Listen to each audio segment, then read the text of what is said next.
Hello, ladies and gentlemen, disruptors and GovTech innovation enthusiasts.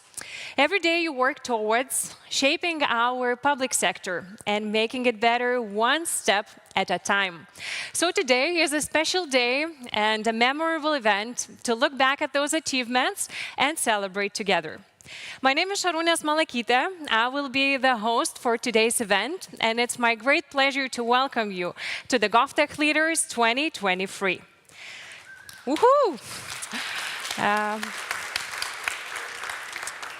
Not only we will celebrate the industry's achievements, but also that our community is constantly growing. And today we are already inviting GovTech leaders from all around the globe for the 5th time, with over 800 attendees who signed up for this wonderful event. So you might be interested, what have we prepared for you today? You will get an impressive lineup of 33 speakers, including our guests and fellow colleagues from countries like USA, Brazil, New Zealand, Estonia, Ukraine, Taiwan, and more. To follow along our today's agenda, we will have 4 categories. The first one is Reimagine Future, where we will talk about what government will look and feel like in the near and far future. We will follow with Reimagine Engagement, where we will try to rethink models of citizen participation in public sector decision-making. Third on the list is Reimagining Tools, where we will analyze tools, collaborations with startups, and what solutions public sector actually need. Also, we will try to reimagine people, where we will discuss the future of employees working in the governmental sector and what mindsets and skill sets will be required for a success. Apart from the great keynotes and panel discussions, today is a great chance to train your creative and problem-solving muscles at our workshops, which will cover AI systems, civil tech, and will teach you how to address public sector's challenges. The workshops will happen after each break of today's conference, and I will make sure to tell you all about it. Our workshop room is right outside the main stage on the workshop stage. Before we kickstart, I want to remind you about the most important reason of this event. Do you know what it is? It is to connect our lovely community. This is the place where people come with great ideas, are passionate and open for exploring. As well, they are working for the same goals as you. So to make those connections happen, you simply need to grab your phone, download Brella app as we speak, and introduce yourself to other attendees. It is super simple to do, and all you need to do is just to type in our GovTech Leaders 2023 code. Through the app, you can also book meetings with one another for easier communication and see the whole today's agenda. Also, I would like to remind those who are watching us online that our venue in Vilnius, it is Kablys, and you are more than welcome to join us live at this event. So, without further ado, it is my great pleasure to invite Eglė Markevičiūtė, the Vice Minister of the Lithuanian Ministry of Economy and Innovation, for an opening speech. Let's give her a round of applause. Welcome, Eglė. Thank you so much. I did not expect such a big crowd to be here today. Colleagues, ladies and gentlemen, innovators, icebreakers, challengers, it is my great pleasure to be here today and extend my ministers and my ministry's greetings for your community. We're extremely proud of GovTech Lab team, which has grown exponentially over the past few years and has become an innovator and a shining star not only for Lithuania, for our public sector, but also for our colleagues abroad as well as international institutions. We're very proud of our GovTech Lab team and their recent endeavors and initiatives, which unites 21 experts from 14 countries worldwide. We hope that this trend continues and we'll see a GovTech Lab team and you as a community creating new initiatives, new deliverables for us and new challenges that will help our public sector to change, to transform and to innovate further. Innovation and bringing innovation to the public sector is not a straightforward journey, but we're feeling calm and happy to have GovTech Lab with us. So I hope that today's discussions and today's panel debates will bring new ideas, perhaps new collaboration opportunities, networking opportunities for you as a community. And I wish you a great and fruitful and an interesting day. Thank you.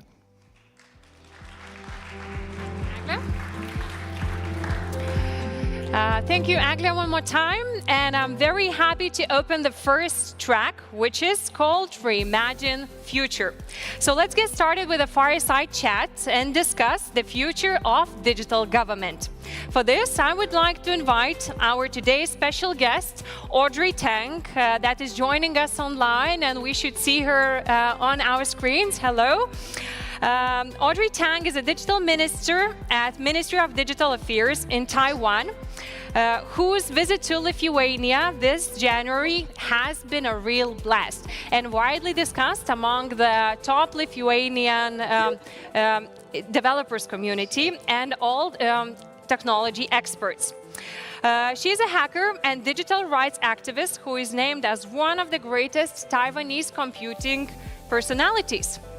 Tang's commitment to the core philosophies of the internet, open source and open data approaches to civic technology have made her a figurehead far beyond Taiwan. So Audrey, a round of applause for you. We hope you can hear us. Yes. And we will have a moderator for this discussion. That is Matas Maldeikis, who is a politician and the member of the Parliament of the Republic of Lithuania. Hello, Matas, and the stage is yours.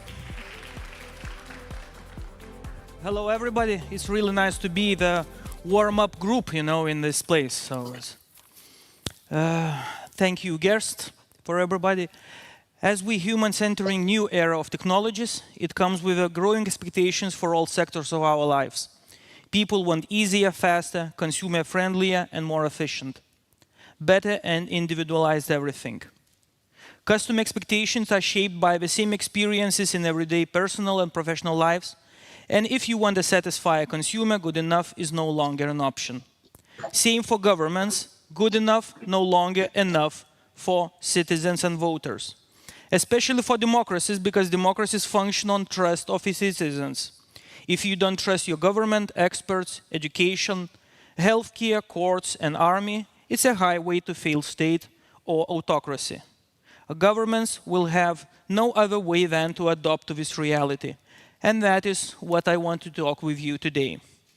Dear guest, Audrey Tang, Minister of Digital Affairs of Taiwan, might be the best person to talk about this because I don't know the person who knows these topics better on this planet. I'm really sure of that.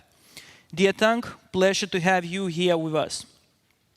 First, let us hear your thoughts on what you see as the biggest flaws for Western governments today when trying to create efficiently run digital governments.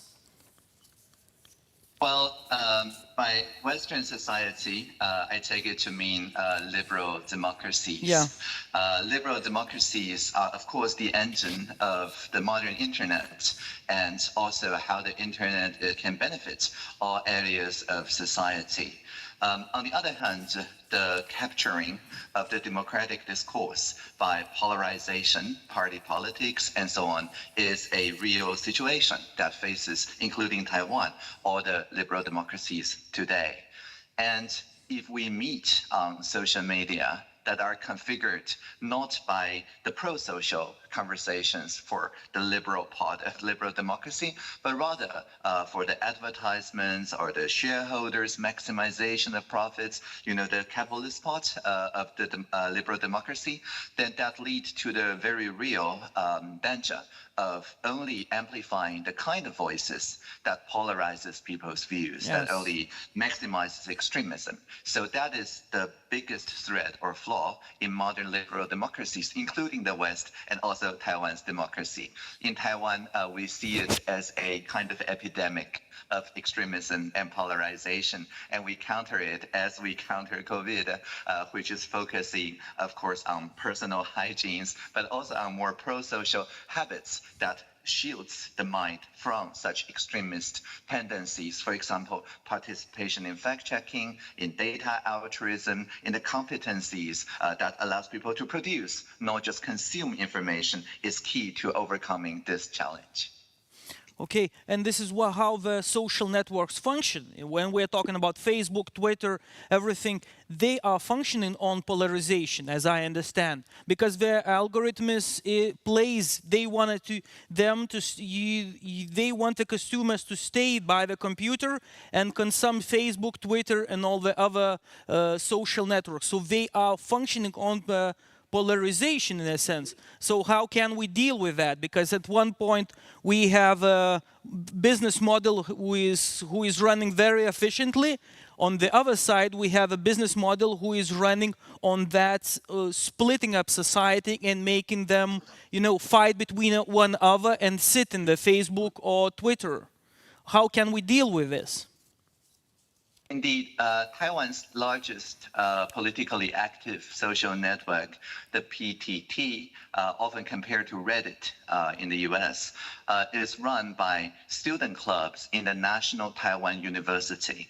That is to say, for the 25 years of its history, it's open source, it's community governed and subsidized but not controlled by the Ministry of Education's budget. Our civic technologists benefit from our national academy.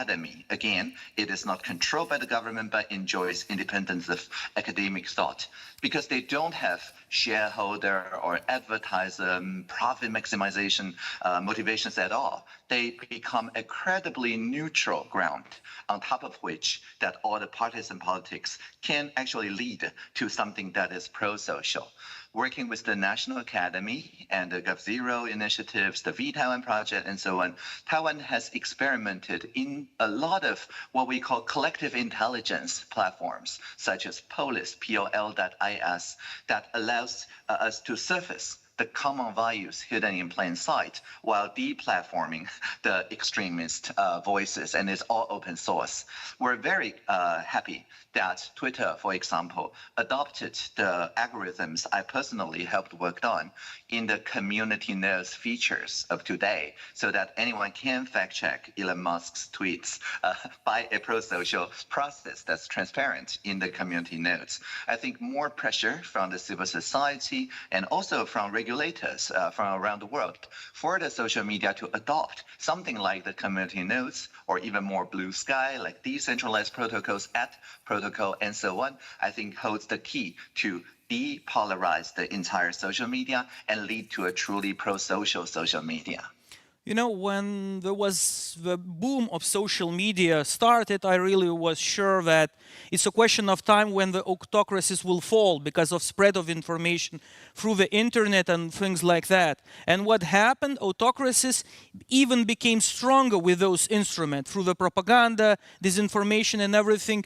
That was the help for themselves, not for democracies. It's a big paradox. How can we deal with this thing? Well, it was the retweet button, the share button was also a threat to autocracies.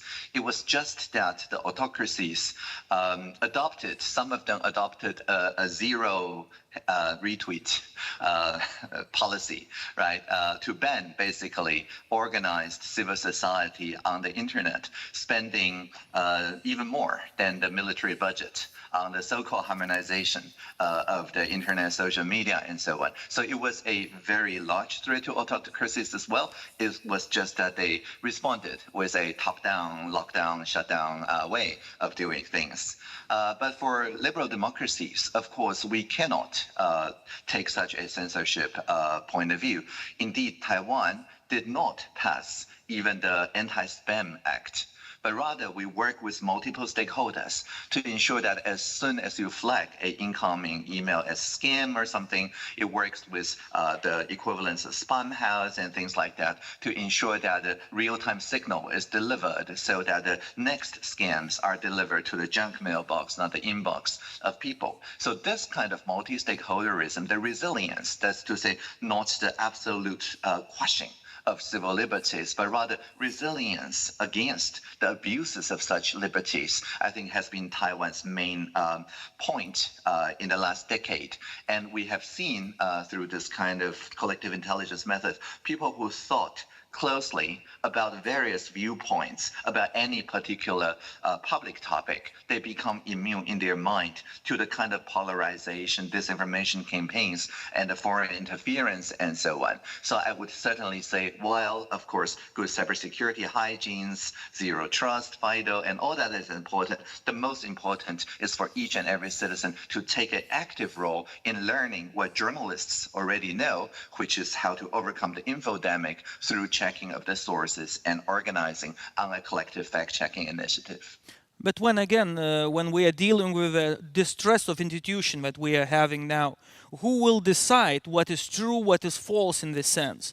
This is one of the biggest challenges we are dealing, because if we are saying this is false information, somebody will say this is right. And it's not only about conspiracy theories, it's about all the facts of our life. We live in a societies where it's not this distressing institution becomes the distressing information, all the information that you have, distress in the sources that you have. And if the sources is saying that 2 plus 2 equals 4, and you don't distress the source, that means they are lying. You know, we live in a societies like this in the West, and Taiwan is a part in the West in this part.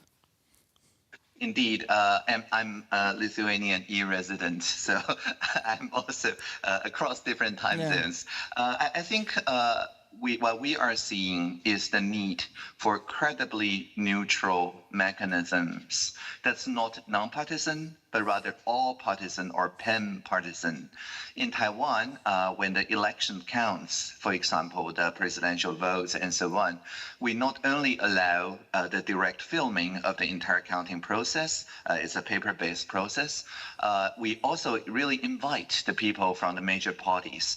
And so it doesn't quite matter which side of YouTubers you trust, because they are all witnessing the counting ceremonies, the counting booths, and so on. The same goes for our presidential debates and platforms. Any high schoolers, anyone in the media competence classes can fact check their debates in real time. And if they find something that is not factual, maybe the student's name appear on national streaming service and so on. So the point I'm making is that when everyone can participate in a pan-partisan way, there are possibilities to make mechanisms that are credibly neutral. It varies country by country. In Taiwan, it may be the National Academy that is seen as the most politically neutral. In other places, it may be the National Public Radio, it may be the librarians, it may be Consumer Report. There are many points of neutrality that we can build a kind of pan-partisanship on part of it. Okay. And on artificial intelligence, I have to admit I'm really skeptical on that. I was grown up in a generation of Transformer 2, of Matrix and all those films, and I'm really distrusting where artificial intelligence is going. I'm really sure that it's a bigger threat than global warming itself. But it's not about my fears. Governments, if they will want to be efficient, they will have to use artificial intelligence. We already understand that artificial intelligence will completely transform governmental sector as we know it now. For folks who deal with a white-collar worker, with low-value work, or even the middle, where the strength's not the cross-context, but like basic numbers or basic information functions, those jobs are gone with the rise of artificial intelligence, in my opinion. Can AI change the more complex function of the governments that we are dealing with, that the government owns? Yeah, the artificial intelligence, as portrayed in the films you list, are really dystopian, and it's the job of the arts, including the Black Mirror episodes, that reminds us where not to go. But there are also arts and comics and so on that portrays a more symbiotic relationship. I grew up reading Doraemon, which is a Japanese comic describing a purely assistive intelligence. Like my eyeglass, it's accountable to me, it's transparent, it upholds my dignity, it doesn't try to push advertisement to my retina or measure my retina responses and things like that. It's purely to help me to see you better. So if we can build transparent and accountable systems this way, in a way that responds to the societal needs, that will make it much easier for the alignment, that's to say, the values in the assistive intelligences to work with the long-term interest of the entire humanity. And recently, we have found in visual art generation like Stable Diffusion, or in the larger language models such as Open Llama and Red Pajama and so on, the Bloom effort from Europe and so on, they're all running pretty well now. I have in my MacBook with 96 gigabytes of RAM now, running all these models as we speak, and they approach ChatGPT for in quality, especially I can fine-tune it myself with LoRa and so on. So in Taiwan, we believe in the democratization of assistive intelligence. If we can build the regulatory systems that get people's first-hand experience in interacting with such language models and uphold the dignity of each and every language groups to uphold their linguistic integrity, their epistemic justice, and so on, then that is in the hands of people to be actually civilly responsible in the use of assistive intelligence. So what we are describing really is the democratization of AI as quick as possible and making inexpensive chips as part of Taiwan Semiconductor and the supply chain, and a trustworthy one is also part of our job. So you are thinking that artificial intelligence will help Western governments dealing with the challenges it have, or in the long run it will be a challenge and the problems when we're dealing with autocracies and things like that? Indeed, because the point of a liberal democracy is the freedom of thought, of assembly, and just this marketplace of ideas. Just as Taiwan helped kicking off the personal computer revolution, we are also working on AI at the edge, AI on chip, and other technologies to empower the democratization and personal computing of such assistive intelligences that work to the benefit of the person or the community employing the AI, not any particular centralized power that centralizes the data and things like that. So in the spirit of decentralization and co-creation, I believe this will supercharge democracy and will not force democracy to become autocratic in response. This is in line with our response to the social media, as we just talked about a minute ago. Okay, with this optimistic note, I thank you very much. Dear Audrey, thank you very much. I don't know if anybody of you know, but she is a resident of Lithuania. So this is one more Lithuanian we have, and this is a global Lithuania that we are talking about, yes? So it's really nice to have so clever Lithuanians as we know in all the global. So thank you very much, Audrey, and thank you much, everybody, and we are waiting for the next guest. Thank you. Live, learn, pasta. Thank you. Thank you. Ačiū labai. Ačiū labai visiems. What's your impression? You said you met Audrey, not for the first time. Have you met in January? Yeah, we met a few times, so it was a real pleasure. It's one of the most clever personalities I ever met, and it's really nice to meet. When you are meeting, it's big impression when we're meeting a genius. You know, it's like it's different level to comprehend and to understand what is going on, and you give a question, and it gives you so broad perspective, and you like, oh, what was that? You have to, you have to eat all the information and consume everything, because like it's different to all that I am experienced in all my life. So it was a big experience for me to feel what it is like when you meeting the genius on the level of biggest guys that we know in the history. So it was really impressive, and I'm really happy that she's Lithuanian. So we are going somewhere. Unfortunately, I haven't met her in person, but I would love to. But maybe, do you have a similar genius type of personality from the Lithuanian GovTech scene? Who could you compare her with? Well, I don't want to compare with everybody, nobody. I'm really sure that all of us, we all have superpowers. It's not about the Superman was something different for all the other humans. It's only about if we find it in ourselves and we cherish it and we make it 100% work for us. So it's not about the genius level. It's different level, but about this being super strength and making your strength visible and work on that.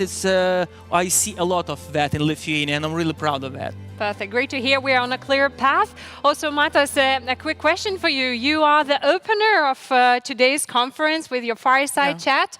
What would be your wish for the audience for today? Well, my wish, it's a big responsibility to wish you something. You are the person who will be moving Lithuania. We are stuck somewhere, especially when we are talking about the public sector that I worked all my life, and I know it inside out. And I love it, and in other case, I hate it. You understand this love-hate relationship what we have in our public sector. I'm really sure that you, with this meeting and what you are doing, only because you are participating here, that shows you want to change that. I'm really proud of that. I'm really sure that you will be people who will be changing that, and Lithuania will get to the 21st century also in the public sector. I'm really hoping so, and good luck to you. Great. So thank you, Matas and Audrey, one more time for your thought-provoking conversation. Thank you. And now we will move on with our distinguished panel of experts who will discuss and explore the evolving role of GovTech in the years to come. Prepare to be inspired as we will navigate the challenges and opportunities that lie ahead in the ever-changing landscape of digital government and public sector innovation. For this panel, we will have a brilliant setup of speakers, and I would like to invite Felipe Gonzalez Zapata, a policy analyst on digital government and data at the Organization for Economic Cooperation and Development, which is also known as OECD. Prior to joining this organization, he worked as an advisor to the Ministry of Finance of Chile on digital government strategy and transformation. I'm sure we are going to meet our panelists very soon. Let me introduce the second panelist that we are going to see on the stage today. It would be Erika Kurochkina, Vice Minister of the Ministry of the Economy and Innovation of the Republic of Lithuania. At the moment, Erika is in charge of the opening of public data, digitalization measures of the Economic Recovery Plan, GovTech and defense innovation, as well as Lithuania's reconstruction projects in Ukraine. Next on the panel will be Kimberly Jones, who is the global lead for GovTech in the World Bank Government's global practice. She said it's the first time for her in Lithuania, in this region at all, so it would be very interesting to see her insights about the conference as well. Her work focuses on digital transformation, digital governance, and citizen engagement. The moderator for this panel will be Arūnė Matelytė, a co-founder and soul of the GovTech Lab Lithuania, currently serving as a staff of loan for OECD. So let's give a loud round of applause for our wonderful panelists and moderator. Thank you. Hi, Arūnė, the floor is yours. Thanks.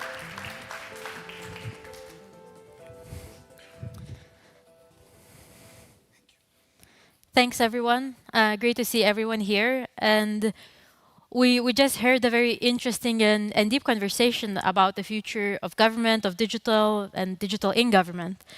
And but the name of the conference is GovTech Leaders, right? So what about GovTech specifically? And I'm sure many of you here are familiar with GovTech and might have tried to work with startups yourselves, might have tried to bring innovation in the public sector.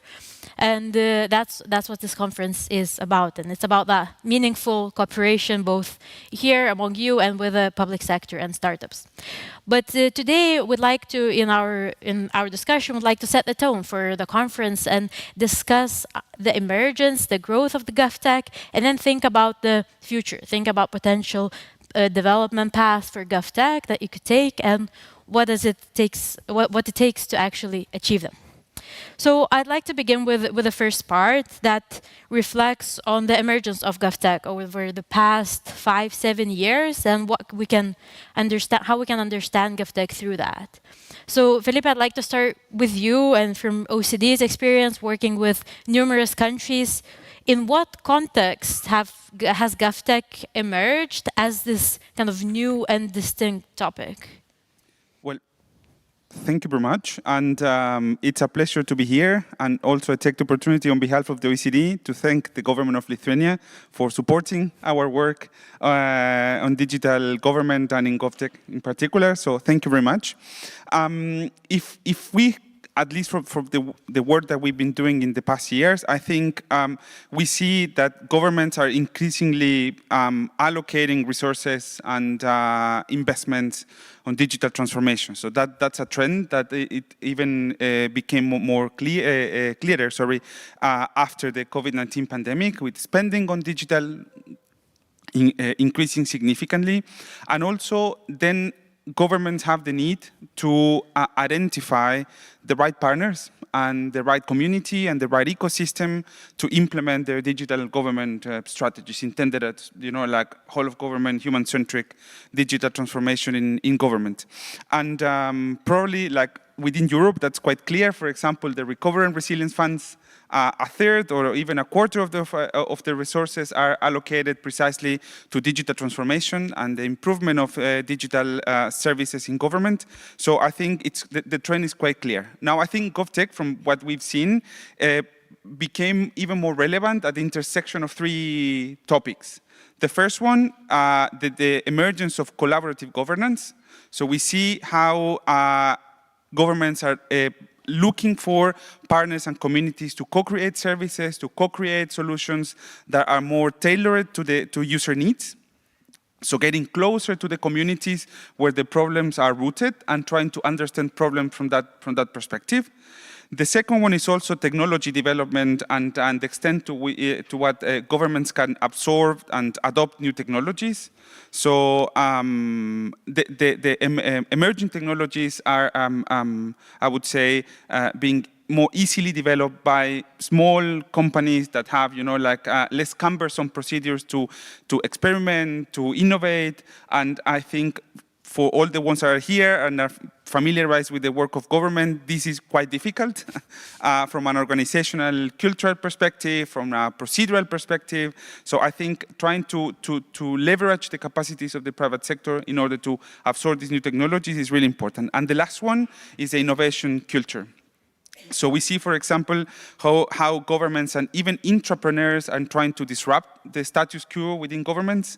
We've seen the increasing number, for example, of innovation labs, but in particular GovTech labs, not only as a way to channel, for example, and to absorb new technologies, but also to create a culture of collaboration, co-creation within the public sector.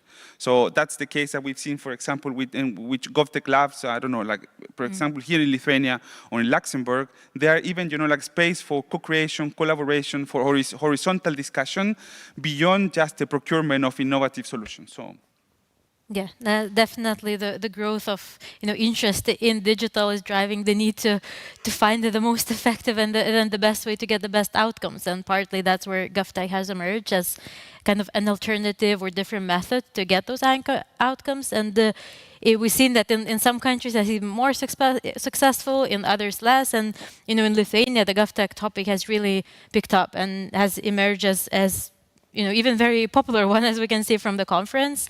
Erika, what could you say are and have been the main drivers of this growth? And Felipe already mentioned a few, and the need for that innovation culture, collaboration. Is there anything else that kind of propelled this GovTech movement? Thank you, Aruna. Well, first of all, hi, everybody.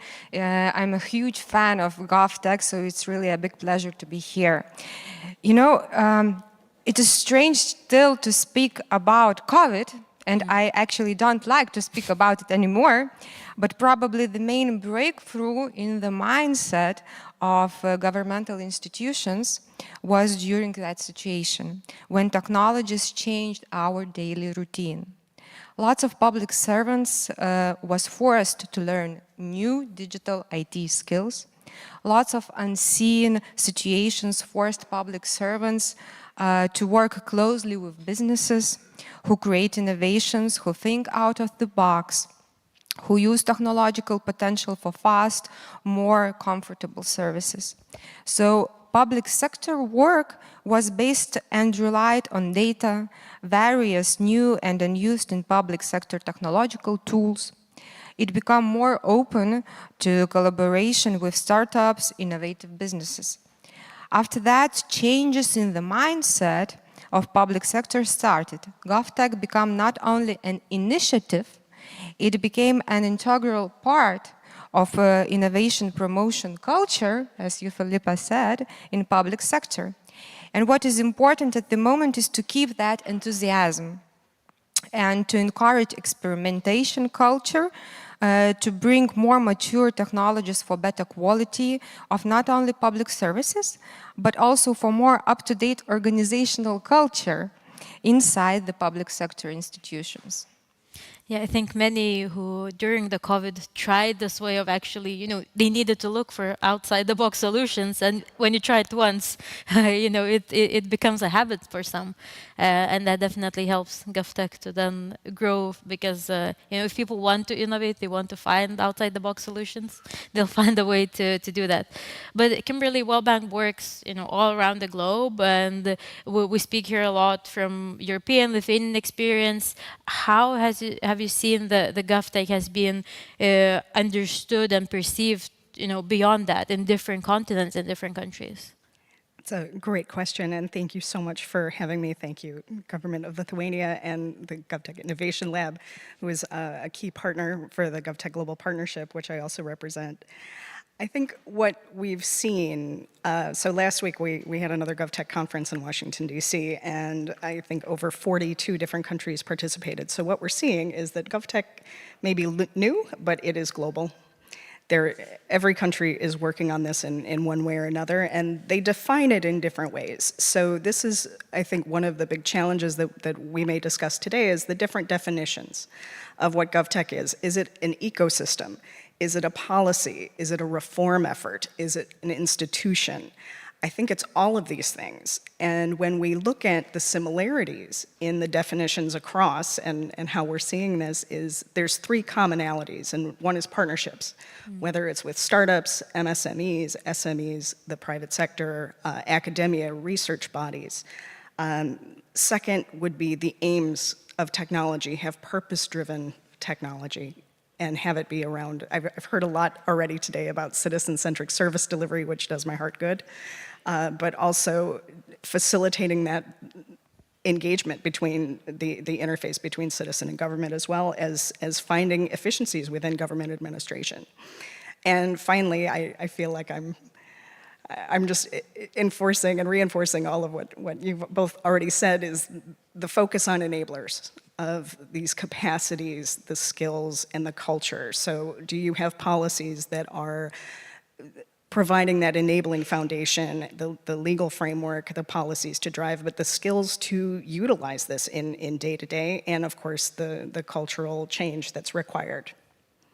So I think although there are differences, we see that that need for change, a bit of a status quo of change of these traditional ways that we procure huge IT systems, of the way that we interact with suppliers that are sometimes more a confrontation rather than collaboration. It kind of it's a common thread across any country, and although they might find different labs, different methods, it's still, that's kind of what propels GovTech in a way forward, right? And talking about forward, and that's partly what we hear, and we're here to reflect on GovTech not only about the past, but talking about the future. So this showed quite a broad picture of how the GovTech developed so far in the previous years. But we like to ponder about the future, and the next part of the discussion is the one called the crossroads. And so let's shift a bit to our foresight and visionary brain, and I'll present 4 different scenarios that GovTech field might take, and I'll ask the discussion participants to see the one they think that it's the most possible one, but also the one that they would like to see. And I invite everyone you to think as well about that, because we all have to have a role to play of actually achieving it. So 4 different scenarios. The first one, governments stop engaging with startups, with innovators. They're disappointed of maybe some unmet expectations of collaboration. They just experiment, but there's no scaling. They think it's a waste of time, and they just stop doing that. Second scenario, GovTech remains more of a niche method that GovTech labs and similar teams use, but it's not really something that another random government agency would think about to do. It's more someone's specific role in the government, and it remains a niche method. Third one, that GovTech becomes part of the toolbox for most of the government agencies, but not every day, but only for specific problems that meet specific criteria. So for instance, when you definitely need innovation, when you are not working with core government systems, when the problem has been tried to solve a few times by other big providers, but it doesn't work. So it's in the toolbox, but not used every day. And finally, GovTech and co-creation with startups becomes business as usual, or even mandatory for public sector organizations. Like, for instance, now when we have new laws, new measures, we need to consult with citizens of if they agree what we're doing. So maybe this is something what GovTech achieves. So I'd like to go through all of you, and which of these scenarios do you think is the most likely given our current developments, and which one would you think you would want to see, and why? So maybe Erika, we'll start with you, and then we can just move. Okay, it's definitely not the first one, in my opinion. I don't think that we have to do the process of inclusion of GovTech principles mandatory, because GovTech has to become an organic part of organizational culture. People have to know when and why to use digital initiatives. It has to become an integral tool for making a decision which technologies to use. I believe that GovTech in the future will be an integral part of our main digital agencies, as it is in some of other countries. And the co-creation with startups will be a natural part of it. I think that the future of GovTech and co-creation with startups will definitely be business as usual. Thanks. Felipe? It's a really good question, and I would say that from the way we observe the growth of GovTech work around the globe, I think it will become, as Erika said, an important part of the digital government toolbox. And I think perhaps we can divide it between the GovTech as a mechanism to co-create something, and as a cultural, like game changer. I think as a mechanism will be part of the toolbox, and but if it's the only tool, like if your only tool is a hammer, then all the problems look like a nail, right? So I think it's important to understand for what GovTech, in which areas or what value can GovTech deliver as a mechanism, as a cultural game changer. I think everyone would be happy that it's integral part, like the day-to-day, practice. And I would say that I think in particular, because of as a mechanism, it's really important that GovTech initiatives also demonstrate or trying to demonstrate value, not intended as, cost savings, because I think we all agree that not necessarily means that it's cheaper, but that it delivers better, services to citizens. And I think it's important to make that evident, and to be very clear with policymakers and, and our leadership in order to make sure that GovTech is sustained throughout the years and it's not become, like a one-off exercise, which I think it's the intent of everyone here. It's hard to follow.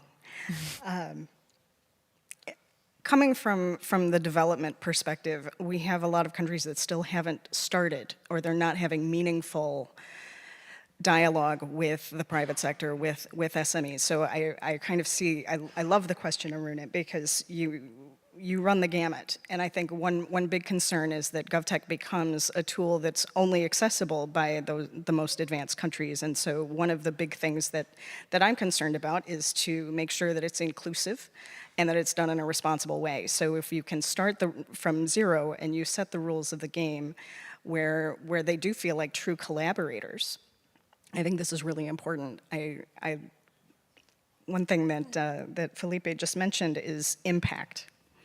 And I think this is the way that it's going to go from this concept where not many countries or not many developing countries have started. And we do see a big trend here for private sector and innovation in the GovTech Maturity Index. I think almost more than half of the countries that participated are either providing resources or marketing dialogue or have specific policies for dealing with startups and co-creation. I mean, if we get to write the script, of course, I think that co-creation should be just business as usual. We had a very interesting peer-to-peer learning experience where we had a kind of a design thinking workshop. And I think sometimes when you're on the service provision side, it's hard to change hats and put on the beneficiary hat or the service recipient hat. No one likes a bad service. So when you realize that you have the potential to change it, it's about empowerment, but also about impact of what is the final outcome of this collaboration. And what maybe, Erica, you also mentioned that you like it to have to be a business as usual, but what do you think that means? Does that mean that we kind of set also to avoid it being like a hammer and then seeing everything as an nail, we set more of a conditions, for instance, about at what stage of the project, for instance, even if you're coming up with a big IT system before you start, you can engage, but think about engaging startups being the main provider of critical system. Like, is there some kind of then conditions or situations where we set up to make sure that then, we're not kind of using it as a hammer for everything, where maybe, maybe it is a waste of time in some situation, and then maybe it's easier to, specifically what you want, you can just go to the market, do very simple procurement, and otherwise you will, you would just maybe waste everyone's time with GovTech and engaging startups for very simple things. I think that that process should be a situational. It depends on the situation. I think that consultation with innovators before each digital projects, for example, would be almost impossible in the governmental sector, mostly because digital projects implementation contain a lot of various dimensions. And the intensity of digital projects in the government is huge. When I see a full picture as a public employee of what is happening in different institutions and what kind of problems they solve, believe me, it's not just simple decision which technology to use. It's legal restrictions, transparency, data availability, institutional collaboration, various dimensions of problems. So I don't want to sound like a stereotypical bureaucrat. I just think that we have to manage our expectations. We have to show more success stories of collaboration with startups to inspire institutions to integrate GovTech approach, to invest in skills of civil servants, to encourage them to be more curious about the adoption of new technologies in public sector. It's, you know, what I'm listening from my colleagues, Felipe, Kimberly, that everything actually is about the culture, organizational culture and change of mindset. Yes, usually, we say GovTech, technology, and, it's a technology conference, but we end up saying every time that the technologies don't really solve anything, right? If we're not solving the right problem, if we don't have the right processes, and I think Kimberly wanted to add on that. I did. It's all about people. It comes down to people. Yeah. Like everywhere, in every situation. In every situation, exactly. It could be a medical conference, a technology conference, and we see if... Just to elaborate a bit more on what Erika said, I think there is an interesting angle also about trying to better understand what is the problem. And I come previously, before my work at the OECD, I come from computer science engineer, so like all software development is still in my heart. And all the idea of agility comes from, like environments of uncertainty, when the problem is unclear, when the users and the clients need to be quite present. So I think trying to, like be very specific in terms of what is the problem and how we can solve the problem, that creates also a business case for GovTech. So it's to be applied in specific cases, specific conditions, new technologies, uncertain markets, like leverage quickly the capacities of entrepreneurs. I think that's something that I think we can all work together, and I think and something that I think is really important. It's also what are the feedback loops for GovTech initiatives in like public policy. So because we've seen quite a lot that, for example, many GovTech labs, at least in Europe, procurement regulation is quite, I would say, supportive of, like, in some extent, like agility and experimentation, but even, for example, innovation partnerships were created for research and development. They are not tailored for, like digital transformation, which means that it's really nice, it's iterative, it's agile, in a, but it anyway takes several months. So I think the feedback loop is really important. How we can take lessons from GovTech in order to inform the policy decision making in all the areas that are, like GovTech has something to say. Just to follow on that, I think one thing that we're missing here is the demand side. So there has to be trust on the other side for startups and private sector to engage with government, to feel like they are empowered and that they have a voice and that they're taken seriously. And this also goes down to finding citizen-centric service delivery, where you're looking at meeting those different needs, preferences, and capabilities of people on the street. Where do you have the digital literacy? Do you have the device? Do you have the willingness to trust government? We talk about this a lot in terms of in some countries you don't want to file your taxes online, but you'll hop in a car with a stranger on, using your Uber app. So having that trust is one of those enabling foundations, I believe. And probably also I would like to add something what Felipe has told. Actually, I really believe in a successful future of GovTech, definitely, but I don't think that it will succeed in governmental sector without innovative public procurement system. It's really a rising topic everywhere probably, and it's quite an issue here in Lithuania. So the transformation of the other governmental processes is also crucial, because all layers of policy should be integrated and interconnected between each other. So GovTech without public procurement, without skill promotion and other dimensions won't work. And we talked quite a bit about the public sector side, but there's startups and entrepreneurs, and when they want to build a startup, they want to scale it, they want to have it, exported globally, but investment funds, venture capital funds are still wary of GovTech and governments as a client. Like, do you think this is something like we also need to focus on, or anything we can do to kind of make sure that then, if when the public is ready, the startup has to be ready as well. And I don't know, Felipe, maybe you had thoughts as well on that of that supply side, how we make sure that we not make public sector ready and then everyone is disappointed because they can't find the partners in the market. Yeah, absolutely. I think maybe coming back to this approach of collaborative governance, so trying to understand also meeting the supply and the demand, but not necessarily from an economic point of view, but also like a governance, from a governance perspective, public governance perspective, I think is really important. The second thing is that, true enough, I think if governments have ambition to develop GovTech as part of the toolbox, I think it's really important to look at to what extent, like the sustainability of the ecosystem.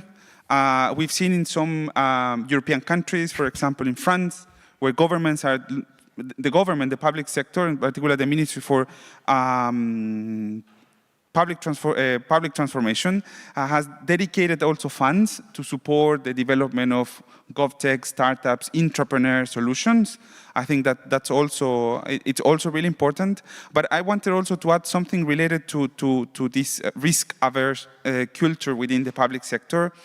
I think it's also really important that in order to overcome that kind of culture, to try to find, like a middle point in terms of how the public sector can also have some sort of certainty, assuming part of the risk, that any solution that will be developed is sustainable in the medium long term, right? Like what are going to be the technologies, what sort of ownership may have also the public sector or a public sector institution over that technology, so it can be certain that in the future can continue relying on that solution, and that's part of the problem. So we see, like obviously the adoption of open source in order to kind of find that middle point, but it's definitely still an issue.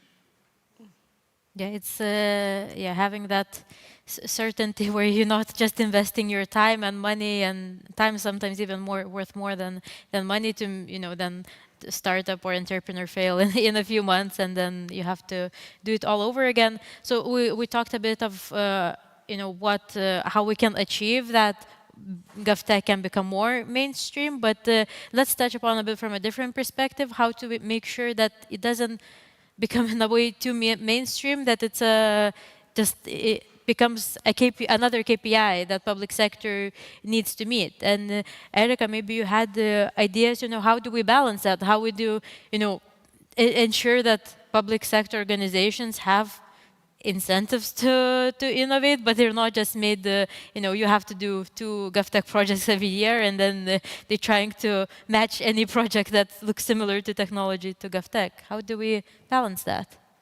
It's really a difficult question, actually.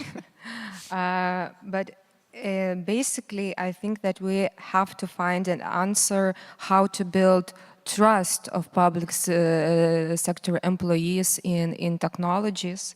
And as I mentioned before, how to keep that enthusiasm and encourage them to be the curious, because technologies are it's impossible to say what will be in the future, what will happen, what kind of technological opportunities we will have.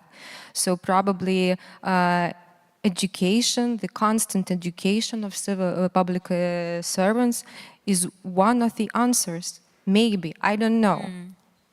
Kimberly, do you think it's possible to do it top-down, or it's more like bottom-up approach where people will need to being the champions themselves and not just something in the strategy? Oof. I agree, it's a very difficult question. And it's something that we wrestle with day to day, because in all of our GovTech projects, we have these development objectives and KPIs, and you don't just want to say number of focus groups that you held, or number of consultations, or number of services outsourced. There's a lot more. So we need to make sure that we're looking at impact and how to truly measure that, instead of just bean counting of it's a check the box exercise. But I think right now we're at such a nascent stage in certain countries where it's starting that is, and having that KPI in there is actually an incentive to further this and to have those dialogues, to have those consultations, to implement those tools. But what the future holds is a whole different question. And please. Just to complement, I was thinking, we mentioned this before, but I think it's really important to I would say further develop these sort of spaces in which we can make sure that the supply and the demand can meet in meaningful ways. So basically, for governments to understand what is possible, what startups are doing, what entrepreneurs are doing, the academia, also for entrepreneurs to have that space to voice out new solutions and new possibilities. And also, I would say, for these actors to get to know what are the problems, what are the challenges of the public sector, where, like their time, their creativity can be, like deliver more value also for the public sector in order to have this sort of win-win, situation. It's a difficult situation, but I think these sort of spaces, like bringing people together, it's a really important way to make sure that they can try to map each other and understand their needs and their capacities in order to collaborate. It allows everyone to maybe stop for a bit, because otherwise, when you have a specific project, right, a problem, sometimes you just don't have time to think beyond that and question if it's actually the main problem that's causing that. And sometimes the conferences, networking opportunities can allow you to bounce back a bit more ideas with people that are working in the field and kind of try to get what we're saying, that it's about the problem, not necessarily the technology. To kind of finish up this part before we move to the last one, very quickly, a few words maybe from all of you, like what do we do to avoid the first scenario? We mentioned a few things overall, but how do we avoid the situation where everyone is just disappointed? Everyone has different expectations. Everyone is sad and they don't want to engage with GovTech anymore. I think sharing experience, good practices, showing the value, and teaching what kind of value technologies can bring into the governmental sectors is one of the answers. So my answer is do what you are doing at the moment, be more open, and just do what you do, and that's it. I believe in that, of course. I totally agree. Maybe just going back to what I just mentioned, the idea of, like trying to identify win-win situations in which value can be delivered for the public sector, in which, like value can be delivered for the startup ecosystem, and trying to capture that and fit, like back the policy cycle. I think it would be really important. It's really, I think the most important thing at this stage with, like ecosystems that are like becoming more developed, that communities that are already know each other, to try to demonstrate value to the ones that are not converted and the ones that still don't understand what we are talking about.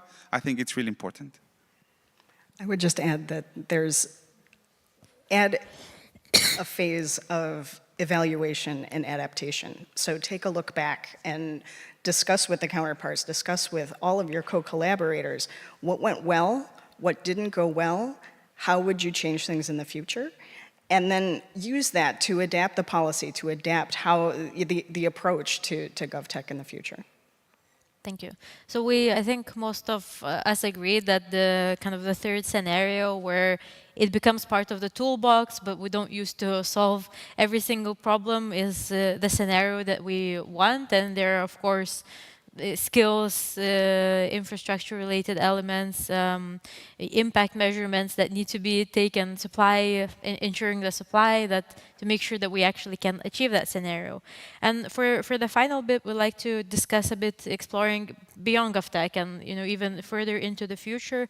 And we already touched upon a bit the impact of GovTech, and what's important is not only the specific project or not just cost effectiveness that it can bring, but also the impact of these labs, these teams can go beyond just that single project, beyond the very simple KPI measurements.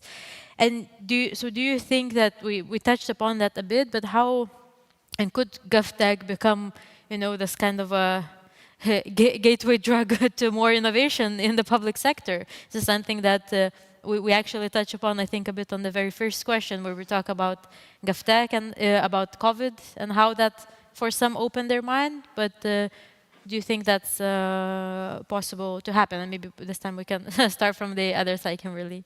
Uh-oh, I was hoping that I could follow on everyone else. I think for me, I mean, I also come from a tech background, and when I moved into public sector, I had said for at least 15 years that we won't have public sector reform without some aspect of technology. And here we are. Technology touches absolutely every facet of what we do, whether it's agriculture, water, climate, social protection, governance. So it's here to stay, and it's mainstreamed. I think I don't think it would be a bad thing for it to be a gateway drug, if you will. But I see it as evolving. I mean, this is something. If we look back, you see kind of the evolution of analog government to e-government to digital government to GovTech. I think if we can see how this evolves using an iterative approach so that we can adapt and learn as we move forward, then it would become something that we could rely on. Yeah. Philippa, do you think there are any parts of GovTech, like startups, collaboration, innovation that will remain stronger kind of part of the definition and our engagement? Or, it's kind of just the way that we understand it now will continue being the kind of the main driving force?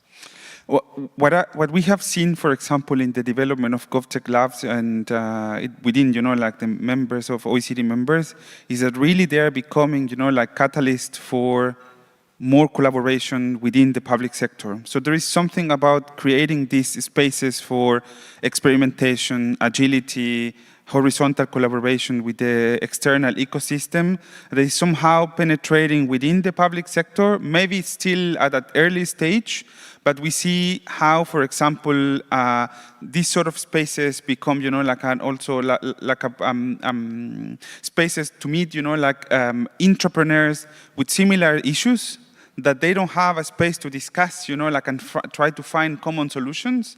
In order to, for example, connect people from different parts of the organization, of the public sector, we've seen that also quite often. I think for us, the GovTech lab in Luxembourg is a really good example of how half of the work is related to engage with startups, and to conduct innovation partnership and other sort of procurement mechanisms to innovate. But the second part is also to have, safe spaces for experimentation within the public sector and for people to come together. So in that sense, all what it relates to co-creation, experimentation, agility is something, whatever happened with GovTech, that we are sure that it will be positive, but it's definitely a legacy, for the public sector in terms of how to disrupt a bit the status quo.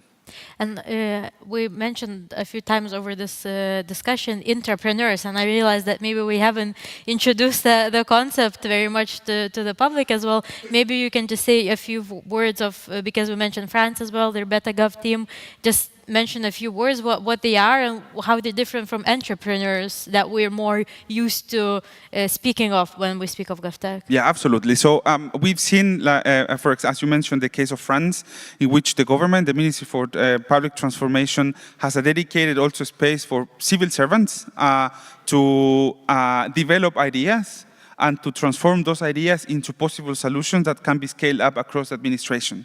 So that's something that is not a minor thing, considering restrictions offered, often in terms of funding and, an institutional support for these spaces that goes beyond, an innovation, the work of an innovation lab. It's really to try to create a space for civil servants to channel, to identify problems, to come together with possible solutions, and if they work, also to be scaled up across administration. So that's also, obviously, there is an angle in the whole discussion on GovTech about startups and entrepreneurs and academia coming together to support the government. It's also a space for innovators within the public sector to support also in the same way. It's interesting how I think they often call it the state startups, so internal startups and the innovation portfolio that the government has, and partly, it can be a way to build solutions internally. Partly, it can be a skills opportunity to, to teach people more about how you build startups and technology solutions, and then they might be very successful GovTech entrepreneurs after that. And Erika, how do you think the GovTech focus will change? Maybe it will focus more of the intrapreneurs, the entrepreneurs. What do you think will be the main kind of focus that will drive it further? Definitely the future is in entrepreneurs, yes. In the future, GovTech will be inseparable part of every institution which implement digital initiatives. And it will be a main source of information, which the most current technologies public sector can use. And even I think that our GovTech lab can become, our GovTech lab in other GovTech labs can become the ones who create public innovations on their own. Last year, when we opened Innovation Agency, our minister called it a public sector unicorn. So I think that in the future, GovTech will help to create a number of public sector unicorns, and is probably what are you talking, Felipe, about? And it's actually very interesting because after the very first award that the GovTech Lab Lithuania won back in 2019, the Innovation in Politics Award in Europe, colleagues from the Ministry of Economy and Innovation, as a kind of a present, gave a pillow with a unicorn on it that now is sitting at the Innovation Agency, kind of representing not just the idea of 1 billion euros and stuff like that, but more I guess the idea of trying to kind of have these bigger missions, trying to create these opportunities for that many before didn't really see within the public sector or the government space. We have a minute or so left, so if any of you would like to say the last few words, your kind of wishes for the conference participants, I think this is the perfect time for that. So I know, Kimberly, if we can start from that side. Sure. Thank you. And thank you all for being here. This is a fantastic turnout. I think for now, the future, we don't know what it holds, but I think it's our job to help shape it. And having these dialogues and having dialogue with all of these fantastic participants is a great start in shaping the future of GovTech. Thank you again for the invitation. And I think while we were discussing, I was thinking how also governments can start looking at, as we discussed, like to try to demonstrate impact, but trying to understand that impact also together with the ecosystem, jointly identifying what is the impact that GovTech can deliver in order to create the business case for startups, in order to get funding and to continue operating for the public sector to sustain these spaces, like in the medium long term. So I think that working collaboratively also to identify the possible impact, I think it's also could be a good way forward.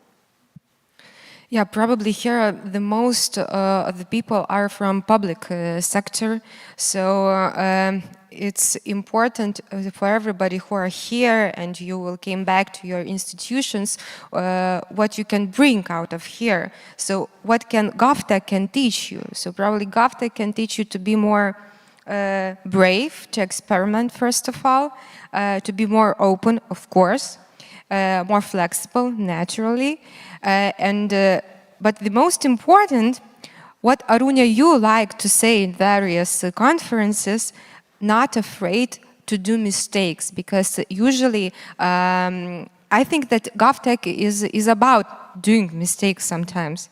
And in public sector, to do a mistake is a huge, huge taboo. So I wish you to be not afraid to do mistakes. Yeah. Thank you. Thank you. Thank you very much for all the panelists. Round of applause. I'm sure that discussions about this topic will continue to develop really quick, during the break. But Arūne, I would like you to spend a couple of minutes with me. Let's take a seat. And let's have a chat about the Lithuanian GovTech scene. You've just had a discussion with the World Bank, OECD, Ministry of Economy and Innovation about how GovTech have changed during recent years globally. But for now, try to take that OECD hat and bring back your GovTech Lithuanian hat.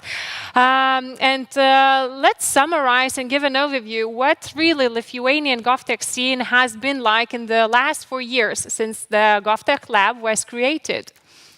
Yes, so I think one of the most obvious things is the growth of the community that we've seen.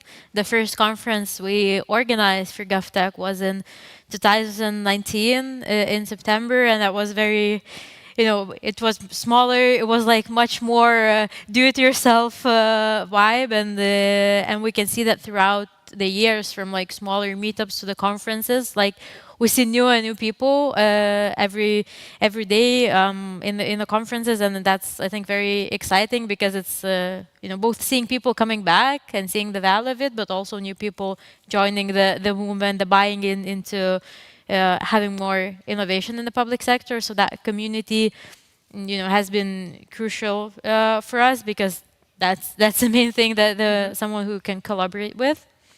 The second thing that kind of evolved and changed over the past 4 years has been actually the processes, the things that the GovTech Lab does.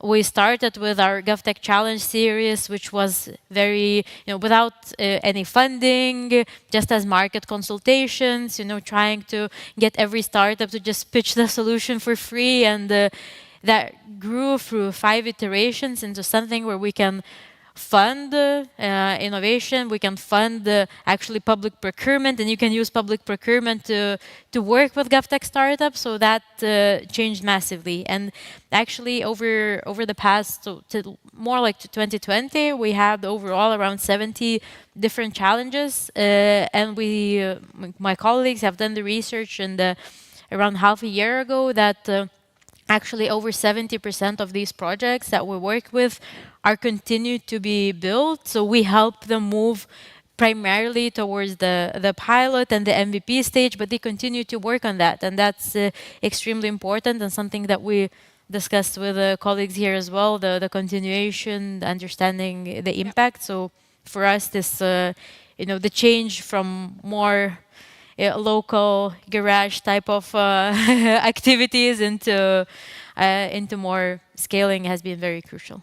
From what you described, it seems that GovTech Lab itself, it was like a startup in the governmental sector, currently skyrocketing and doing these amazing projects. But as today's event is to celebrate wonderful achievements of our community, try to imagine and feel what makes you the most proud when you think about GovTech development and where it is going right now. I think what definitely makes me the most proud is that people are... We don't even see that much resistance, actually, in the public sector. And sometimes you might think that this is kind of the main thing why you don't want to do innovation. But we see maybe sometimes people not having enough resources, time resources, just headspace for doing innovation. But everyone is very keen on the topic. And I think that makes GovTech Labs work so much easier because we then only need to help them with the processes, with the resources, but the mindset and the desire for innovation is there, and that's very exciting. So today, during our agenda, we have the whole section for reimagining people. Do we really need to reimagine them if everything is already working well? Maybe we need to reimagine what we value in them, right? Okay. Sometimes we value these specific KPIs that they achieve, but similar to the labs, but also with the change makers within the public sector, the impact that they achieve is not that easily quantifiable. Sometimes the conversations, the role models that they can have the impact that expands way beyond their just day-to-day projects and the KPIs of that. Great. And as a leader for GovTech Lab, where do you get inspirations from? Well, definitely my team here, that I have not been, I've been, as you mentioned, at the OECD for the past few months. So it's exciting to be able to step back and see that, everything is continuing to happen even better than before. We have even bigger conference, so that's been great. And also all the international partners that are here this week as well, and we'll be having smaller workshops of trying to fine-tune our programs and the desire of everyone to share their mistakes and not just selling their own country as the best GovTech program, but actually genuinely sharing what they do. That's been both practical help, but also an inspiration as well. And I'm sure for all of our audience, and for me personally, it's always very interesting what's next. So what are the big plans or some notable plans for the future? So as quite a few of you would be familiar, we have our GovTech Challenge Series program, and we actually, in the next few weeks, will be launching a new iteration of that, but that will include funding for the challenges to actually put the challenge out and work with startups to come up with ideas. This is something that we've done before, but we're relaunching it again. But what we're also doing completely new is that we realize that most of the challenges that we work with require new solutions and building up something not necessarily from the scratch, but it's still new solutions. And for startups to flourish, you have to find ways where public sector can buy already existing products in the market. That's why this year the GovTech Challenge series will have another track which will be more aimed toward buying actually already existing startup products, testing them out internally within the public sector, and we hope that public sector will learn that there's so many already amazing products on the market, and you don't need to create something new every time. Great. So thank you very much, Aruna, one more time for your time and ideas. Thank you. Thank you. And it is time for us to go on a coffee break, but right after the break, at 10:55, we will have our first workshop, which is called GovTech Lab Mix and Fix. Take your way to better governance. What it is for? So the workshop welcomes representatives from both public and private sectors who are interested in practically testing new ways of addressing public sector challenges. So if you have great ideas and creative mind, be the first ones to show up at the line, as we will serve first come, first served basis. This workshop will be in Lithuanian language, so sorry for our international guests, but we will have later one more workshop for you too. Also, do you remember the Brello app that I mentioned in the beginning? So this is a perfect chance to test it out, use it during the coffee break, and find some great connections. So I see you at 10:55 and enjoy the coffee break. Thank you.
Welcome back, everyone. I hope you managed to grab a nice cup of coffee to energize your morning for our further topics. That will circle around reimagining engagement of citizen participation. Our next speaker truly believes that gamification and engaging citizens through play is the answer to this question. She's a senior associate at a UK company called Public that helps public sector bodies to transform their services. And she has worked to establish gamification as one of the Public's core approaches to understanding user behavior and engagement with public services. So, please give a warm welcome to our next speaker, who came all the way from UK, to Jess Taylor. Welcome, Jess. I have a quick question before your presentation starts. When we think about government services, the first words that come up to my head, at least, are they are very serious. They are very complicated. And when we talk about gamification and play, the things that you are going to talk about in your presentation, for me, the associations arise as they are easy and fun. Are these two compatible, and how to make a great match? Well, first of all, thank you so much for having me here today. I'm so excited to be speaking to everyone here. I've come from London, so yeah, really excited to share with you. I think the key thread coming through this, which has popped up a few times already this morning, is really user-centered design. And that's where we can bring together this idea of kind of serious, boring government services and then fun gamification. Because really, when we think about user needs and what users want from a service, we can just make it more fun and more engaging from the offset, rather than kind of having to engineer something completely ridiculous. So yeah, excited to be able to tell everyone a bit more about this. Great. So I'm sure this is what your presentation is all about. The stage is yours. Thank you. Right, welcome to GovTech Leaders 2023. My name's Jess. I'm from an organization called Public, which works in the UK and in Berlin. And I'm here to talk to you about citizen engagement through gamification of government services. So first of all, a tiny bit about Public and about myself. Public started life as an investor and accelerator firm in the GovTech ecosystem across Europe. And over time, we transformed into a tech advisory firm. So now our focus is on reimagining and rebuilding digitally enabled public services, focusing on citizen engagement and kind of really public sector service design. For myself, I'm a senior associate in Public's privacy, security and online safety team. I've worked with a few teams across the UK government, such as the Home Office, the Cabinet Office, the Ministry of Defence, most recently. And I've really built up an interest over the past few years in user-centered design methodologies, including gamification. And a couple of years ago, I published a report with the organization into game design for public sector service design. And I just found it really interesting how we can facilitate more engaging public service experiences for all sorts of users just by focusing a little bit more on their needs and where we can learn from kind of classic private sector case studies. So to begin, what is gamification? I think gamification already surrounds us in many areas of our lives, and we don't necessarily even realize it. For example, if we've ever used Duolingo and you haven't logged in for a couple of days and you get that message on your screen asking you to log in, that's gamification. Air Miles is one of the kind of foremost examples of gamification, where you have reward systems which mean that you come back to the same service again and again. And then a more unusual example, which had kind of unseen benefits for the public sector, is Pokemon Go, where in 2019, when it kind of went viral in the US, it added an estimated 144 billion steps to US physical activity in just one summer. So these are just a few examples of where we already see gamification all around us. And I think the interesting kind of challenge is bringing this to the public sector. How can we adapt this in a way which is meaningful and kind of practical to adopt? So in a more technical sense, gamification is basically the application of game mechanics to non-game contexts. So what this means is we steal design features from mobile and video games, things that keep users coming back again and again, and then we apply them to non-entertainment scenarios, such as tax forms or kind of improving civic engagement with local reporting. And in the short term, you can achieve a lot of differences, but you can also achieve in the long term actual behavior change just by increasing people's engagement with the services they use. A common misconception with gamification is that it's basically just behavioral science, but there's a few key differences between them. First of all, where behavior science is all around theory and kind of abstract and descriptive kind of theory, gamification takes real-time citizen data and uses it to kind of refine the approach to engagement. So it's kind of constantly iterating on its approach rather than just describing it. The second, and I think perhaps the most important point, is that it really empowers citizens by prioritizing their choices and experiences rather than using hidden nudges to try and influence you without you knowing. Finally, the main kind of objective of gamification is that user experience. It's about ensuring that users enjoy themselves. And I think this is a really important factor to consider because it means we come back to again and again this idea of user-centered design. How can we make services better for users? So gamification really achieves this empowerment of citizens through focusing on four key areas. So meaning, mastery, autonomy, and relatedness. Meaning is really thinking about how can I make this experience make sense for users? So how can I put a narrative on this experience? Mastery is how can we let users build over time and progress so they feel that they are kind of having a narrative around their own experience. Autonomy is letting users have their own choices and make their own decisions. And then relatedness is how can we link other humans into the experience as well? How can we make this socially validating? And gamification design essentially achieves this through incorporating game elements. Game elements are kind of what I mentioned earlier, where we're stealing from video games and mobile games, which engage users so successfully, and then we're applying those to non-entertainment scenarios. So a couple of examples of these are experience points or kind of progress points. Something you might attach to experience points are rewards. And then over time, you might also give users a sense of levels or progression, and you might show them how they've achieved this kind of progression by giving them a badge, and that also brings in that social validation. Something I wanted to talk it through after these kind of basic principles is just a couple of these in a bit more detail, and then a couple of example case studies to show how these can be applied in practice. So to dive into a little bit more detail on a very small gamified element of streaks. Streaks motivate citizens to complete the same actions repetitively over a long time.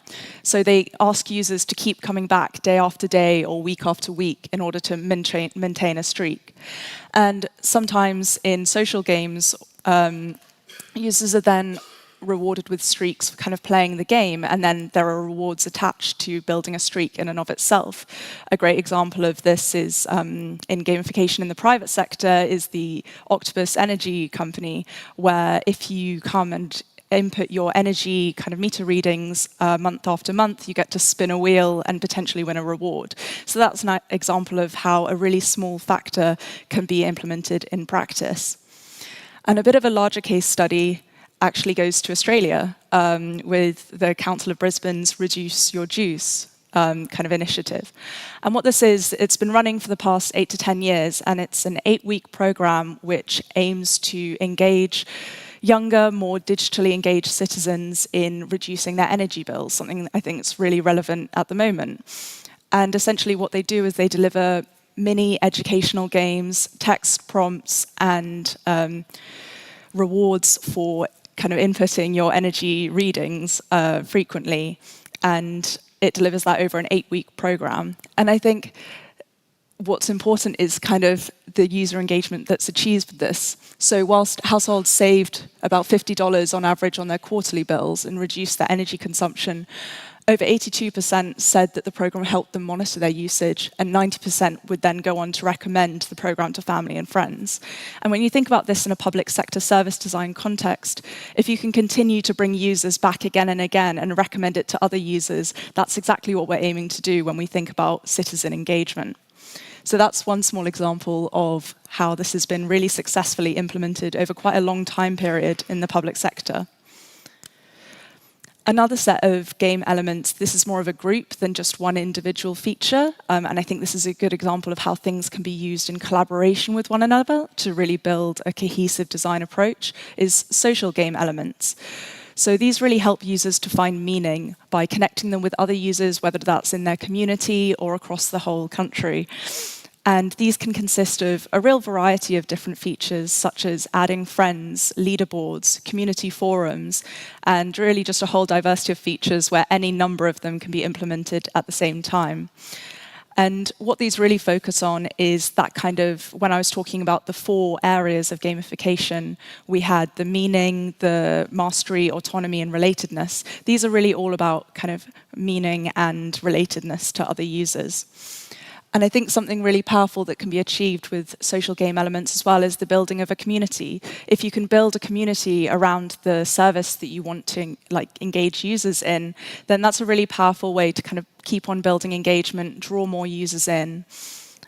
And I think a great example of where this has been done in practice is actually another kind of European startup civil society initiative, which is Civic Dollars, which this was started by Stephen McPeak in Belfast. And essentially what Civic Dollars does is it creates a reward system all around community and civic engagement. So it hands out civic dollars, which aren't any kind of cryptocurrency, but rather they're just an in-game currency. And it hands them out for different social activities. So users spending time in green spaces in their local area, or reporting antisocial behavior or littering to the local community. And then it prompts users to spend those civic dollars either on local community kind of services, such as gym or space rental, but they can also offer to donate those to local charity or community initiatives. And in a kind of monitored trial that they ran in 2021 in Belfast for 5 months, they saw over 3,000 hours of activity registered in local parks, and with over kind of 1,500 civic dollars redeemed from the activity. And I think what's really great to bring out from this is that over 1,000 of those were then donated to community groups. So by engaging people in even starting to think about the community through this gamified interaction, you then prompt even more community benefits and even better civic engagement. And so the final thing I wanted to really close on is how can you start to think about gamification? And how can we start to apply this? I think it can often seem slightly overwhelming and people go straight to thinking they have to produce an entire digital game. But actually there are very small steps you can start to think of just to think about engaging citizens better. So first of all, really knowing your users. What are the user groups that you want to target in your specific initiative? How exactly do you think you can engage them? What are they interested in? The second is really collecting good data. So this doesn't have to be really high density data. It can be census data, or it could just be local surveys. But understanding what data assets you have available to you to design your approach and then to monitor it is really important to starting to think about how we can increase civic engagement. And then finally, using your ecosystem. So there are so many fantastic initiatives already out there from civil society organizations, from startups across Europe and across the world. By reaching out to those ecosystems, you can learn from what they've done and their best practices and their technologies and see how you can then implement that. I think that also leads me on really well into, I have a fellow colleague from Public, Sophia Silva, who's giving a talk on how startups enhance the GovTech ecosystem at 1:30 today. So please make sure you come along for that later, as I'm sure that can build really well on some of the starting points from here. So thank you so much for listening. This was a brief primer, and I hope this encourages you to go away and learn about gamification more. If you'd like to get in touch, I'll be around all day, but this is also my email address. And yeah, have a fantastic rest of conference. Great.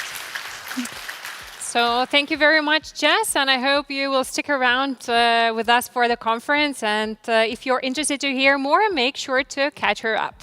Awesome. Thank you, Jess. Thank you. And now let's get ready for our second keynote, which is co-creating government services as a citizen-centric approach. This is the topic that's circulating around a lot today. It will be presented by Ave Habakuk, who is a member of Estonia's public sector innovation team, working to make public services more human and more user-friendly. So, welcome, Ave. A great pleasure to have you here, and the stage is yours. Thank you so much. So a few weeks back, when I was drinking my morning coffee and checking the news, I came across a piece on the national news site about blue fuel. It's a kind of subsidized diesel that is intended for farming, but which illegally was used for other purposes too. And I must confess, this piece of agricultural news only got my interest because this is a project my team used to work on a few years back. And as I read on, I was delighted to learn that the state is generating more tax revenue thanks to the implementation of the new register. But what truly brought a smile to my face was the final paragraph of the article, which featured a quote from the head of a farmers' cooperative. And he praised that farmers were able to have a say in creating the register. It's an example of good policy. Calling it perfect might be a bit of an overstatement, but a good policy nonetheless. And so now, if you've ever met an Estonian farmer, this modest quote is actually high praise, and it's really delightful to read. And so I'm wondering, essentially, is this just lucky that this happened, or is maybe there a process to this delight? My name is Ave Habakuk, and I work for the public sector innovation team of Estonia. Our team of 4 is a part of the government office, and we serve all the 11 ministries and their subsidiaries. And we've been tasked with the mission of helping make the services of the state more user-friendly and citizen-centric. 5 years ago, when this team was first established, there were only a handful of public servants who knew about user-centric policy development. And we understood early on that we, as a tiny team, need to constantly think of ways how to make the biggest impact and how to reach the most people and how to affect the most services possible. So how do we work? We run a 10-month-long innovation program every year, and a couple of times a year we run design sprints that we have modified to fit the Estonian public sector. And both of these formats are based on an open call. Once we put it out, anyone in the public sector can propose a problem that needs to be solved, put together a team, and apply. We just require that the teams consist of different stakeholders.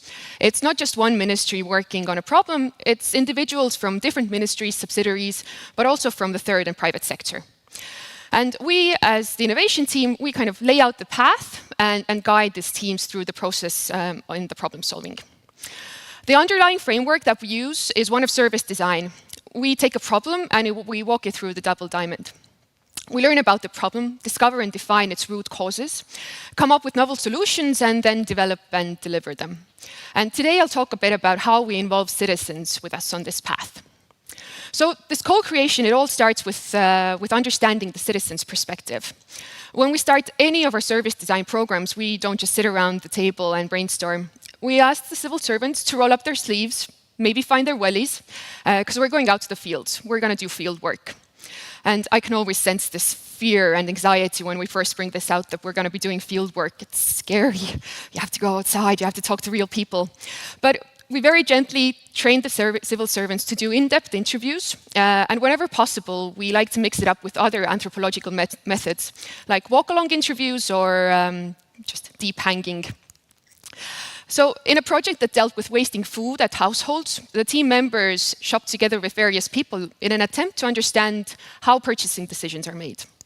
Or when we needed to unpack the reasons why so many young men avoid the compulsory military service in Estonia, the team joined new conscripts all over in the gathering points all over Estonia and joined them for their first days in the military, sleeping in the bunk beds, eating lunch in the 9 minutes that you're allocated.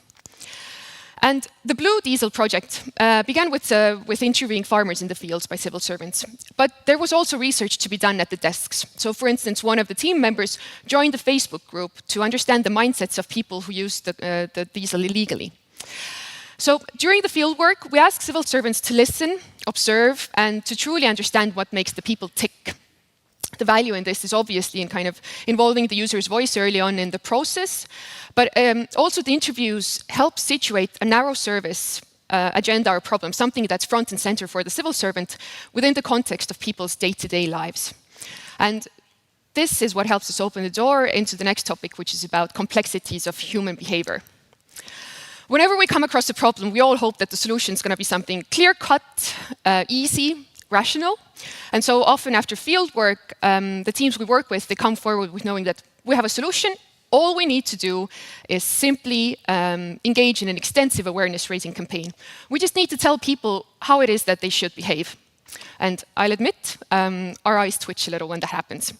So to remedy that, we try to give the civil servants a basic understanding of behavioral economics and shake the belief that humans are rational decision makers and give them a more realistic view of human behavior. We try to get them to understand how few decisions in people's daily lives are made with proper analysis and conscious logical thought. And we want to show them that in many instances, the problems in the barriers and frictions, our solution should not ask people to jump over them, but we should try and remove the barriers. So for instance, in a project with the prison service, the team was tackling the problem of why many people on probation fail to follow the rules set out for them. And while one of the initial hypotheses of the team was that it's simply because of malice, the takeaway from the fieldwork was that people on probation, they don't feel on top of the information that they have, and that this sense of helplessness and frustration at times turns into arrogance in this regard, which then can be interpreted as malice.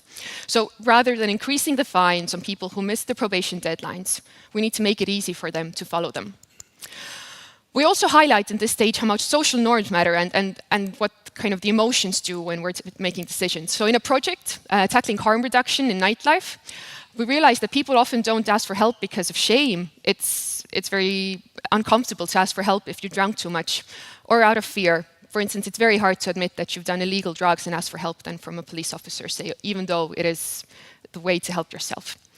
So, and it's important that at this stage, we don't brush off these seeming irrationalities, but accept them as the environment in which our services or policies have to work.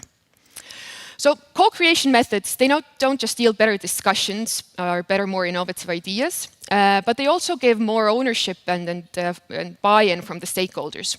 And oftentimes, these co-creation leads to solutions that no one single person could have come up with. So once we get to this stage of the double diamond, we often suggest to teams that maybe they want to bring on some new, wider range of participants into generating and developing the solutions.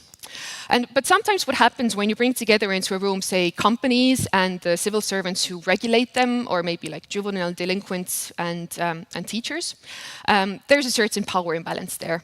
And at this point, what we use are liberating structures methods. And we use them throughout the formats to make sure that everyone feels good in the space and every voice is heard. So we've done several projects with the Ministry of Defense in recent times, and in one of them we decided that we want to bring together the conscripts and the military officers to kind of think about what could be a better way for the conscript service. And this was unheard of, and we really had to pull out all of tricks to make this work. And so while the workshop began, as could be expected, with the military officers shushing the conscripts, by day 3, we'd managed to get them to a point when we had a question, then the military officers would silence themselves and turn to the conscripts asking, boys, can you tell us how this is, how it really is? The conscripts had really become the experts on this topic we were solving. And finally, we're to the step where we think we have the solution. But many problems in the public sector are complicated. They're wicked problems. And whatever we aim to solve is always just one aspect, one target group, a specific touch point. And often there are so many solutions on the table, and it's tough for the civil servants. They don't know which one to choose, because we don't know if or how exactly they're going to pan out. And add to this the failure of fear, which is very real in the public sector. It tends to guide you to the safest option, even if it might not be the most efficient. And so, in our view, testing things out on a small scale is a severely underused pill against failure in the public sector. And before I jump really into the testing, there's one more bit of validation that I want to talk about. Very often, the teams we work with will tell us already on day 1 that it's all clear to them. They know what they need. They need an app to get people to sort their trash, an app to get people to pay their debt, an app to get people to lose weight. But I know from personal experience, having gone through developing a startup myself, that building an app takes time and investment, and it's better to be very sure about what it is that you want the app to make people do. So we asked the civil servants to take a step back and think about this. What is it really that the app needs to do? And one of my favorite examples of where this simplification process led is from the state real estate management company. They wanted to create an app that would support the circular use of empty state-owned buildings. And they realized that their app, after this thinking process, it was actually analogous to an auction process. So what they did was that they prepared an auction of the old courthouse, and during this preparation process, learned so much about what are the actual functionalities that they and the final user will need in the system they're building. Well, user tests are an obvious part of service design projects. And for the public sector, it's actually also another means of collaboration with citizens, offering them a service or policy before it's ready, being willing to learn and adjust according to people's capabilities.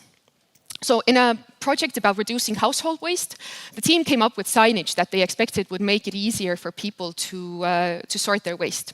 And in order to test it out, how well people understand the signs, they created mock bins out of paper and had a bag of play garbage, which they went around with and they asked users to sort. Later in the same project, the team ran a randomized control trial to learn the efficiency of different waste collection methods. And testing and running policy experiments, it calls for a shift in the mindset and a certain type of courage, both from civil servants and politicians, to admit that we don't know what works, but we're willing to find out. And by doing this, we manage risks better, discover unintended consequences, save money, but we can also imagine and validate new and bold policies together with citizens before we simply subject them to regulations. While the end result, walking through this path, is undeniably important, for my team, the biggest impact comes from, in these projects comes from the shift of mindset with the civil servants. After they finish a project with us, we want them to ask themselves, with any new project they're solving, what's the user's perspective? And co-creation, it isn't a single step in the process of developing a new service or policy. It's a fundamental shift in the way we approach problem solving and the mindset of keeping the user always nearby. It's about knowing about the different competencies a user can have and how to tap into them and when to best use them. So, in the case of the happy farmer, co-creation is going out to the fields to talk to them, explore the subcultures of illegal use of the problem, understand the kinks of human behavior, find the solutions and test them out with the end users. And I really think this might be the formula to both happy farmers and happy citizens. Thank you.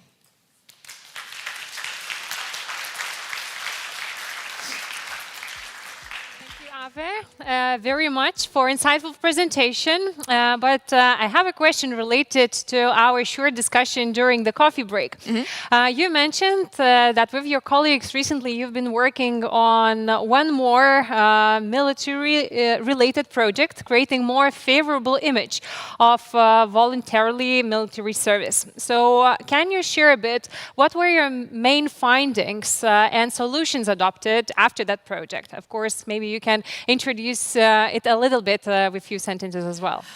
Sure. Military service in Estonia, it's not voluntary. We have a mandatory service for all young men, and the project that we've been working with the Ministry of Defense is really how to make this experience better, because I will admit I was very prejudiced about the military before I first started working with them, thinking it's like a macho, like shoot that stuff organization. But it's actually an organization that realizes that their biggest asset is the people, and they really need to be able to improve these assets that they have. So yeah, that ties in with one of the solutions that we're working on right now about the conscripts, is how to kind of give the conscripts a better understanding of where their skills lie within the greater picture of defense of Estonia, together with the military of Estonia as well as NATO. And so we're during the final days of their conscription service, we're designing like kind of a war game for them where they can kind of put their skills to use and really build this bigger picture. Yeah, I think in Lithuania we share the same challenge when we're thinking we can't protect ourselves. NATO, where are you? So it's a great chance to hear from you that you are building some solutions in-house and trying to challenge the mindset that not everything is like we think. Yes. So thank you very much, Ave, one more time. Thank you. Round of applause for our lovely speaker. And now it is time to move to a demo part where we will hear real practice sharing from the companies that are out there in the market, building their solutions and trying to make the real change every day. Let's welcome Modesta Kairytė, LT 2050 Project Coordinator, to share about their journey in creating the future vision for Lithuania. Welcome. Hi. So, hi everyone. Reimagine engaging thousands of people to dream about the future of Lithuania. Lithuania in 2050. We have been doing this exercise using foresight methodology to create the vision for Lithuania. We have been working for 1.5 years already.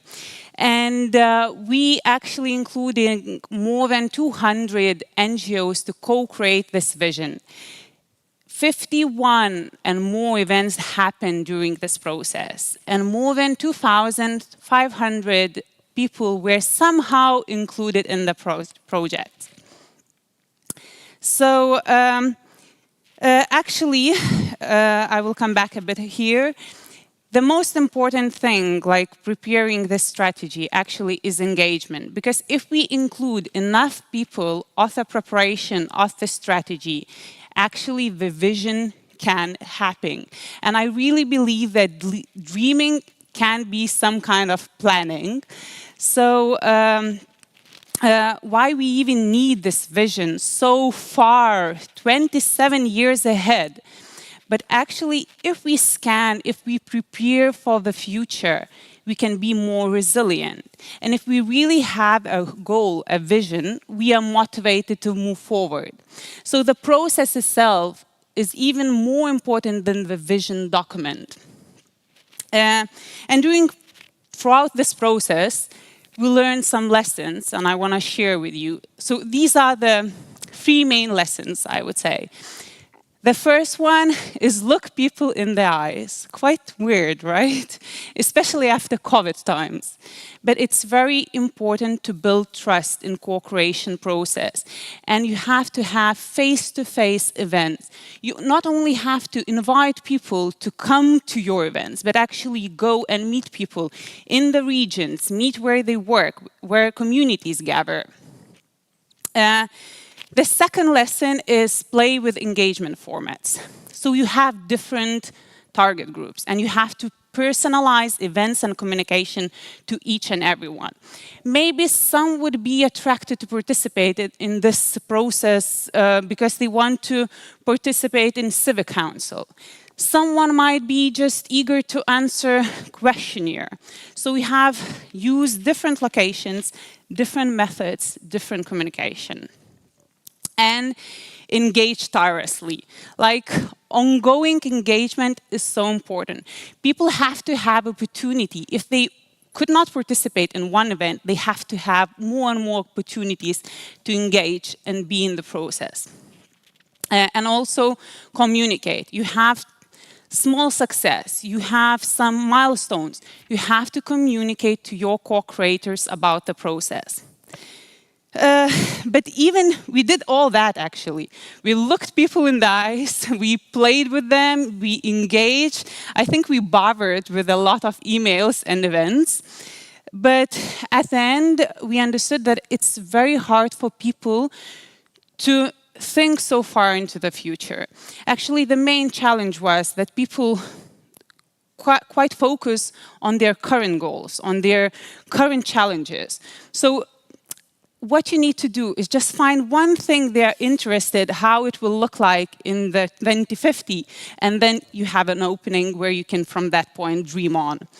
And usually it's like how our climate will look like in 2050. But the even more popular question was, will I get a pension? Will I be working in 2050? Until what age? This is what people are interested in. And actually, when we talked with people, when we asked, like, what do you wish for Lithuania?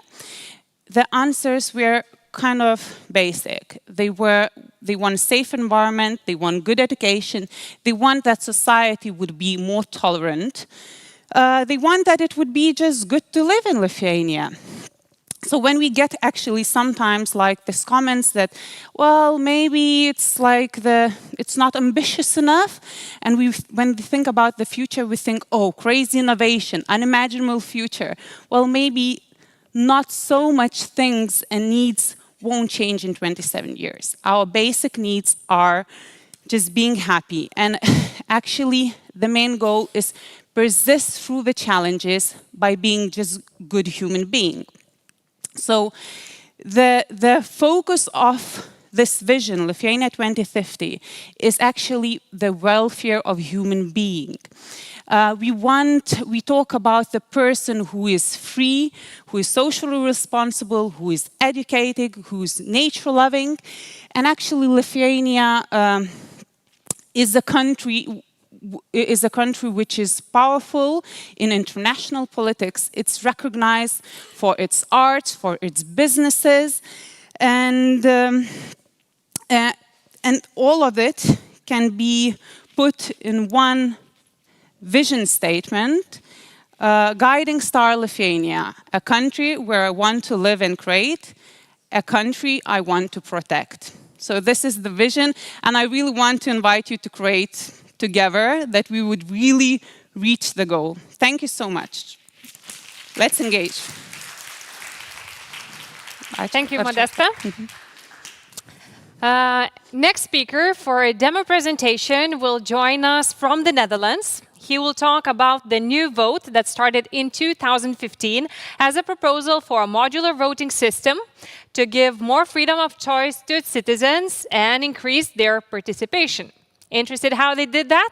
Let's hear it from Rudy van Belkom, who is the Executive Director of the Netherlands Study Center for Technology Trends.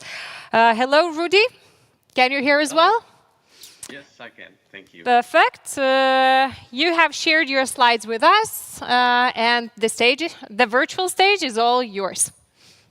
Thank you very much. I will start and share my slides indeed. Should now see them full screen. So hi from the Netherlands, Rotterdam. Nice to see you virtually.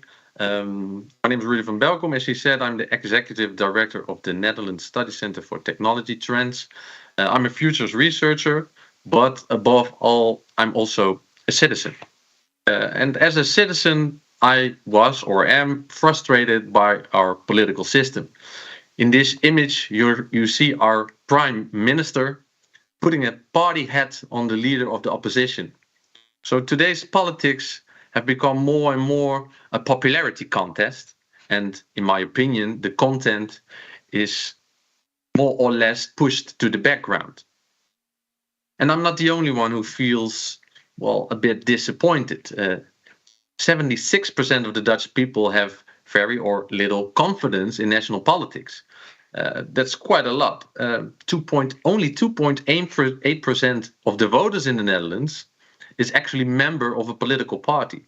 So in terms of commitment, you could say politicians or politics has a problem. And mind you, in 1918 or since 1918, our electoral system hasn't changed in its essence. So 1918 obviously was a time period where there were no computers, no internet, etc. But there were also no asphalt roads in the Netherlands. So it's more than 100 years old and it hasn't changed in its essence. So I was wondering, is it possible to design a new electoral system? It's a big, wicked problem, I admit, but is it possible? I was designed as a design thinker. I was educated as a design thinker, and I learned everything around us was once designed and can therefore be redesigned. So not only the tables and the chairs around us, but also our educational system, our pensions, but also our voting system. And the first design principle I learned was an easy, a simple one. Someone else has solved your problem. So instead of trying to innovate and co-create, etc., and trying to reinvent the wheel, you should also look at other domains and find out which innovations are successful over there. It is also called cross-sector innovation. So I was looking in domains that also have a long history, that is haunted by mistrust and are facing declining memberships. So maybe a bell is ringing already what kind of domain suits this description. And well, maybe obviously it's the newspaper industry. They also have a long history. They are haunted by mistrust, fake news, etc., and have, like politics, are facing declining memberships. So I came across a cool innovation. It's also a Dutch startup by coincidence. It's called Blendel, and they are challenging the newspaper industry with a new innovation. It's an app, and instead of having a membership on just one newspaper and only read articles from that same newspaper, with the help of Blendel, you can select the articles you want to read and having just a subscription on Blendel instead of a newspaper. So you can choose, you have more freedom of choose to read the articles that you want. So I thought, can we integrate this principle in the voting system? So can we create a modular voting system? And I believe we can. And the concept I created in 2015 is called the New Vote, or in Dutch, it's called Het Nieuwe Kiezen. And in essential, it's a modular voting system. And it means that instead of giving your full vote to just one party, you can vote by issue for the position of the party that suits you. Modular voting. So, for example, you could vote for education on party A, but for defense on party B. So you can also divide your vote, because most times you don't agree with the total part or with the positions of the party. So you could compare a political party with a box, with a fixed box, and it consists of different compartments. So they have a point of view on education, on welfare, on defense, etc. But you can only vote for the complete box. You can't pick and choose. But when you look at a modular voting system, you actually can.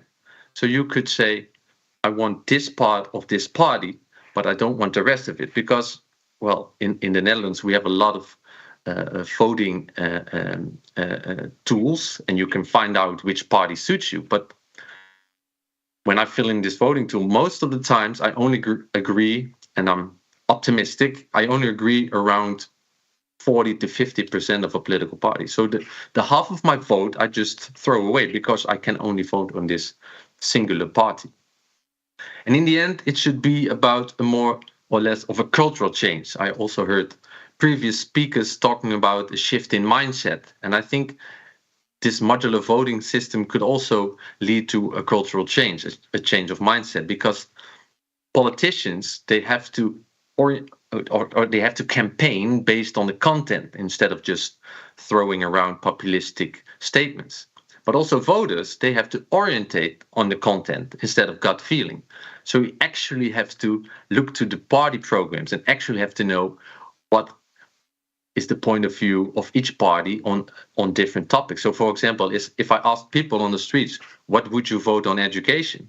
They probably don't know, because they don't have all the information to know what is the exact point of view on that topic. But when we vote modular, we have to orientate better and more focusing on the content. So it got a lot of attention because, well, a new voting system, it's a big, wicked idea. But at the same time, I thought, well, the attention is nice, but we also have to put it in practice. We have to test if this actually works, because otherwise it's just an idea, it's just a concept. So luckily I had the opportunity to create an exhibition in Design Museum Holon in Israel, and it's called State of Extremes. And I was wondering what would happen when you vote for something rather than for someone. So in the current system, we vote for a person, But in this modular voting system, we would vote on a point of view. So what would happen? So we created this interactive installation at the museum, and people could vote for a topic. So instead of voting on a person, you could vote for your point of view that suits you. And we choose pretty extreme topics, so LGBTQ marriage, etc., and the point of Jerusalem, etc. So in Israel, in 2020, they had to go to the voting booths 3 times within 1 year. So there was a lot at stake. And when you look at the results, you see that extreme points of views don't have a lot of backup, and more corresponding views and more moderate views have. And I thought, okay, still a nice experiment, but what would happen if we actually vote by theme, vote by issue? So I had the opportunity to create shadow elections in 2022 for the local elections, and voters could actually vote per theme. So instead of giving your full vote to one party, you could actually choose within this different point of views. And the outcomes were pretty interesting because voters, they choose more socially, and political parties without a clear identity score lower. So it actually changes something. And I think an important lesson I learned by experimenting with this voting system, by experimenting with new innovative ways of voting, we are not as divided as we think. In the Netherlands, and maybe in your country it's the same, polarization is becoming a big theme. It's a big problem in our country, it is. But at the same time, we have to worry, or we have to think about that polarization doesn't become some kind of self-fulfilling prophecy, because a lot of political parties, they actually try to polarize in order to gain votes. But I think that's a real worrying development. So I do believe we have the responsibility to at least experiment with new tools. So I'm not saying I have the holy grail and a modular voting system would change the world and everything is better. I hope so. But like I said, it's not the holy grail, but we do need to experiment, and not only on small scale incremental things, but also in big wicked problems like the voting system. So hopefully I inspired you to think about these things as a system design, and also have the idea that we could actually redesign these systems. Thank you for having me. If there is a question, I would be happy to answer it, but I don't know if we have time. But thank you very much.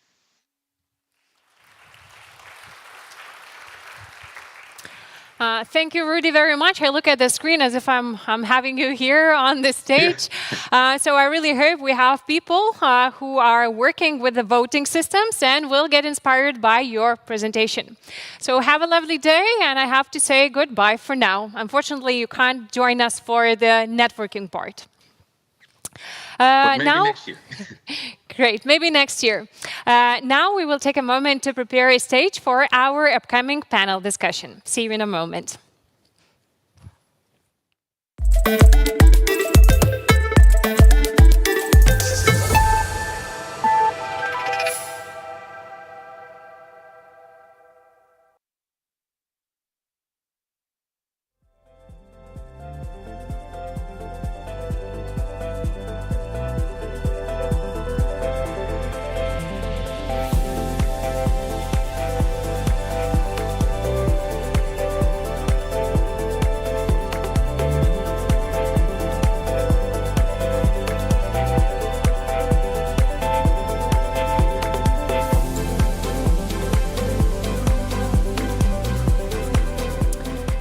So next on REIMAGINE engagement track is a panel discussion that will go all beyond and above the question: what are the unique ways to involve citizens and public in building better digital public services? For this, I would like to invite our extensive list of panelists. So first of all, let's start with Catherine Nikolovsky, who is the Executive Director of Civic Software Foundation, a nonprofit that creates technology and supports applied practices that reinforce equity and democratic values. Welcome, Catherine. Next on the panel is Ave Hapakuk, a member of Estonia's public sector innovation team. We've seen you. Welcome back on the stage. Next panelist, Ieva Kimontaitė, advisor to the Office of the Government of the Republic of Lithuania, mainly focusing on topics like citizen engagement and open government. And this panel will be moderated by Ieva Dunčikaitė, a project leader at Transparency International Lithuania, focusing on transparency in public and private sectors, open data initiatives, and anti-corruption, as well as citizen engagement. Round of applause, one more time. Let's energize this panel. And I leave it up for you, Ieva. Thank you so much. Hello, everyone. It's a pleasure to be here and welcome Catherine, Ava, and Ieva once again. The discussion that we will have now is essentially about all of us. As citizens with our hands-on experience and our vision for our communities and democracies, we have valuable insights on how to shape and how to build better public services. Thus, with our panelists today, we will be discussing what are the unique ways to do so and how to make sure that the voices of citizens are heard. So I will start our panel discussion from here, from Vilnius and Lithuania. Ieva, you have been working with open government initiatives for a while now. And the narrative that I have been personally witnessing is that we sort of have two sides of the coin when we talk about citizen engagement.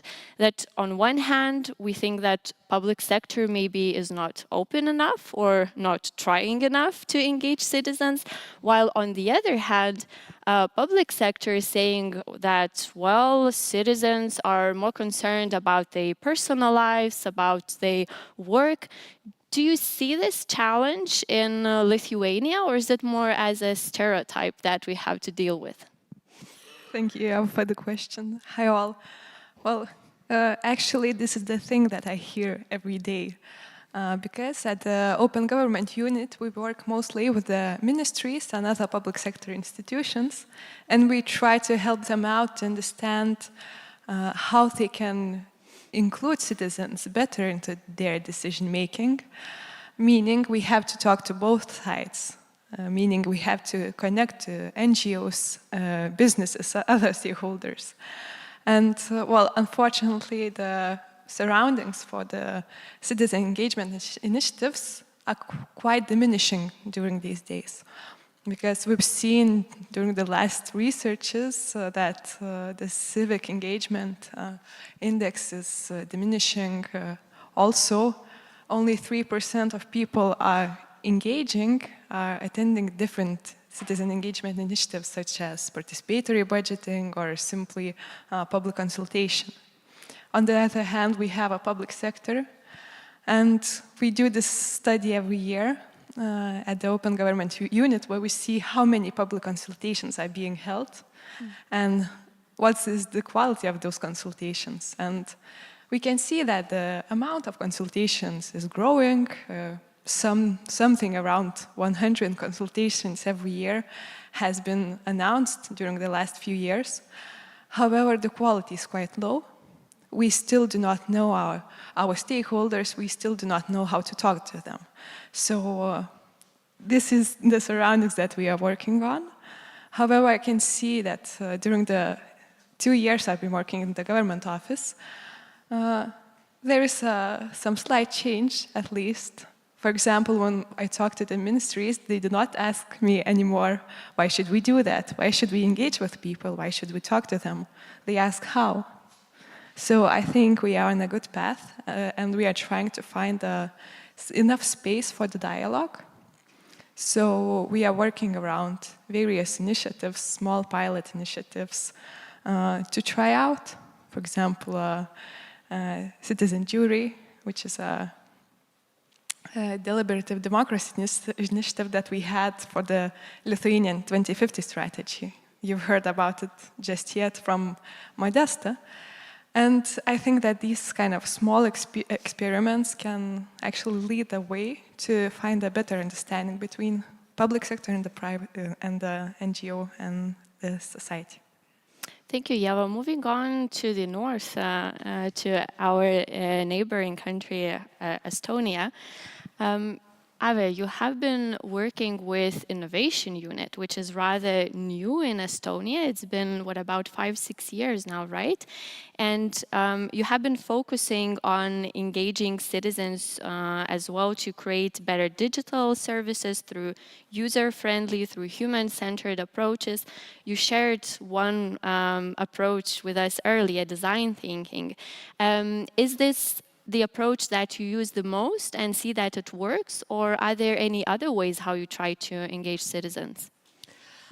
So yeah, design thinking is certainly, it's something that it's like the surface beneath our feet, or the path that we follow. So perhaps in like the simplest layman terms, what is design thinking? Design thinking is understanding the problem, thoroughly understanding the problem before jumping into solutions. And maybe when I was listening to your answer just in the previous question, I was thinking about the civic engagement and also how the problem is both relies on the side of regular people not being active enough, and then the public servants also actually having the question of how do we do this?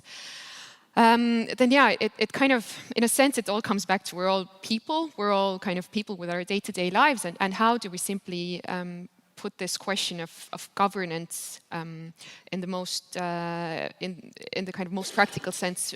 How do we talk about this in the context of our everyday lives? So for yes, like design thinking, it's just a big umbrella term under which we do different things. As I was saying in my talk as well, that along the path there are different ways to engage citizens. User testing is a way of engaging citizens as well, and hearing what they have to say. Doing anthropological fieldwork is a way of engaging citizens. It's kind of important that along the way we think about what are the competences of this person that we're talking to, and how do we best engage them in a way that they feel comfortable, that they feel competent, and that they feel engaged in a way that they really feel that they're heard.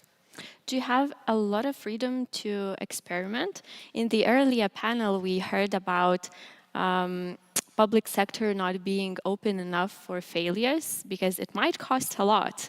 How about Estonia? Do you feel that it's changing? So certainly the sphere of failure is very prominent in the public sector, and the way that we're trying to address this, and we're trying to do this in a very systematic way, is essentially to tell people that fail fast, but fail early. Learn about this.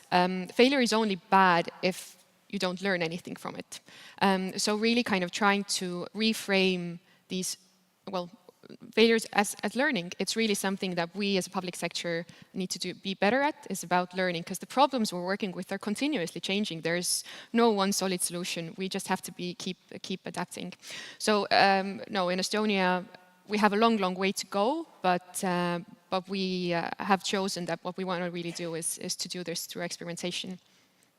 Thank you. And I'm looking at Catherine. We are moving towards this classic approach of citizen engagement, where we have public consultations, where we have surveys, to more data-driven approach to digitalization in a way. And with Civic Software Foundation, you have been working for about 10 years now, aiming to create social impact with technology. Just to start off our conversation, can you just go back a little bit and share what was the main reasons, the main motivation to work with Civic, and how do you build those technology-driven initiatives, and perhaps you already see what works best and what is it that we have to try out? Thank you.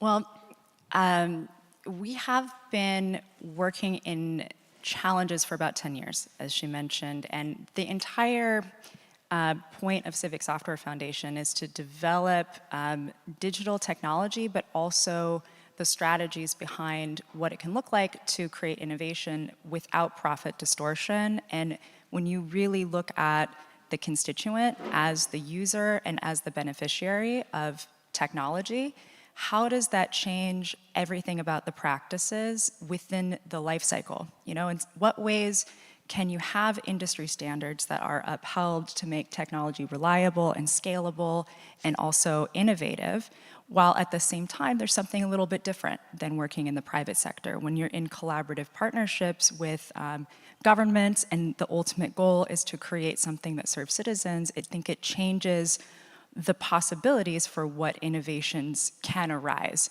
And so back to this idea of user experience design and design thinking being the bedrock on which so much of our co-creation discussion is built on, there's something that we have noticed over the years, and I almost feel as though we're moving in sophistication past what design thinking was, in the 2010s. When startups were just starting to become mainstream, and you think of design thinking as sticky notes and all of this emergent, rapid development. Well, I think that what we have, so Civic is leading an initiative called Context-Aware Systems, which is a field of applied study that shows how to build software that has essentially context, is embedded within data structures. This isn't a data-driven panel today, but I think there are things that we can learn when we speak of data constituents. So data constituents are different than users of data, for example. Data constituents are the types of people who are literally represented inside of data, or they are very much like the people who are represented inside of data. And they're not users because they may not know that this data exists. They'll never touch the data. They're also not stakeholders. We talk often about stakeholders within design thinking, but if you think about stakeholders, they have some kind of business objective or use case for a data set existing.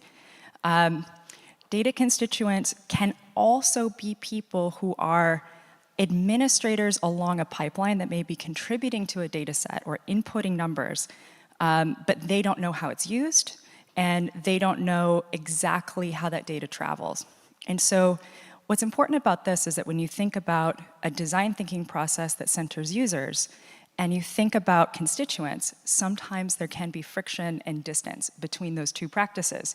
But we can lean back into design thinking principles to say, well, if you have a project that, let's say, is participatory budgeting, and you've done a lot of user-centered design on this product to where if someone comes to a digital interface, they can easily navigate, find their way through, and in fact, the administrators on the other side can receive that information and act on it. But what do you do when they don't come to the website at all? What do you do when they're not showing up? And everything that was designed for users, there is distance to travel between your constituents actually becoming users. And it is a similar but branching off discipline of applied design practice, which we can talk more about. Can you share an example that worked well, what you're talking about? I know you have hubs not in one continent, so perhaps you could share just for us to understand better how it works in practice. Yeah, I want to be mindful of the time of everyone on the panels, but to briefly speak to one example, we were working on a project with a municipality that was in 2021, half of 2020. This is during the COVID pandemic, of course, and we were looking at the impact of services across the entire county. This is, health and human services, education, housing, and they wanted to know how their programs were effectively serving immigrant and refugee communities. This was not as deep as an audit, right? This was just sort of a snapshot to try to inform something in the middle of a crisis. And the first problem was actually quite difficult just to know what the ecosystem of services and programs existed. There are literally thousands of them. We had to use machine learning actually to pull down program contracts to try to associate even just words that may help us see which programs were being offered, let alone before we get into looking at impact. And what we discovered was that there was a whole lot of gaps in this data. It didn't appear that when we were talking to, let's say, constituents who were actually employees of the county, who were working in field offices and most closely with some of these contractors, they started to give us a bigger picture of what was actually happening inside of the pandemic, and we started to see that the gaps in this data were because much of the work that was actually serving immigrant and refugee communities was going uncompensated and was not contracted by this particular county. And so when you talk to the constituents of this data, which in many cases were the county's own employees, they were typically not allowed to be in executive meetings. It was very unusual practice to advocate to bring them in as constituents, which could inform the county's data gaps around what was happening in literally the absence of the programs. And this became a whole different standpoint to even derive the question. As you mentioned, design thinking is so much about getting clear on your question, but data essentially is something of a construct that's created by us and what we want to measure. And so you have to go back to the beginning of what questions you're actually answering. And sometimes some of the most interesting questions are things that you may not yet have data on, or that you can actually get many information from the data that's in the gaps. And that's where the engagement becomes so critical, and where also involving citizens and other constituents and stakeholders can help give you a fuller picture.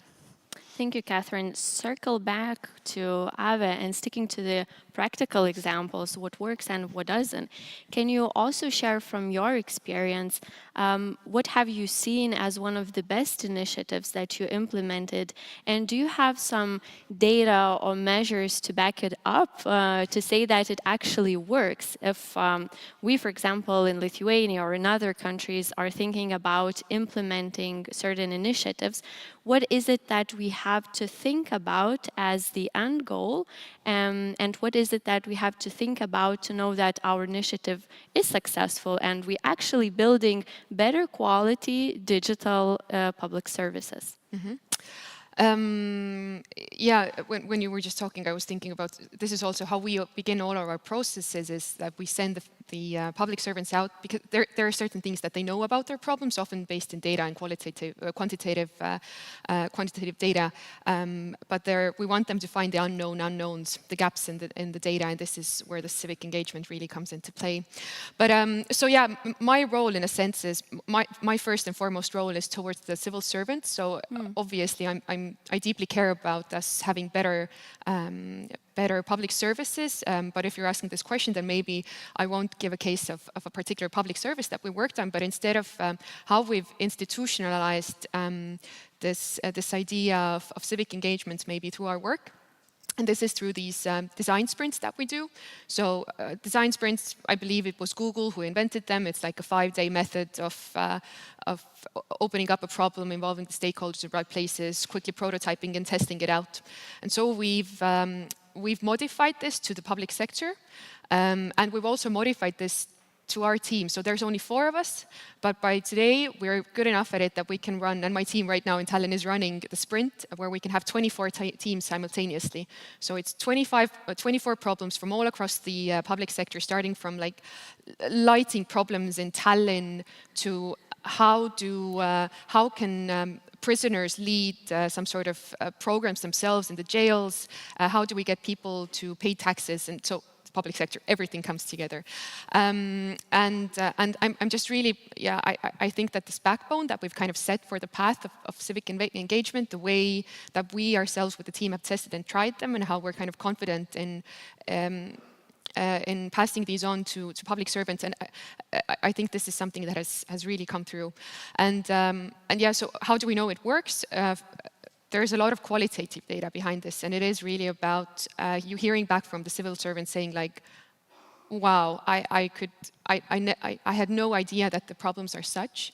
Wow, I'm so impressed that people are going to talk to me if I approach them in this kind of very curious and simple manner, even if we're talking about, say, illegal use of diesel. If you ask people nicely, they will tell you. And also just this one team that I was working with in the sprint saying that, you know, they thought they came to solve one problem, but now that they've talked to the people, to the citizens, they realize that the problem is elsewhere. So, okay, we're going to reorient, and we're actually going to put our, going to try to solve it from this angle. And so as I say, we can do these 2 times a year. 4 of us running 24 teams, that's about 200 people at the same time. And altogether, over the past 2 years, I know that this, because we're really thinking in scaling all the time, keeping the user-centered, but how do we get to all the civil servants so they get this experience, they get this, well, not just an experience, but a feeling of success of talking to the people, knowing the same, like how do we speak to people, getting this answer to this and getting this joy out of it. So yeah, over the past 2 years, we've managed, there's 26% of the civil servants working in the ministries have participated in a program. So it's already like, what, a quarter of all public servants? In the ministry. So there's, of course, we work with the subsidiaries and the local municipalities and all of that. But yeah, like I think I'm really proud of this, that we've really managed to reach a quarter of people working in ministries. And do you see the future of it? Are you planning to expand, for example, to municipalities as well? So yes, there's like 2 particular areas where I can see that it could take, in Estonia at least, it kind of could use more support. One of them is local municipalities, because we mostly work with central government. And then in particular, it's also about this one big change that we all have coming that has all sorts of touch points, technical, but also social, and it's the green transition. And I think that there's like kind of a certain focus around the behaviors and the services that we need for the green transition could take like, I would hope that we can expand in that direction. Thank you. So traveling back to Lithuania, Java, looking to the future, how do you think public sector can empower citizens to take an active role in shaping the digital public services that affect their lives? And what do you see has worked well so far in Lithuania? And is there anything else that we have to change? So the answer is quite the same. It needs 2 sides to create something good, to create a dialogue. So I can talk from the perspective of the government. That can be done. So at first I would say that you have to have a clear will to share the power with the people, with the society, especially when it comes to politicians, to the decision makers. So that's one of the main points is to understand that if you are giving up power, then on one hand you will have to decide with other people on the same decision. So, however, you can get a so much better result out of that. And currently in Lithuania there is a national forest agreement going on, and it is being run by a Ministry of Environment. And the interesting fact is that Ministry of Environment is only a facilitator and moderator at this initiative. So they decided to invite all of the stakeholders who are working around the forests, the businesses, the NGOs, the environmentalists, and so on.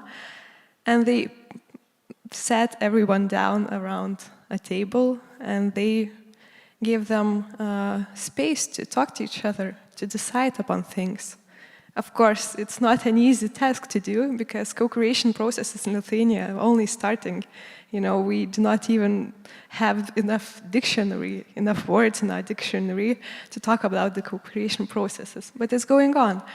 And of course, the agreement is not agreed upon yet. There is still a long way to go. However, such initiatives, as I said, such experiments can lead a way towards the better common understanding. The other thing I would like to note is that I think we heard that as well, is knowing your audience and knowing the people who are you talking to. So I'm really happy that during the last few months in Lithuania there have been like tens of different trainings of easy language in different institutions when it comes to the easy language, to talking to people. Because usually if the public consultation is held, it's usually being held on a draft law.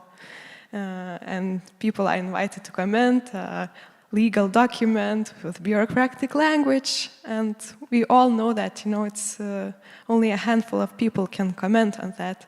So we have to know a way to reach out to the people that are being involved in the decisions that is being made that will be touched by this decision. So we have to learn how to speak to them. We have to reach out in certain ways. For example, if we are talking about some social affairs, well, Ministry of Social Affairs is organizing or drafting a law on people with disabilities.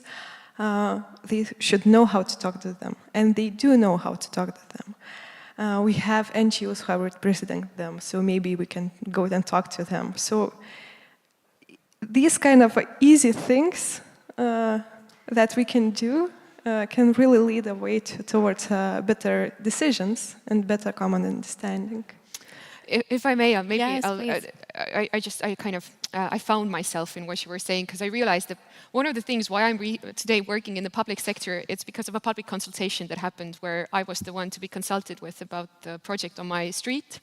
I'm a highly educated young person with good tech knowledge, but I was presented with, well, for one, it was horrible UX, but then it was also what I was asked to comment on was, to my best understanding, some sort of a map that was going to change my life, because this was my home street that they were going to be renovating. And I think this was one of the kind of kickoffs that got me thinking exactly about how do you talk to people, what are the different competencies. Me, as someone living there, what I want the state to do is to come and ask me, saying like, do you walk? Do you have kids? Where do you go? And then kind of after that, it's okay if they draw the map and tell me like, hey, this is the place where you're going to walk, and so yes, this kind of exactly this. How do you talk to me? How do we talk to citizens? Was something that kind of eventually, in a sense, drove me from the private sector into the public sector, because I think these are really interesting questions of how do we get people. So to we talk to us. already have so many examples, right? So we start with speaking the citizens' language, right? Understanding how to come to them. We have several examples as public consultations, participatory budgeting, design thinking approach for as a bottom line for engaging citizens. But we also, I think, have to think about citizen engagement not as a box-checking exercise, because sometimes that happens as well. And I'm looking at Catherine. What do you think is needed for us to make sure that those initiatives are sustainable and that it's not a one-time thing, that our ministry or our municipality did a public consultation? And how do you also see the role of technologies playing out in this conversation? Thank you for that question. Well, on one hand, I'm here just like so happy to hear about these stories and incredible leadership that's being done.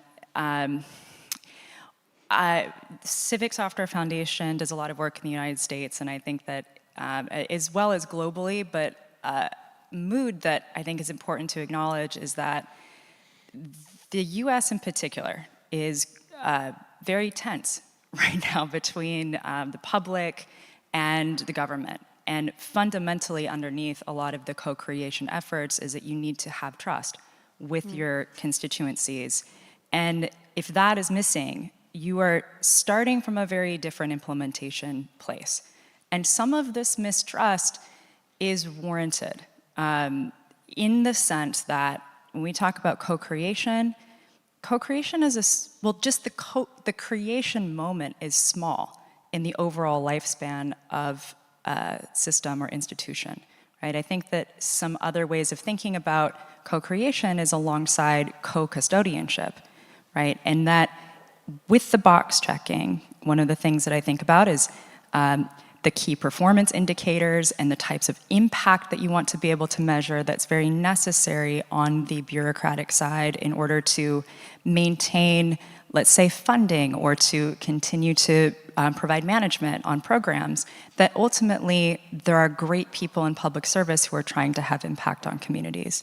But at the same time, I've been in many different rooms where there's actually been quite a lot of money thrown at a design thinking process for inclusivity and equity in the community, yet the people who are going to maybe even be compensated that they're imagining, who are the community members, they are given about this much space at the perimeter of what actually can provide change. It feels, if you're not being careful, it can be performative, where you are essentially doing an initiative that may have some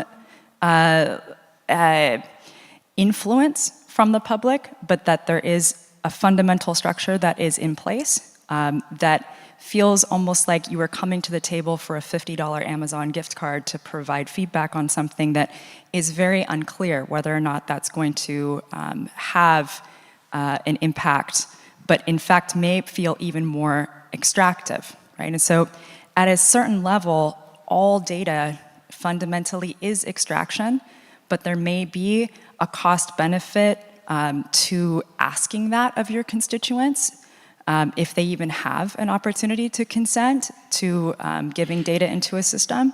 If you're asking for their feedback and you're asking for that participation, looking at how you're categorizing people, where that chain of information goes, what influence they have, not just at the creation moment, but also through the life cycle of this program, and the custodianship is important, I think, to know and to build trust. So I do think that co-creation can be an opportunity not just to design programs, but to build relationships with communities that evolve much past even just the roles of the people who may be there in the beginning. And I see Yeva has been nodding the whole time. Would you like to follow up on that? Yeah, I would add a bit more simple. I understand, yeah, that's very important to keep co-creating, to do not let go of the process.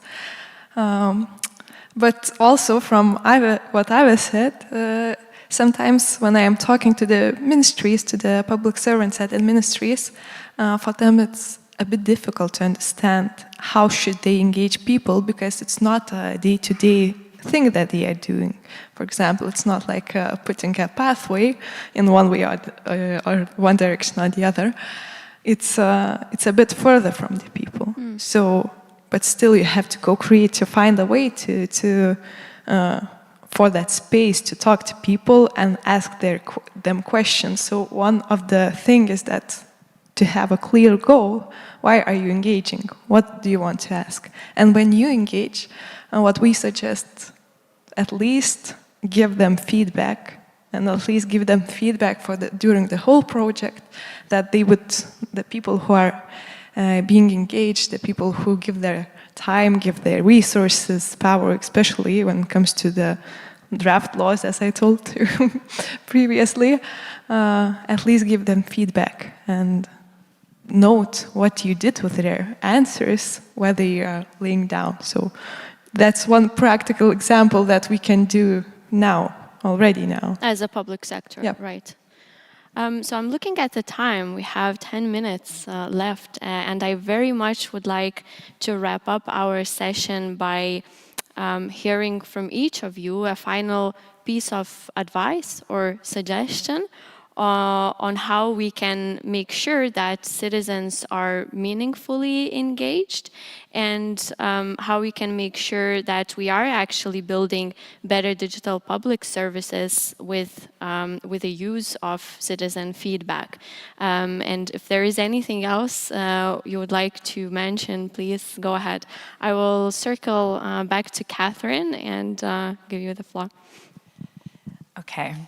I hadn't fully thought. I think the one thing, I might go with this, and I haven't mentioned this before in this discussion, but we find this to be true over and over again, is that you can spend a lot of energy and resources trying to think about how you want to create paths for engagement or build participatory initiatives. And then on the other hand, there are already engaged citizens and other types of community-based organizations that are pushing right up against the gates and asking for certain kinds of changes, and that gets less attention, right? And so look for not only how to optimize and build best practices into how we engage and co-create with constituents and are responsive and embedding that flexibility within our bureaucracies, but where is the citizen engagement naturally coming and meeting resistance? Because you miss a lot. It comes back to what is in the gaps, can be a really rich source of not only information, but transformation. Thank you, Catherine. Java, Ave? Yes, boiling it down to one thing, it's a tough question, because my mind still goes to essentially still these kind of process parts, and I understand that kind of jumping in and starting a practice in the middle is very difficult. For instance, back when I was working at a startup, it was obvious to us that any email that we send out, you A/B test it. You A/B test it, it's obvious. You want to know what's the best one. And now in the public sector, when I sometimes ask some agencies that send out like 60,000 SMSs a week, like, hey guys, can we A/B test this? Then since they don't have the system in place, like just like jumping in and doing the first step is so hard. So I'm just reflecting on this idea of it's hard to talk to kind of engaged citizens halfway through the process. So maybe it is, or maybe my one suggestion is that when there is a problem you're about to solve, already ask about the user already at the very, very beginning, because all of these conflicts also between just constituents and then more active NGOs, and they kind of boil down to, or we get the friction when the process is already halfway through and we've forgotten someone. So if we can start it off together, then that's already like quite a big win. And I guess you also engage academia and other stakeholders as well, right? We've been talking about citizens and public sector as the two poles of this conversation. Since we haven't touched upon that, I guess it's also an important thing to keep in mind, right? Yes, definitely. For instance, the way that we run the teams, so oftentimes they will actually be the private sector in there, or NGOs as well, as part of the team. As well as the academia, it's definitely just getting the people, as you're doing with the forest agreement, getting all the people who have a stake in it. Hopefully, also those touching base with those who don't know that they have a seat at the table. But yeah, it definitely involves everyone in the society. It's not just public sector and citizens. Yeah. Java, your final piece of advice. Well, I will repeat myself, but that's the thing that I always repeat for the people when ministry people call us in. So I would say just have a clear goal. Why are you doing this? Because, well, sometimes it might seem that the initiative is fun, let's try this out, but if you do not have a clear goal, you will just use your resources, use others' resources without a clear understanding what you are doing. On one hand, it might be good to experiment that, but it's better to have a clear goal, and then after that you can see whether you reach that goal. So, and of course, some patience to try things out. Thank you very much. What I take from this discussion is that, well, it's all about the people, essentially, that we also do not have to go for the moments where we are very successful, but also look at the gaps, look at what is not happening so well. Don't be afraid to fail. Trust the citizens, but also trust the public sector, because public sector is becoming more open, is becoming more open also for experiments, and we had so many great examples of very various citizen engagement initiatives, and I do invite everyone to reach out to our panelists if you want to discuss in more detail after our discussion today. And thank you for everyone who joined us offline and who were listening to us also online. Thank you.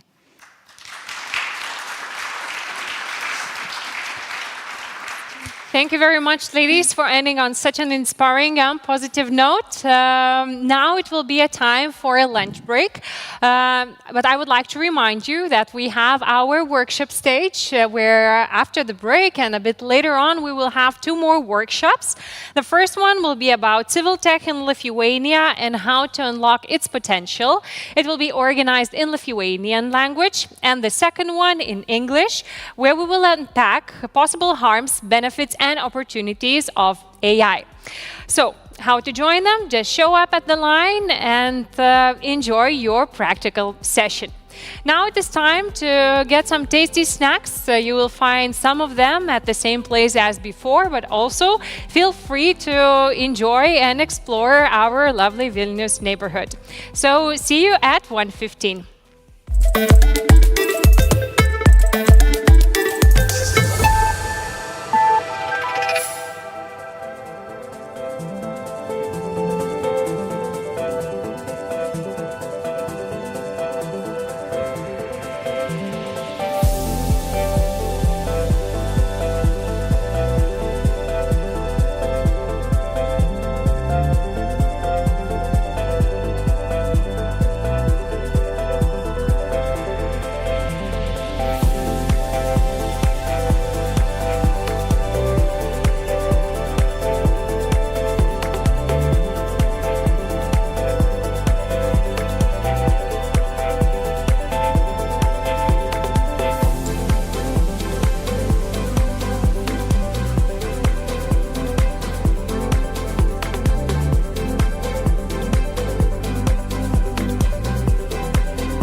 1300.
Welcome back to GovTech Leaders 2023 main stage. I would like to invite everyone from outside to join us here as we will be entering another great set of topics that will circle around GovTech tools and what solutions government actually need in making their functions work for public.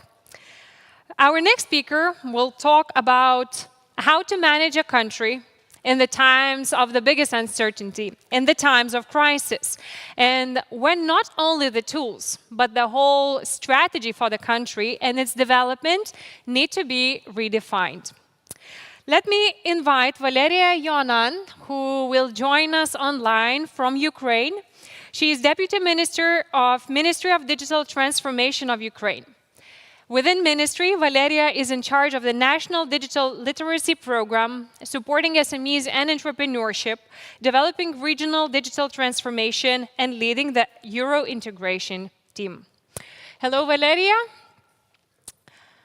Can you hear as well? Unfortunately, we don't have your sound. 1, 2, 3, 4, 5. Do you hear me now? Yes, we do hear you clearly. So we have an audience watching you on our big white screen. So I give all the floor to you right now and see you right after your presentation. Have you shared your slides? Absolutely. Yes. Do we have the slides on the screen? Perfect. So the stage is yours. Thank you so much, and good afternoon to everyone. It's such a pleasure to be here, and thanks for inviting me.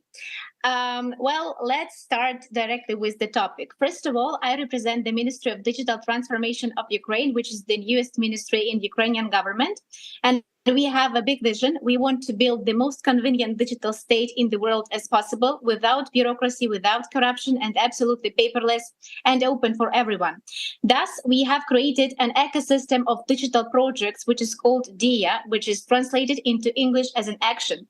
So the ecosystem DIA has 5 different projects. The first one, and probably one of our core products, which you have heard about, is the mobile application DIA, which is used by 19 million of users. The second one is the state portal of public services DIA, with lots of services available on the portal. The third one is DIA Digital Education, a national program on the development of digital literacy. When you are building a digital state, it is important so people could have at least basic digital literacy, so they can use all the benefits that state is creating for them. And also digital literacy is very important so citizens could be competitive. DIA City is the special economic and tax regime for IT companies, and DIA Business special projects on the development of SMEs. So I will tell you a little bit about every part of the DIA ecosystem, starting with the DIA app. So DIA app is basically a state super app, which is used by 19 million of users. As you know, Ukraine is the first country in the world where digital passports are total equivalent to paper or plastic ones. So we have digital documents in the application, and now we have already 14 digital documents, among them digital passports, international passports, child birth certificates, digital driver license, vehicle certificates, and many others. As well as we have almost 40 digital services which are available in the application. Among such services are paying taxes, paying fines, sharing, and many others like the digital signature or possibility to take part in polls. So when something important happens, we usually have the opportunity to ask our citizens through the DIA application and to receive their feedback very fast. And basically that helps us to make concrete decisions fast. When it comes to the sharing service, I will give you just one example. Let's say if you would like to use my car for example, in one city and I'm in another city, you can just send me a request in one click to share the vehicle certificate. I will confirm it and you will see it in your application just within the seconds. So basically, DIA application is now #1 application among Ukrainians, which is used on a daily basis in absolutely different use cases, starting with visiting governmental institutions or like private sector, and ending up with some regular things like paying fines or like paying taxes. Another project is basically State Portal of Public Services, DIA, where we already have more than 120 services digitized, including the fastest business registration in the world. So you can register your business in Ukraine only in 10 minutes. But of course, we have lots of other services, for example, as eBaby. So before, in order to receive a childbirth certificate, you had to go to 3 different institutions and to gather around like 15 different documents to receive one document, which is childbirth certificate. Now with the digital service, which we call eBaby, you can just apply online on the portal. You can answer like a small application form with around 20 or 25 questions, and then you can receive the certificate for your child just in a couple of days. So it's very useful, and it really saves a lot of time and resources for the citizens. Then, speaking about DIA City, as I've mentioned, it is a special virtual business country or special economic and tax regime for IT industry and for a startup ecosystem. So we launched this project 2 weeks prior to the full-scale Russian invasion to Ukraine, and now we have more than 500 residents, including Ukrainian, but also international companies such as Visa, Revolut, and others. So basically, this project helps us to develop the digital economy even during the times of war. When it comes to another projects of DIA ecosystem, it's DIA Digital Education. As I've mentioned, it is the national program on the development of digital literacy. So we started this project in 2020, and we have developed a national edutainment platform with more than 100 series on different topics when it comes to digital literacy, which are related to different segments of target audience. So we have just to give you an example, we have, for example, courses on basic digital literacy, or, for example, how to receive your COVID certificate in DIA, and ending up with what is AI and how you can use it in your daily life or like in the business life. And we have more than 1.5 million registered users right now on this platform. However, we understand that the world is, changing. The world is very turbulent. And of course, due to the full-scale Russian invasion to Ukraine, we have a lot of internal challenges.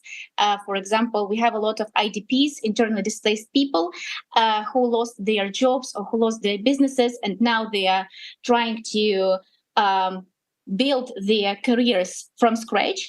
So we want to help them with our project. And that's why next week, on the 17th of May, we are launching a new version of this platform, DIA Education, with lots of different new sections. So we will have a possibility to offer for our users a personalized educational trajectory, as well as we will also have a separate section on reskilling, upskilling, and employment with interactive simulators and the full cycle from understanding what profession might be interesting for a user and ending up with the full educational course certificate and finding a job offer in the concrete region. We will also have an updated version of computer science for scholars, which we will launch in September. This platform will be also available in Ukrainian and in English, and all of the series will be done in edutainment format. So it's micro-learning format with lots of improvisation, humor, jokes, dialogues, and with stop lessons, and everything will be based on European standard, DigiComp 2.2 framework. Another project of DIA ecosystem is DIA Business, which is the project for the development of SMEs and which has 2 components.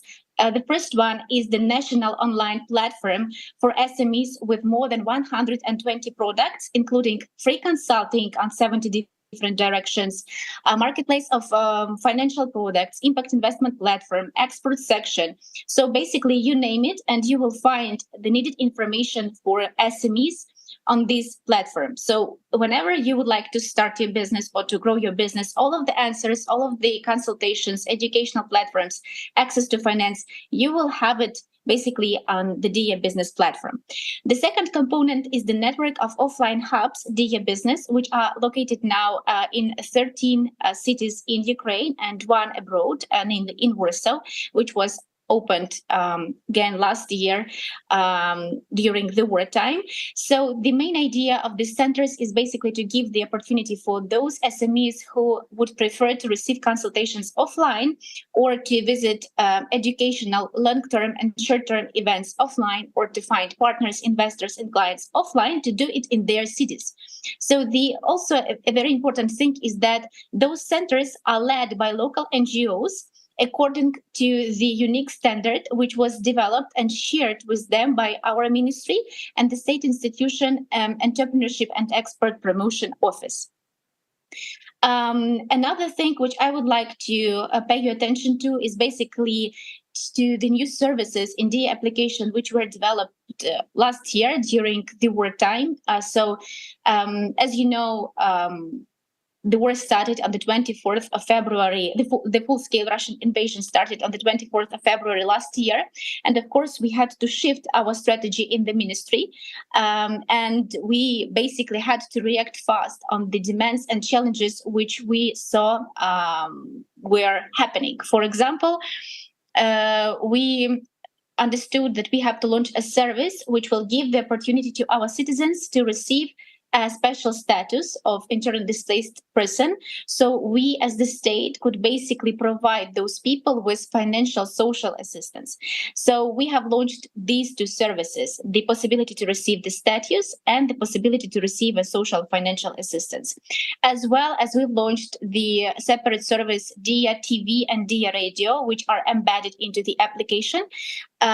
Because again, when Russian missiles started to hit the residential buildings and the buildings were damaged or destroyed, a lot of people started to go to the shelters and they had literally no access to news. And basically, that's why we decided to embed TV and radio into the application so they always would be connected. Another example is a chatbot Ivorok. We call it, or it could be called in English as e-enemy. So basically, this is a chatbot with authorization through DIA app, which gives an opportunity for citizens to inform our armed forces about Russian troops or Russian equipment. So during the full period of Russian invasion to Ukraine, we have received more than 500K, like 500,000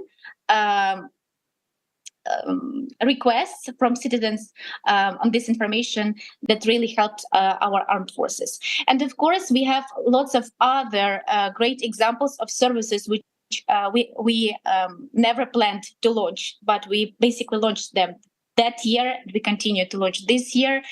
And I can't but mention that usually it takes from 3 days to 3 weeks to launch such a service in a critical situation.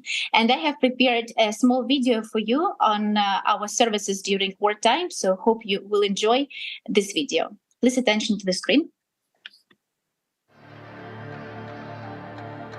As a result of the war, almost 12 million Ukrainians fled their homes. More than 8 million went abroad. For them, documents were translated into English in DIA. It takes a minute for Ukrainians to apply for an IDP status certificate in DIA. Ukrainians can also submit an application for IDP assistance in DIA app as well. Ukrainian government sending payments to help our people every month. The Russian military have destroyed tens of thousands of homes of civil people. Damaged property feature was created to track damages as accurately as possible. Ukrainians are able to report complete or partial damage to their private homes and residential properties. When Ukrainians had to be evacuated from hotspots, they had left behind everything they had earned throughout their lives. We updated services on E-Aid. There is a one-time financial assistance from the government to evacuated people. On the first day of this feature, we have received 1 million applications.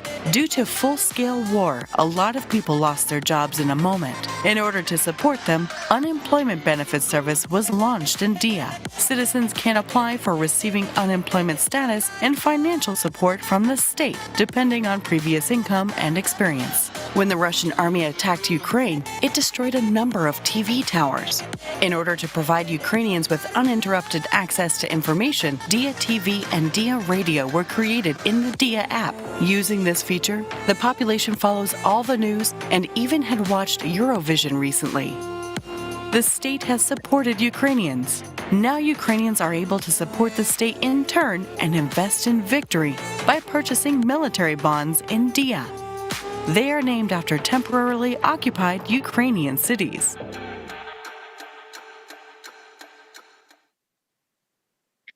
I hope that this video was helpful for you to understand how important digital transformation is and basically how important such tools as DIA. Because if we did not have DIA at the moment of the full-scale Russian invasion to Ukraine, I think it would be very, very difficult for us to create and launch such new digital services. And of course, I can't but mention that Ukraine has been learning and is learning a lot from other countries, and especially from Estonia. We have been using lots of Estonian GovTech products, and we really learned a lot of experience. We have a lot of experience from Estonia too. So that's why we are very honored to strengthen our cooperation with Estonia. And Estonia is the first country to basically create their own state application, MRIC, based on DIA, which I hope will be presented very soon. And now Ukraine is ready to share our experience with our top-notch GovTech solutions with the world when it comes to DIA application or other projects of DIA ecosystem. I know we are running out of time, so sorry for that, but I hope this presentation was useful for you. You will now see my contacts on the screen, so if you have any questions, I will be glad to answer all of them. Thank you very much.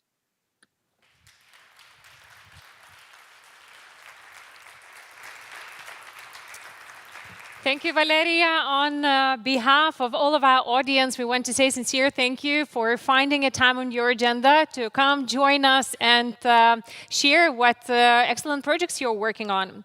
I'm sure it's not only for me, it's hard to watch those pictures on the screen presented by you, but it's also very inspiring to see how positively, with so much power and positivity you approach these challenges. So I wish with the whole organizers and our audience today all the best of luck for you in your future development and your country's victory. Thank you very much for support and for standing with Ukraine. Thank you. Great. Thank you.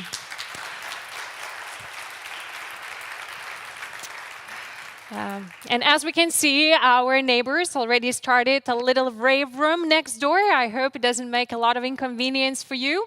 As we will move to our next presentation.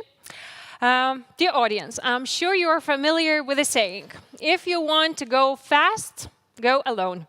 If you want to go far, go together.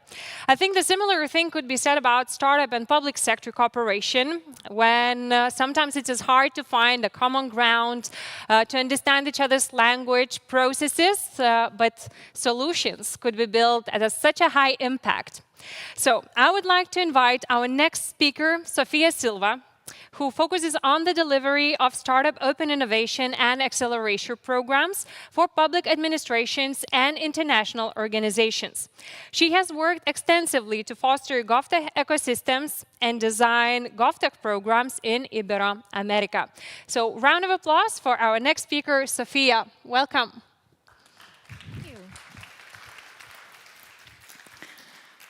All right, so startups have been mentioned a couple of times this morning when it comes to innovation in the public sector. And that's what we're going to be focusing for this little while. But before we do that, I want to ask you a slightly more personal question. I want you to move away from that technician mindset that brings us all here and to dare to dream a little bit, which is what startups sometimes allow us to do. So I want you to think of a time where you may have perhaps encountered a difficult situation. And it can be a career move, it can be a breakup, it can be getting that very nice apartment in the city that a lot of renters want and you're not sure you're getting. And when we find ourselves in this situation, sometimes we become really frustrated, right? We tend to manufacture solutions out of our own impatience. And really what it comes down to is us not really knowing how to manage that uncertainty. But what we don't realize is that when we do this, when we try to control everything, we end up enjoying nothing. And what we also don't realize is that when we're in this uncertainty, basically, when nothing's certain, everything's possible, right? And that's a pretty good situation to be at. It's not that bad. So the same happens with government. We have this set of complex challenges that we don't know how to solve. We can sometimes become really frustrated in the process of solving them. We sometimes don't even know how to solve them. But truth is, all we have to do is really navigate uncertainty. And startups do that very well. Here's where they actually come in. They can help us navigate that uncertainty. And they can open us up to this world of possibilities.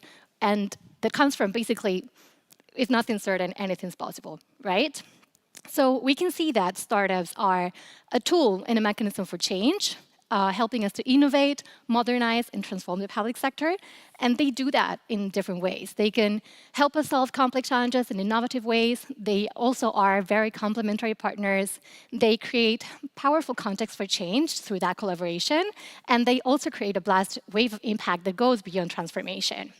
So let's explore how they actually help solve challenges. And I'm not talking about every single challenge in government. Some challenges do really not benefit from work from startups, but some rather complex challenges really do.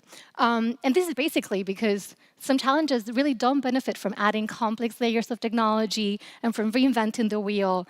And I'm talking about climate change, the digital divide, citizen trust. These problems we really don't know how to solve, right? So what's the point of focusing on finding the perfect solution if we don't know what that solution is? We know what the problem is, so let's place all of our attention on that problem, right? Let's focus on the problem, and then let's let startups come in and generate those possibilities for us. If we have clear challenge areas that are anchored, scoped, focused, and clear, then we can let them dream and innovate around it. And basically, they do this very well because they also come in with an added value that it's sometimes plays strategically in the long term, which is new technologies and data. So I'm going to actually tell you this story about Biobot Analytics, which was a company that was founded in 2017 by 2 MIT collaborators in the US. And they basically found a way to trace opioid residue in water sewage. They mapped out how that was working, and then they offered that tool to policymakers in North Carolina to help them track and manage the opioid epidemic. Now, 6 years later, they're now the leading COVID-19 tracer in water sewage. So you can see how, over time, if we're changing the way we perceive and the way we approach these problems, we can actually end up with longer strategic advantages in the long term. And this actually also impacts the way governments work, their relationships with their citizens, and also the provision of services. So we can start to see that they are complementary partners or potential good matches, right? But really, the change here or the added value doesn't come from technology itself. It really comes from their mindset. They allow government to trust that uncertainty. And complex challenges have a lot of unknowns, right? So we have to build that situational awareness that helps us understand how to act, when to act, why to act. And the only way in which we can actually do that is by creating learning situations. And this eventually builds out the ability to respond to stimulus in a controlled manner, right? So this is eventually giving us that agility that governments need while maintaining that stability. So good news is that startup's fundamental unit is agility.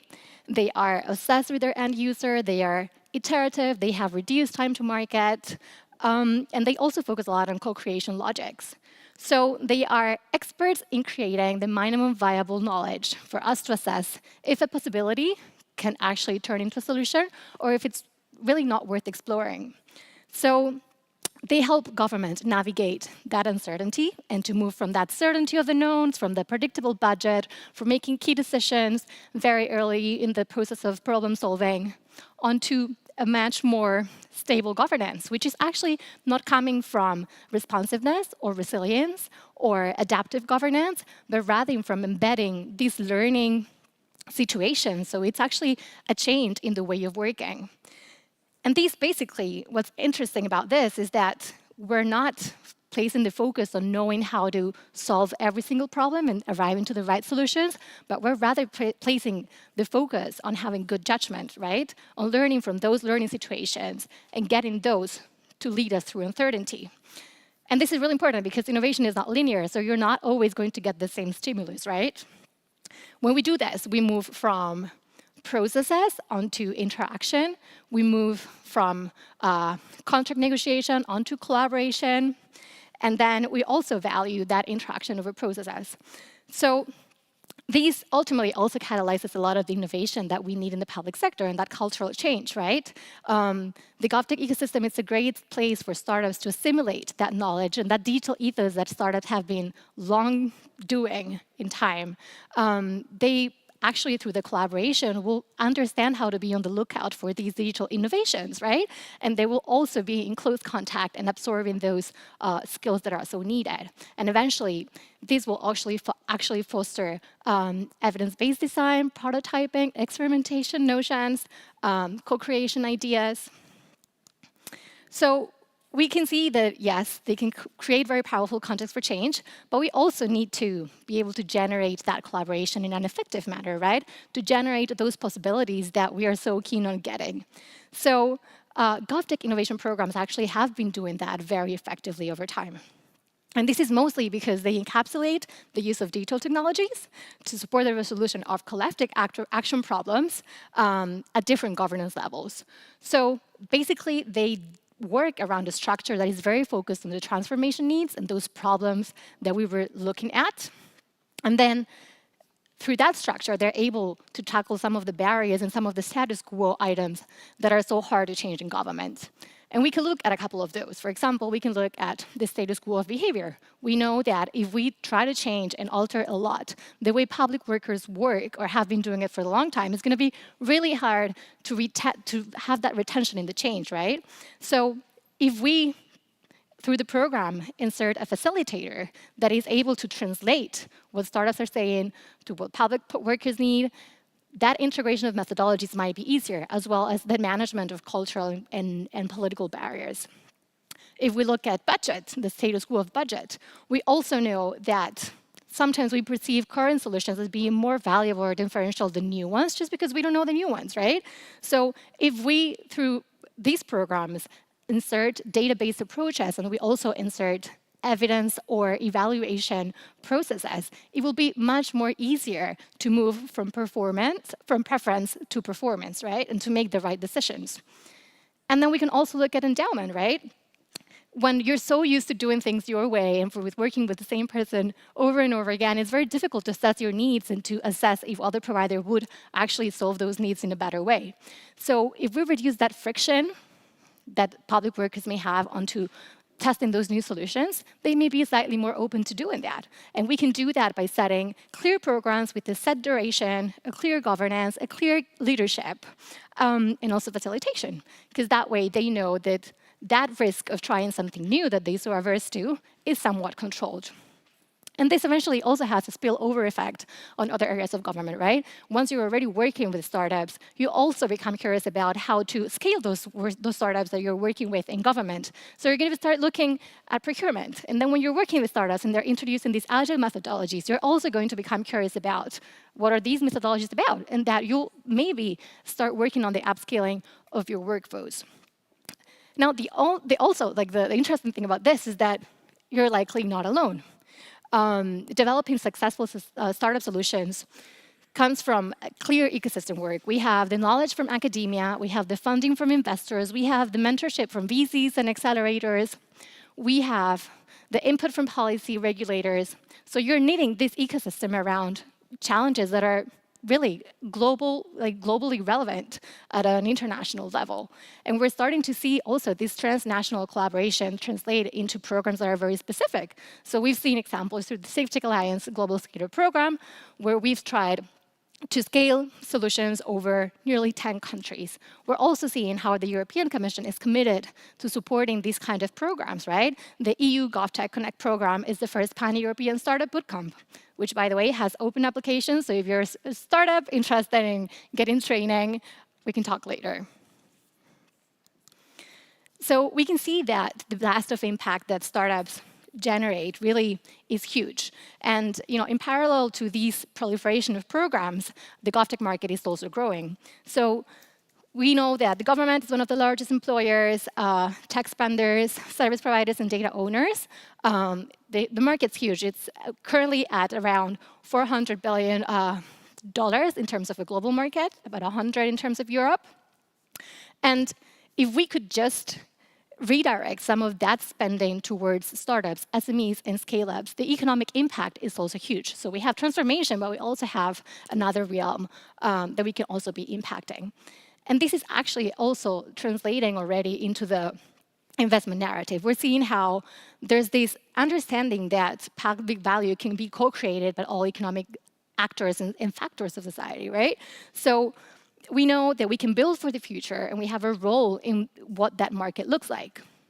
GovTech startups, for example, they generate public value not as a preference, but rather as a component of their value proposition. And this is quite impactful, right? And we're starting to see how this business profitability and impact are actually can go hand in hand. And we can see it, for example, in impact-weighted financial accounts, where we're starting to account for those positive externalities into the business models. And it's also no coincidence that just after the pandemic, only 21 GovTech companies managed to raise $500 million in investment. Because the truth is that we don't need another SaaS business. What we need is actually solutions that are addressing planetary needs, right? Anything that is really not addressing that will eventually become irrelevant. So if we go back to the title of the presentation, what is the role of startups innovating in the public sector, we can see that they are a tool to open up governments to the world of possibilities, right? And a possibility is not a certainty, so we will have to navigate uncertainty. But if you do that with a startup by your side, you will be sure to gain some situational awareness, get in different pathways on how to move forward. You will also be working on an agile manner, being able to react to stimulus in a controlled manner. You won't be working alone because you'll be working with a large ecosystem, and you will also amplify your impact. So if we're here to solve complex challenges and complex problems, I'll encourage you to let a startup come in and open you up to the world of possibilities. Because when nothing's certain, anything's possible. Thank you.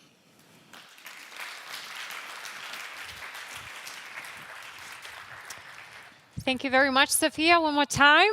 And it's time to move to our demo part for this category. And I would like to give a stage for a very prominent and award-winning Lithuanian EdTech program or startup that is trying to bridge a technological gap between teachers and young generation and to bring fundamental computer skills to every child. Do you already have an idea what I'm talking about? It is a project called Eglė, also known as Teachers Lead Tech, that already impacted more than 88,000 kids in Lithuania. Let me invite program country lead in Lithuania, Viltautė Žvirdzinaitė.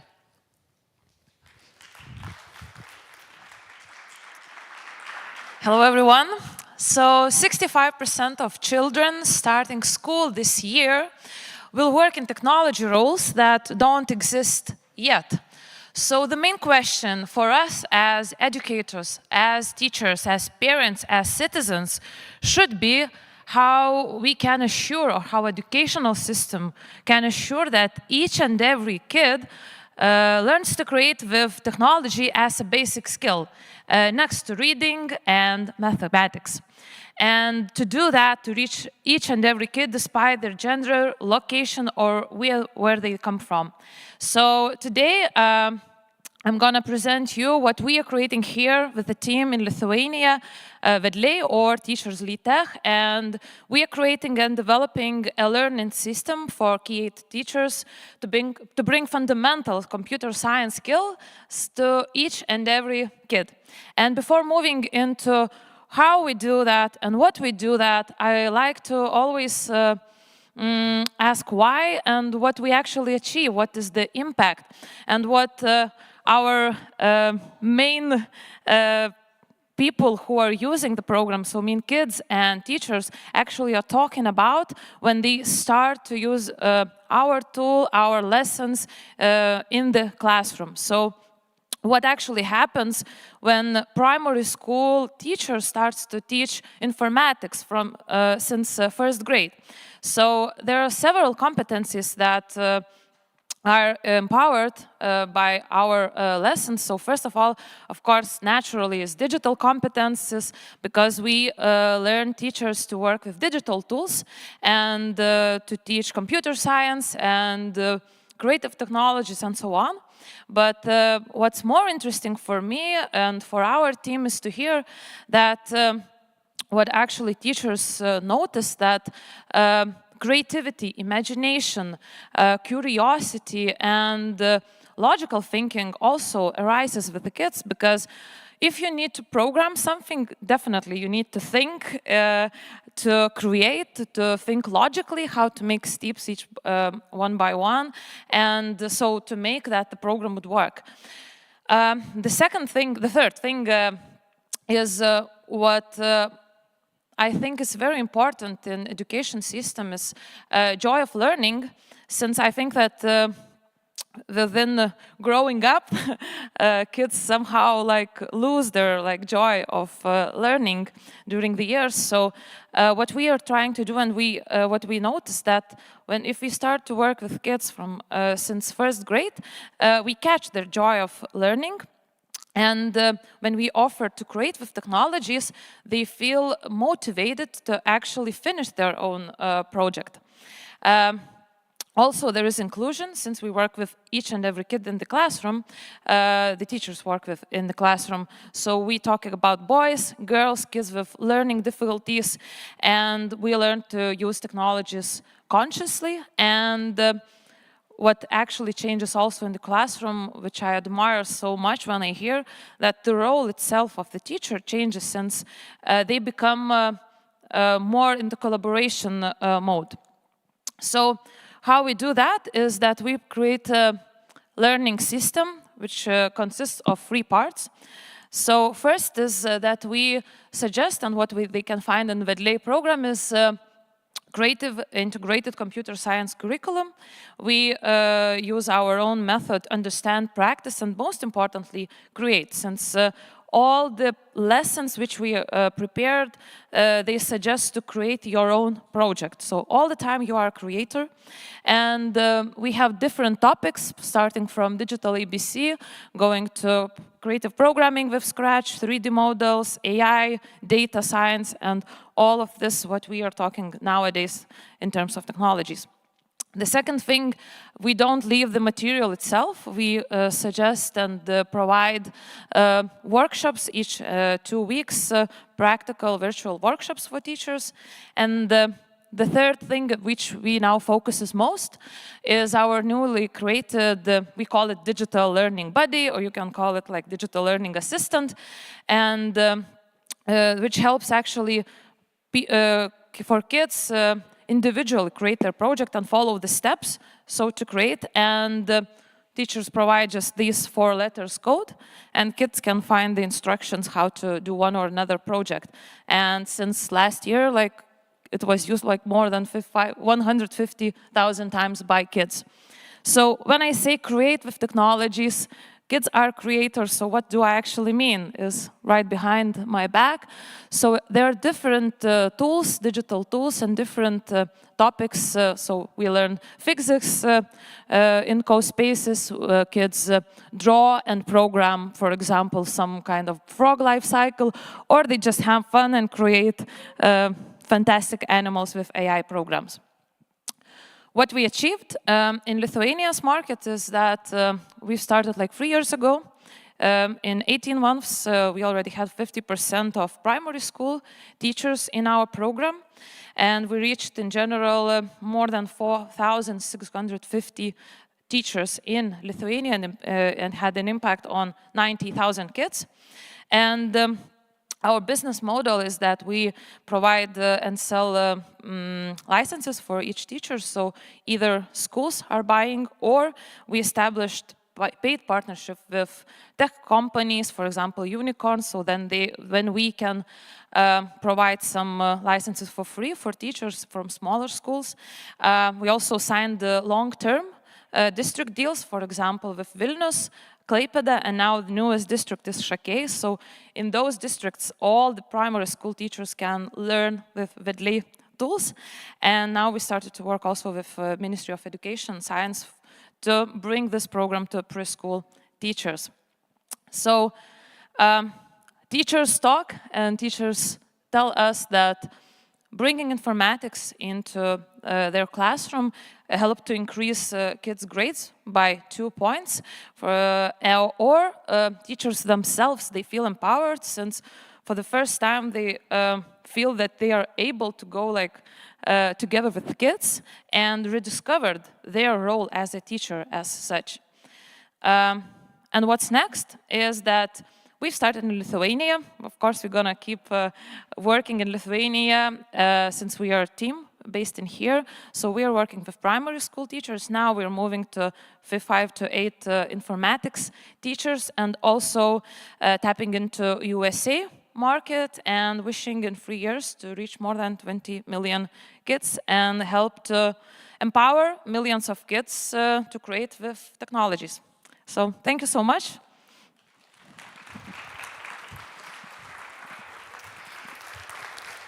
I want to thank Viltauta one more time, and for me, her personality and what Vedli does is a perfect example how much passion could be put in something you truly believe in. So congratulations one more time on these fantastic results. For our next demo, I want to invite Eva Duran-Sanchez, an International Partnerships Manager from Civic Software Foundation. She will show how they work towards redistributing power through transparent information systems. Welcome, Eva. Hello, hi, good afternoon. So my name is Eva from Civic Software Foundation, and today I wanted to present something we call Dashboard Glow Up. So who here works with dashboards? Do we have anyone in the public? Okay. So I think dashboards are so interesting for GovTech because there's a way to represent the data that you're dealing with in a transparent way and make an impact. But also, all data visualizations would come with challenges, no? So data platforms and dashboards, because of their structure, maybe they push people to reduce what we show in dashboard, no? So maybe it's easy to find reports, definition analysis, but things that go beyond the data, such as operations, methodology, attribution, the data pipeline, security protocols, funding, value propositions, these are things that fundamentally can affect how we interpret data, and building the context for this in dashboard sometimes is not that easy. So I'm going to show you, how even if this sounds like it's complex content, how at Civic, using this context communication framework, we make space for putting key information about metadata in areas of documentation, terms and connotations, governance. And this is a demo of our glow up on the CCC risk ranking dashboard. This is the Citizens Children's Committee ranking dashboard in New York City. When we go to the website, this is, by the way, an excellent source of open data, and here we're just going to add on top of it. No, so when we log in, we see like this big map of risk with colors. It's not very easy to understand what's the dashboard title, what are these categories, how are they defining risk. We see like a list of communities. If we go deeper, there's like some indicators about race, ethnicity, but it's overall looking like some context. This is the work that we put in about like 20 hours to try to understand where all this contextual information that would help a user to go through it and understand the contextual information that is needed. And so as you can see, it was a bit difficult, and I'm not going to go through this, but some of the things that we wanted to include in this glow up is how are we defining risk, how are we defining well-being, how is it being calculated, what is the dashboard of this title, who are the intended users, what are the thresholds for different risk levels. And so I'm going to show you a dashboard glow up. Are you ready? So yes. So in this side, you can see how before you would just go and see like a huge map of like risk full of colors, no? And now you go there and you see first contextual information defining what is this, giving a title to this, giving key data details, maybe speaking about some of the limitations, talking about the domains, what do they mean. Then we also did a couple of color edits so it would be more accessible and have more contrast. Also notice how the title has changed. Before it was called Family and Community, and then there's kind of this risk map, but it's actually a bit difficult to understand what it means. Now we've changed the language. Also some other colors in the race and category breakdown. And finally, in the original version, when you scroll down, maybe looking for more information, you just get a report to like some other, a link to some other report. We have now included contextual metadata readmes. So you see limitations about this data, and also what are these contextual metadatas. So these areas that are, data biography, methodology, glossary of terms, access and security, governance and use is something that as a user, you're able to click on top of it and then understand what was the context in which these things were created. And for example, did people collect the data? Was the data captured automatically? What were the steps taken to clean and organize the data sets? And these are all questions that for people who are making, for example, if you imagine that you have this dashboard and you have to decide how to allocate budget according to different community needs. This is the type of questions and the type of answers that really help you to understand the context of how data is captured, because data without context doesn't speak for itself. So, for example, in data biography, these are just demo questions, but we could speak about full data set names, the use of data sets, if there is a stated documented purpose for that, if there are any quality issues, if there are examples of use cases in the data set. For access and security, we're asking about the format, if there are any security issues that are known about this. And so maybe the traditional way of thinking of metadata is having this something that describes an image or a file that is like very static. But what happens where we're dealing with a lot of data that we have to visualize to help people make sense of that.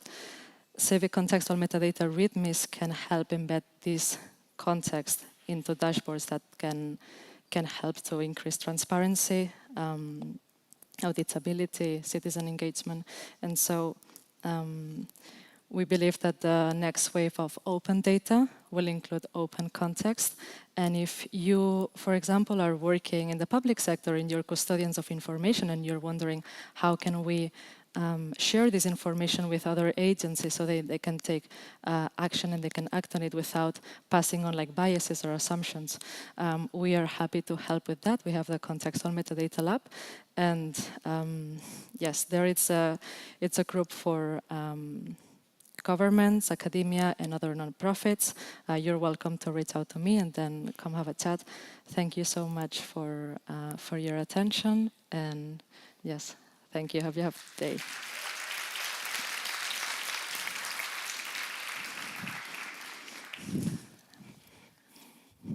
Thank you very much, Eva. And it will take a moment for us to prepare for our panel discussion. So see you in a moment.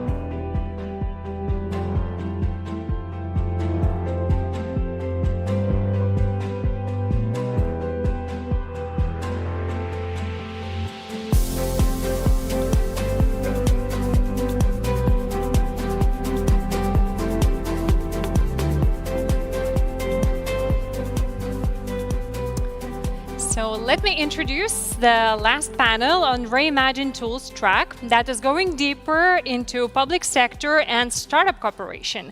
And we will be discussing different models and possible ways of engagement.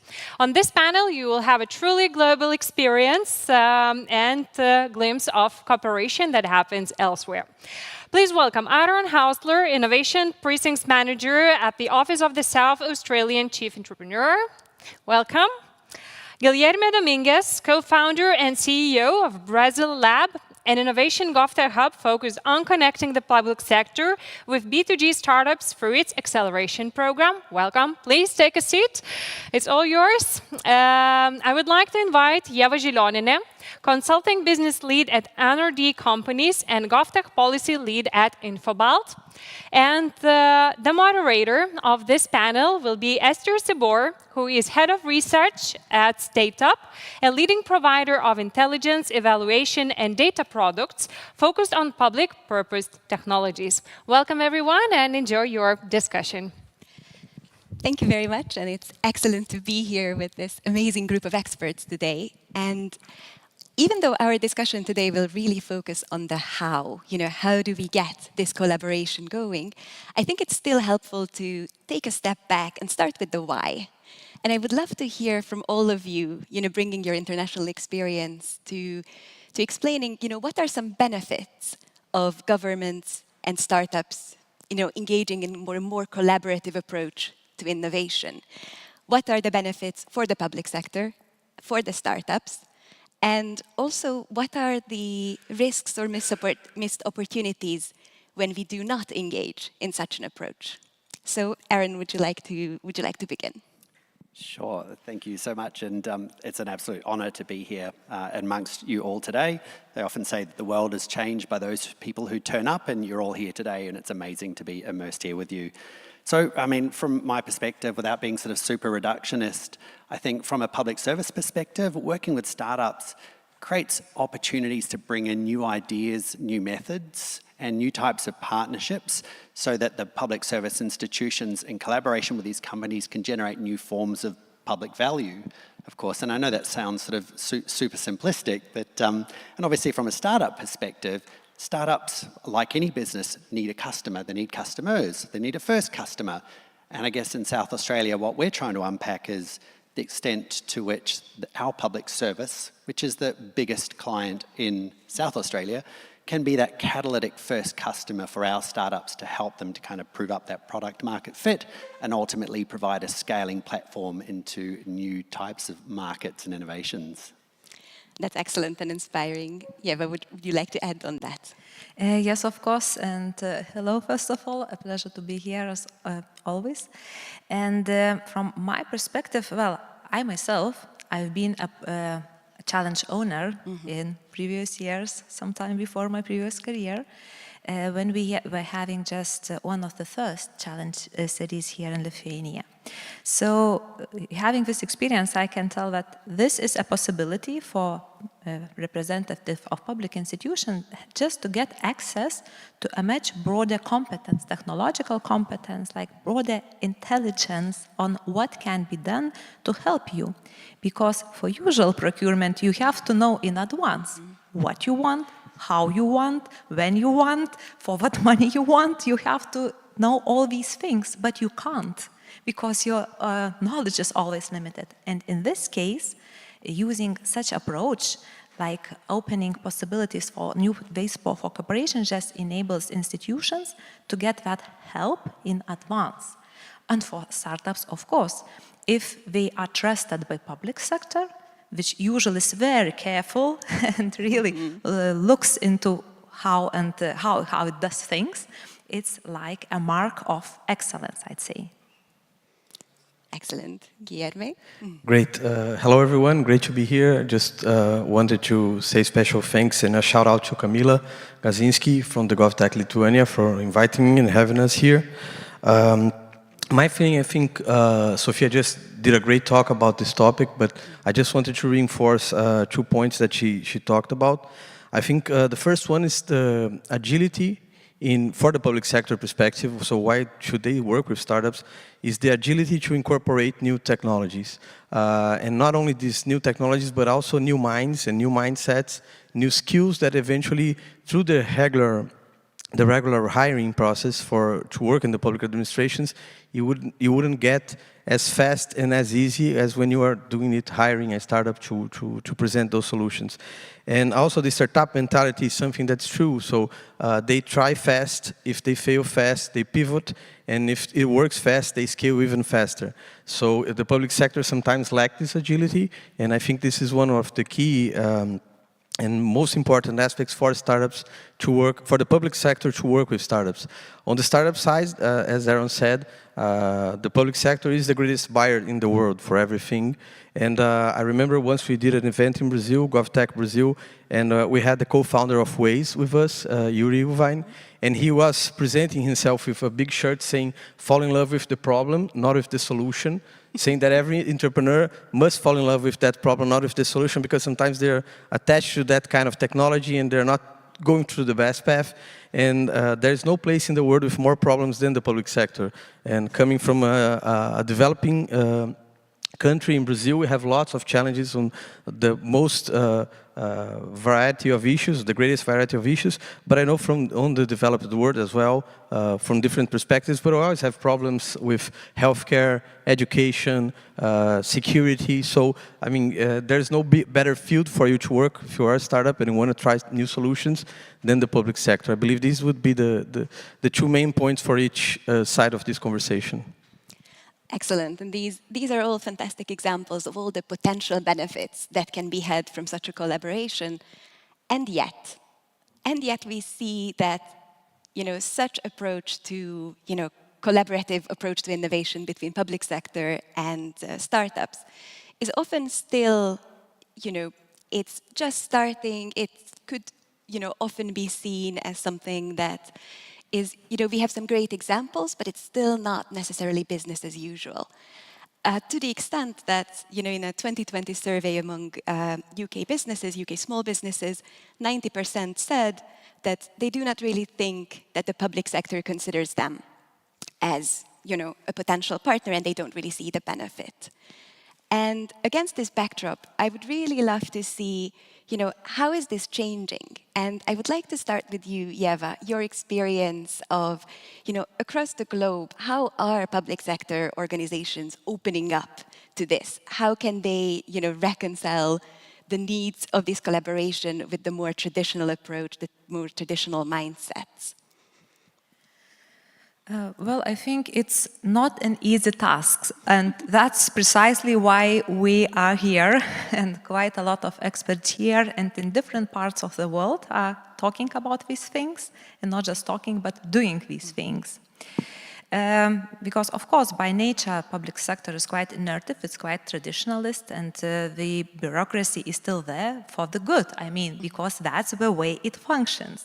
That's like in the nature. And of course, when we just start with the idea, I think maybe several years ago here in Lithuania, just open for experimentation, open for innovation, just try and see if it doesn't work, that's okay, don't worry. It's something really against the traditional thinking, because usually as public servant, you really try to avoid any mistake. And now I'm with private sector, but for 20 years of my professional career, I spent in public sector, and I really had this feeling from time to time of frustration when you come with some idea and say, okay, maybe we should change this a bit, do it differently. And the question would be, why?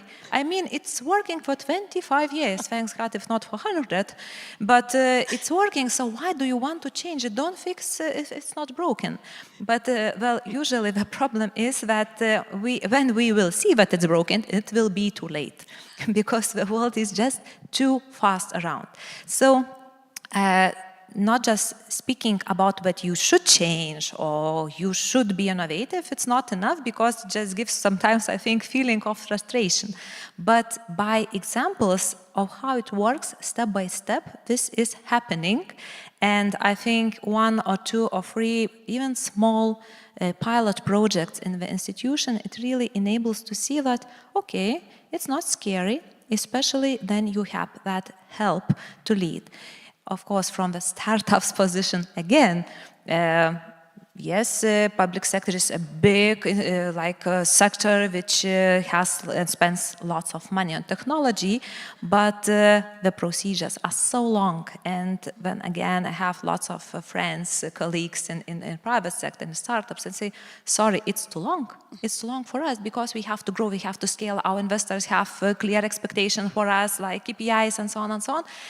Then they are not always eager from their sides to do that match. So I think exactly for this very unlikely marriage, let's say, to happen, that matchmaking of all this expertise and all this help is really needed. Can I add something there? I absolutely love what you said there around sort of, taking risks, and that, of course, there's a predisposition against that in the public service. And often when we're working with our agencies, they're like, yeah, we want to innovate, we want startups to come in, we're going to kind of try really quickly, we're going to be agile, we're going to break things. And then, maybe a minister will come along and say, so what exactly are you going to break in the health system? Or what exactly in the education system with my children's education are you going to break and fail fast? And it's a really hard, follow-up to kind of answer and respond to that. I mean, obviously, of course, there are some areas where that makes sense, but you can't just roll in to public service and break too much. Because it's a principle, right? People expect stability from the public service. Yeah. They expect it to be reliable. So that's actually why people are afraid of working with startups, because they're talking about companies that don't have like 3 years, 4 years old. And there is a reason for that. It's not only bureaucracy. There is a real concern that things need to be in place all the time. So understanding that always helps us drive the better solutions. That's an excellent segue to my next question, because of course, in many countries, the public sector is among the largest buyers, the largest procurers of goods and services. So it's, the most natural way for them to engage with startups could be through their purchasing power. However, we also know that the public procurement procedures are very often not set up in a way that are startup friendly. And here I'm being somewhat euphemistic. It's an understatement, yeah. Exactly. I've come across a report recently that described the process as generally a nightmare from the startup's perspective. So I would be really curious how we can change that. And I would like to start with you, Guilherme, because I think in Brazil Lab, you're making strides along that. Yeah, thanks for the question, because it really relates to a lot of our work in the past 7 years there.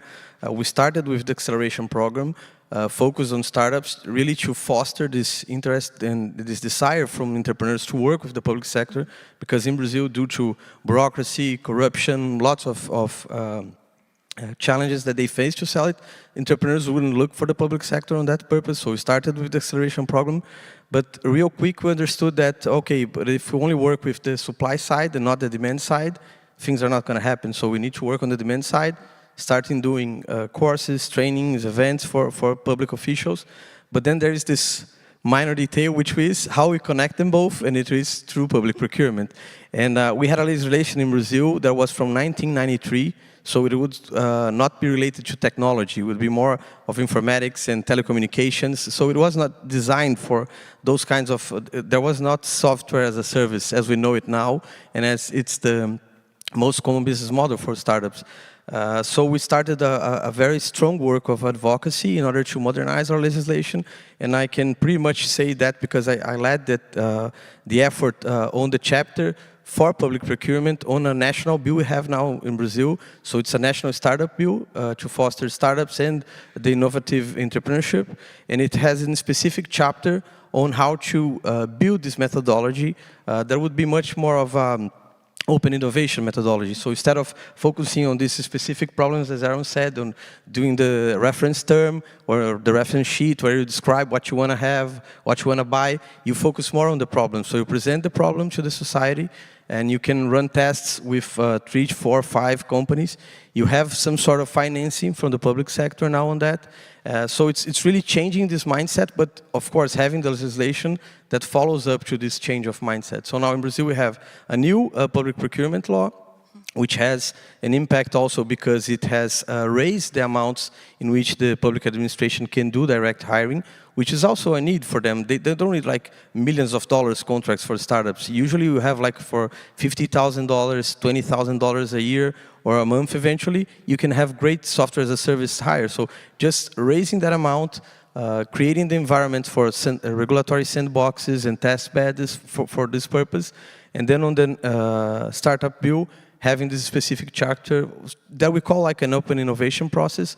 And I think that's really the game changer. So instead of focusing the specific problems I want, have this holistic approach, connecting it to a digital transformation strategy that the local level, state level, national level must have. So not only thinking, okay, I'm going to hire this startup because I want to make a selfie, put it on Instagram and say that I'm a mayor that is innovative. I'm a tech mayor now because I hired a new startup for my municipality. That's not going to solve the issue. So you have to connect that to a broader strategy and then going step by step, stone by stone on that. But pretty much I would say changing that mentality to focus more on building and co-creating the solution rather than just describing specifically what you want the private sector to bring to the table.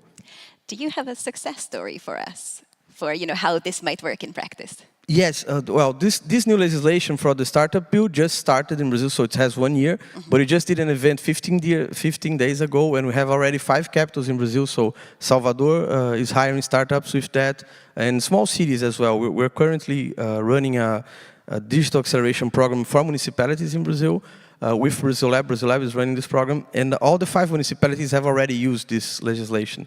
And we have lots of cases. I mean, in Brazil, we have over 2,000 municipalities that have hired startups that were either accelerated or certified by Brazil Lab. So it's really happening on the local level, and I think it's only growing. It's going to grow even faster from now, from that point, sorry. That's amazing. I mean, to just think of that, like, I sort of contrast the scale of what we're trying to do. We've got a population of, what, 1.8 million or just under across all of South Australia. What's the population of Brazil? Over 200 million people. Yeah, it's just like, orders of magnitude of complexity in governance. I love what you're doing. Yes, thank you, Aaron, for that. And the amazing thing is it's really growing. We try to make this, what's the rate of growth on the GovTech ecosystem in Brazil? So in 2019, we did a first report of the GovTech ecosystem with the Latin America Development Bank. There we mapped 80 startups that were consistently either selling or collaborating with the public sector in Brazil. We're just going to launch a new study. It's going to call the GovTech Map in the middle of this year. We already mapped 324 startups. 5 years after that, so you have 324 startups or SMEs that are selling or collaborating with NGOs or whatever. We have mapped over 100 initiatives of public innovation in the public sector, be it regulatory sandboxes or adopting this new legislation that we just talked about, public innovation labs. So there's really a scene going on in Brazil on the GovTech agenda. That sounds really inspiring, and it's interesting that we have touched upon or covered different aspects of this ingredients of successful collaboration, and including changing minds, changing hearts, changing regulation, changing legislation, also building the connection. And I think if time allows, we can spend time getting into the weeds of all of those. But before that, what I would like to also touch upon is this other ingredient of, well, we can only make, build those connections, build those bridges if the startups are there, or, like if there is at least a seed of that innovation ecosystem that is going to be offering these solutions or could be co-creating these solutions. So, Aaron, I'd like to start with you and get your sense of, what is the public sector's role in nurturing this ecosystem? Should they be involved? How should they be involved? And I think also potentially with a nod to, how can we make this ecosystem not just kind of, look good according to, the numbers or the capitalization, but also things around like openness, inclusion, and diversity. How do we get it to, really represent talent from across the society? Yeah, that's, again, a great question. I mean, I might start by saying one of the roles that the public service shouldn't play is effectively trying to be the gardener for this ecosystem. So, you know, the person responsible for fertilizing everything, you know, cutting the trees, doing the pruning, picking the fruit, all that sort of stuff. The government shouldn't be playing all of these roles. Ecosystems they have emergent properties. There's some areas where you can kind of get a sense of causality. So if I do something in the ecosystem, I can see with relatively high confidence the kind of outcome of that activity. And there's a whole bunch of stuff that just happens. And you know, you can do some stuff as a public service agency and then look and wait, did something happen? And you know, sometimes those things do happen and you can work with that. And then other times you do activity over here and then something over there pops up or breaks, and it's like, well, how you know, you only know of that causality kind of in the past. You know what I mean? You have to do it. So so from our perspective, you know, we know that from a public sector agency, and the role of our office as the chief entrepreneur is to kind of raise the total entrepreneurial activity in South Australia. And, you know, that's something that we have some sort of minor influence over. But the kind of 4 areas of our work are really about inspiring more everyday people to take those ideas that they've got, and we know they've got them, and to do something with them. So there's like a predisposition for action. And one of the barriers in that sort of perception, intellection, expression, and sort of following up with activity is that people can't be what they can't see.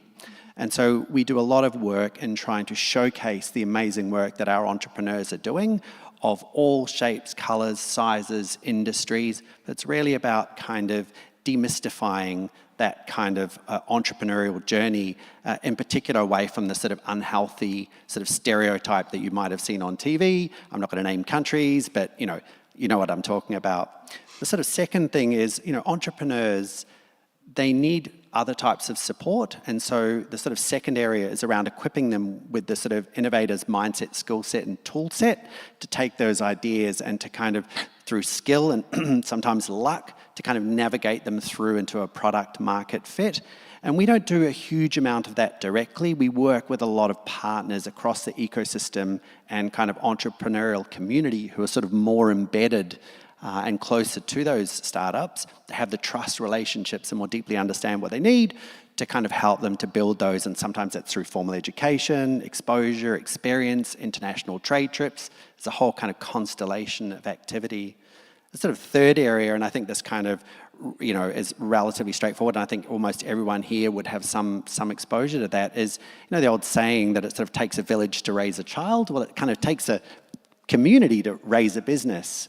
And so you need a business environment that's conducive to supporting these sort of early stage, high growth, interesting, curious, agile entrepreneurs. And that normally revolves around having access to capital, having access to customers, having access to capability, you know, the smart people to bring into their teams, that sort of stuff. And of course, the fourth thing is really around sort of the halo effect. As entrepreneurs become successful and there might be exit events and funding events, how do you then tell those stories, and how do you keep that kind of that benefit in the local community so that others can then tap into that, whether it's through reinvestment or mentoring and all that sort of stuff. So those are probably the 4 areas that our work focuses on. I'm going to stop there because I've been talking for a little while, but I'll come back because there's like another 5 things that we do on a much more tactical level, which is around sort of access to capital and community and such. That's fantastic. And you know, either we'll cover those 5 later on, or that will be for the networking, we'll see. I wonder if there's any reflection that you have either on, you know, how this works in your experience. Is there something to add? I think that we are talking here it's about trust. I mean, for this to work, it's not enough just to say, let's do it, because it's cool, it's trendy, and everybody around does it. And with trust, it comes from many, many things, because even if you have some legislation, but it's new and nobody knows how it will work, still these startups can think, okay, should I go and try to understand something new and then go through the process, and maybe at the end just, you know, lose the time and lots of time, much more than compared to a situation when I will be dealing with, let's say, private sector. So am I ready to do that? So feeling safe safe and secure in this environment, I think it's the main, I'd say, motivator for these startups to go there, because even having a very good product, you can adapt it to different situations, and usually you choose where to go.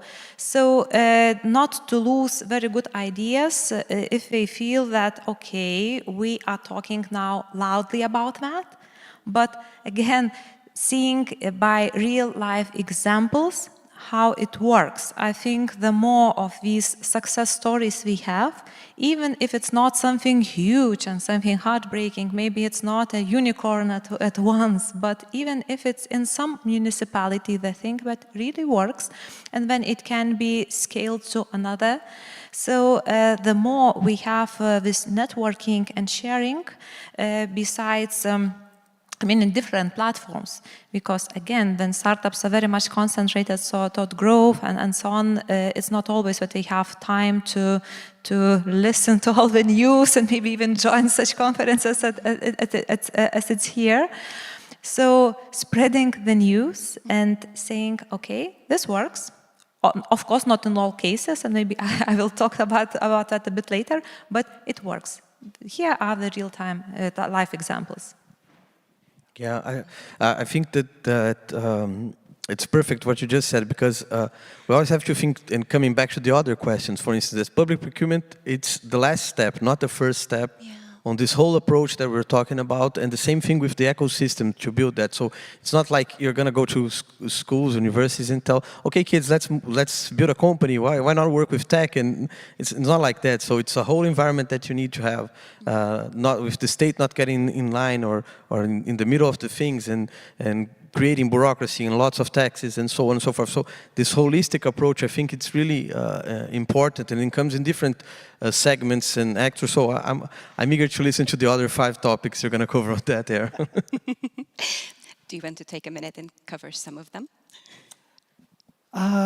Yeah, okay. Well, I mean, the 5 C's that I was kind of briefly mentioning, and I'm sure there's probably another 25 letters of things, that represent things that startups need to be successful. But, access to capital to support growth, of course, access to customers, and in particular, those first customers, while startups are working out their product market fit, are super critical. And I think that kind of role of the sort of public sector agencies with the support of programs like GovTech Lithuania, our program, Go2Gov, Brazil Labs, and I know there's probably 50, 60 different programs represented in the room, but that kind of role of the public service to be that really good first or reference customer to help that startup as they kind of get onto their feet and sort of pre-scaling, I think that's super critical. Access to capability, so smart people, and that can be everything from kind of broad-scale workforce planning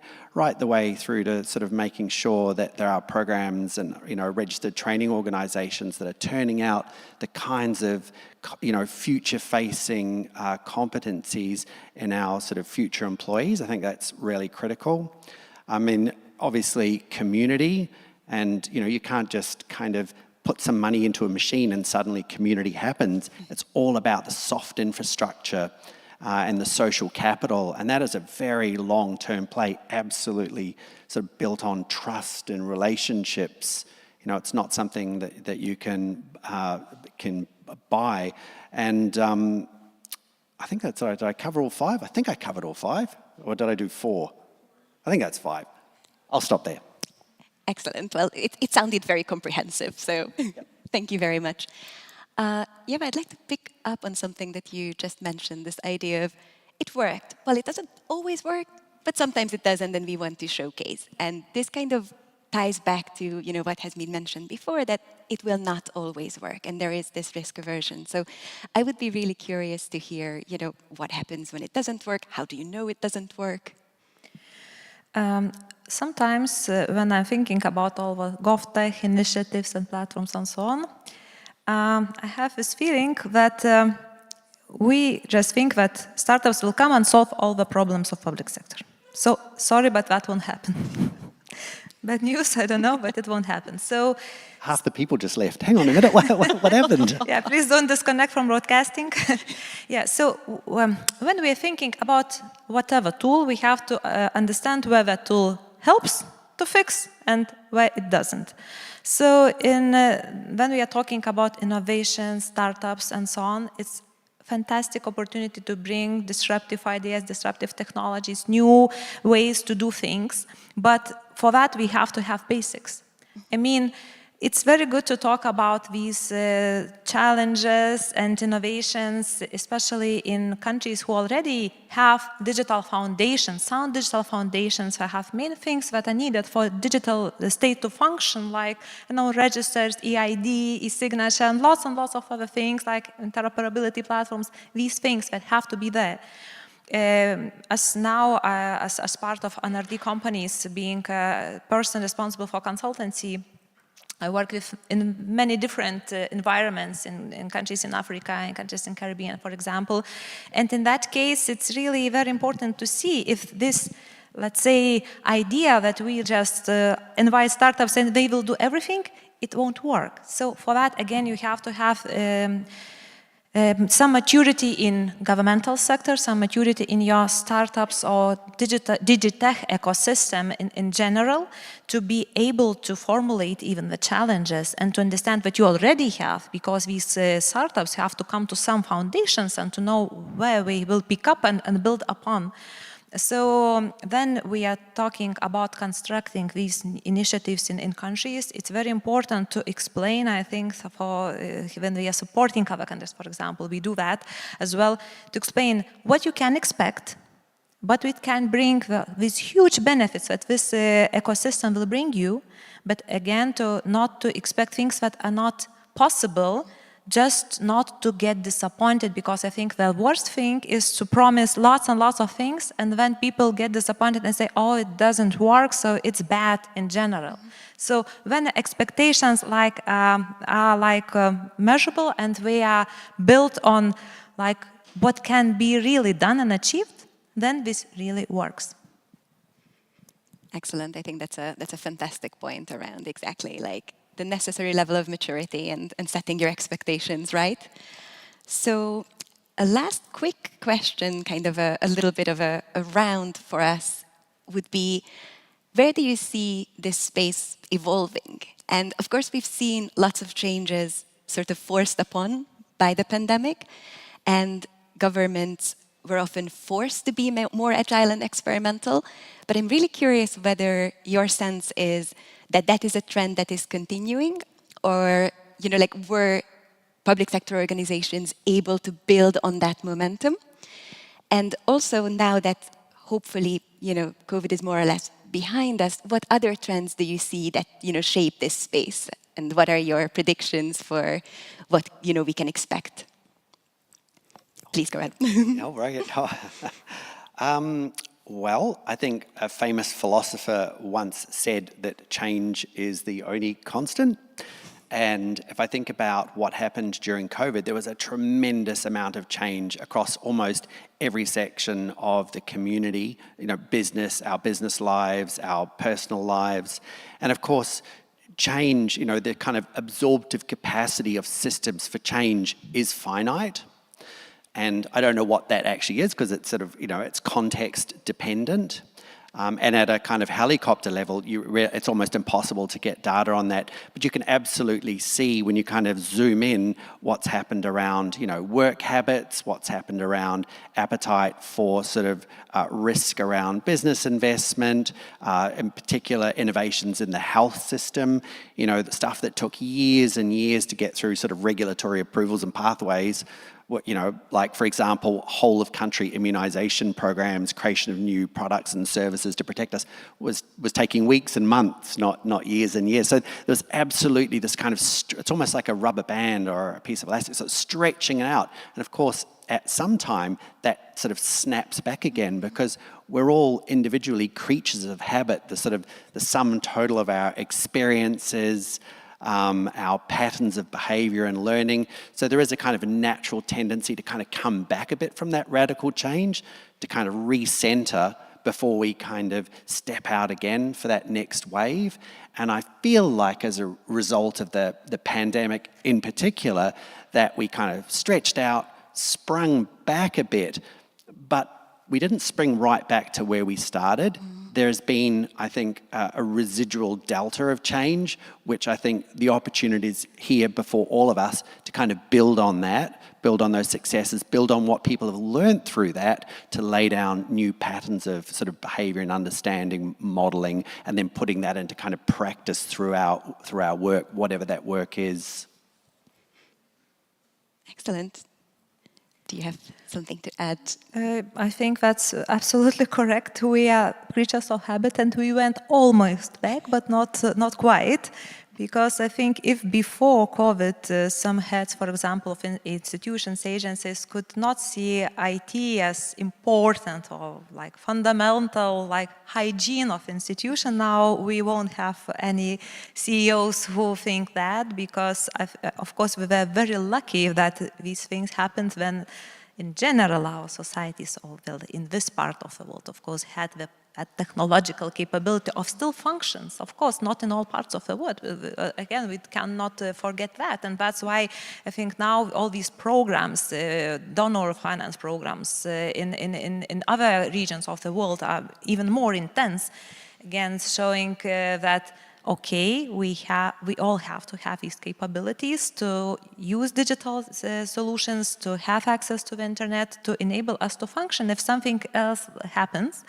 But even, I think, well, for startups, that was a very good, let's say, situation in that case, that now public sector is much more open and much more ready to engage and to work together.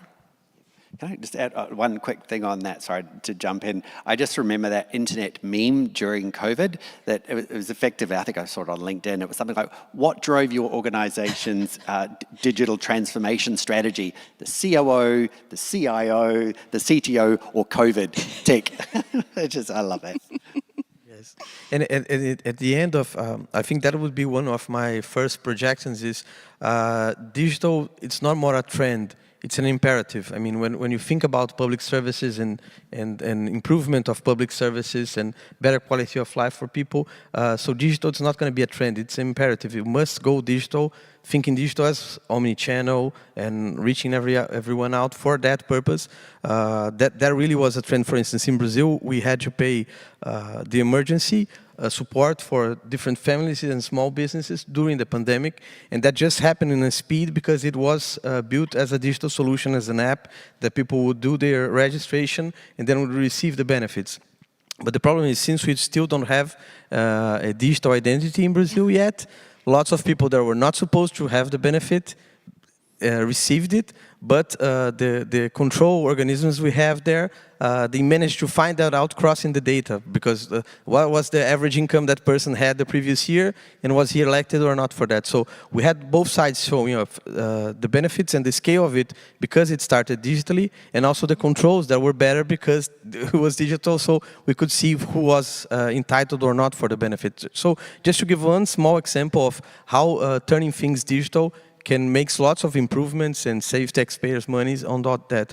But also thinking about trends, and then thinking about trends, I think that Green GovTech is something that's trending for like 2 years, and it's going to be even bigger for the next 2 years. So the whole work we've been doing, the CivTech Alliance on this field, and State Up just released a study with that, with the Latin America Development Bank, that I highly recommend for you guys to read on Latin America, what's happening on Green GovTech in Latin America. It's a very interesting study. So I think Green GovTech, it's really going to be the most important work that we have to do now. So how to connect these efforts of digital transformation on the public sector with reducing carbon emissions, with better efficiency, and so on and so forth. Thank you very much, and thank you very much for the shout out also to our report. So I realize we are almost out of time, so very, very brief closing statements from you. What do you take away from this conversation, or is there something that you were hoping to say and you didn't have the chance? Eva, would you like to start? Thank you very much. My idea, what I wanted to share, is that even now we have like several years of experience on building with communities, with ecosystems and so on. And what I see here in Lithuania, for example, I'd say that the biggest impact so far is not about like big startups which somehow grew off very successful contracts and made global. I hope and I'm sure it's in the future, but the most important impact that we already can see is the changing of the public sector mindset, step by step, from seeing experimentation as taboo, as something very dangerous for which you can be punished if something gets wrong, because that's the usual way of thinking, to making it trendy, it's something, if you don't experiment, if you are an institution who doesn't even try to participate in challenge series, you don't do that, then you are like, well, something is a bit wrong with you.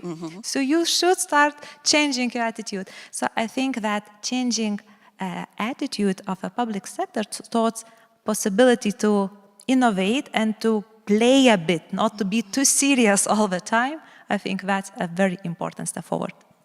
Fantastic, very, very inspiring. I think that in trying to connect with other panels today, so Arune just mentioned that one of the tracks that GovTech Lithuania has now is to find solutions that already exist and incorporate them. And Kimberly Jones from the World Bank also, we're just talking about that during lunch. So there's so much knowledge now in the world with so many programs and so many people. At the same time, lots of the problems are the same. Whatever you are in Australia, in Lithuania, in England or in Brazil, a few local municipalities still have to find ways to schedule appointments with doctors and enrollment of kids on the school. So how do we get all this knowledge that's already available and make it common ground, so for everybody to benefit from it, and really focus on what are the innovations that we really need looking forward. So I still think that that's a thing. How can we connect all this knowledge to not keep reinventing the wheel and really innovating where we need to actually innovate? I know we need to keep fostering innovative ideas and new businesses, models, so on and so forth, but there is lots of knowledge in there. So how can we all benefit from that, this cross-border collaboration to the local level? I think that's going to be a giant step that we're going to make, or we must make. Perhaps it must be a good idea for a new panel for next year's event, Camila. So how to think about that cross-border collaboration and bringing that to the local level? Absolutely. For me, I think the biggest takeaway in being part of this, and also, of course, the CivTech Alliance, is that, as practitioners trying to modernize and transform public services, and it kind of depends where you are in that mix, it's an incredibly challenging thing to do. And the thing that I've really realized in coming here today, and also obviously through the Alliance, is that I'm not alone. There are 800 plus people that are tuned in and registered for this. We're all chipping away at various parts of the same problem, and there's an incredible opportunity to kind of work together to grow the body of knowledge and around this, and to sort of share and grow together. So that's what I'm taking away. Brilliant. Well, that's a really inspiring note. Thank you very much. Thank you all. Thank you. Thank you. So thank you very much for all the panelists. I think we've heard many lessons of how to make things, and most importantly, why do they work or not. So thank you very much. And now we will move to our last coffee break before moving to our final part of the conference. So grab a cup of coffee or tea and see you in 20 minutes.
1400.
Welcome back, everyone, and thank you for staying with us till the very final part of this conference.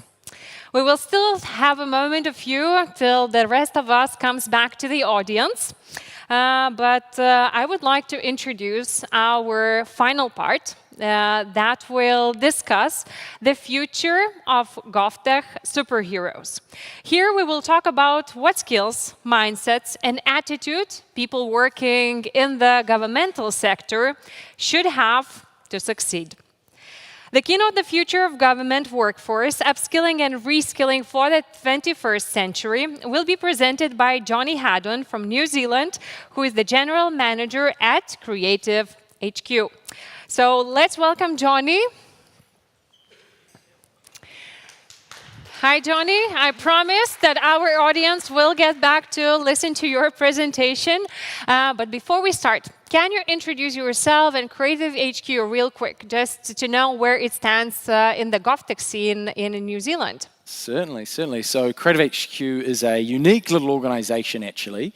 We are not-for-profit, wholly owned by the City of Wellington, our capital city, but we have an independent board, which is really unique. You know, we don't have the ability to be shut down on a political whim, which is very handy. You know, the old innovation labs often suffer the 3-year cycle of election cycles before a change of tide and mood gets them shut down.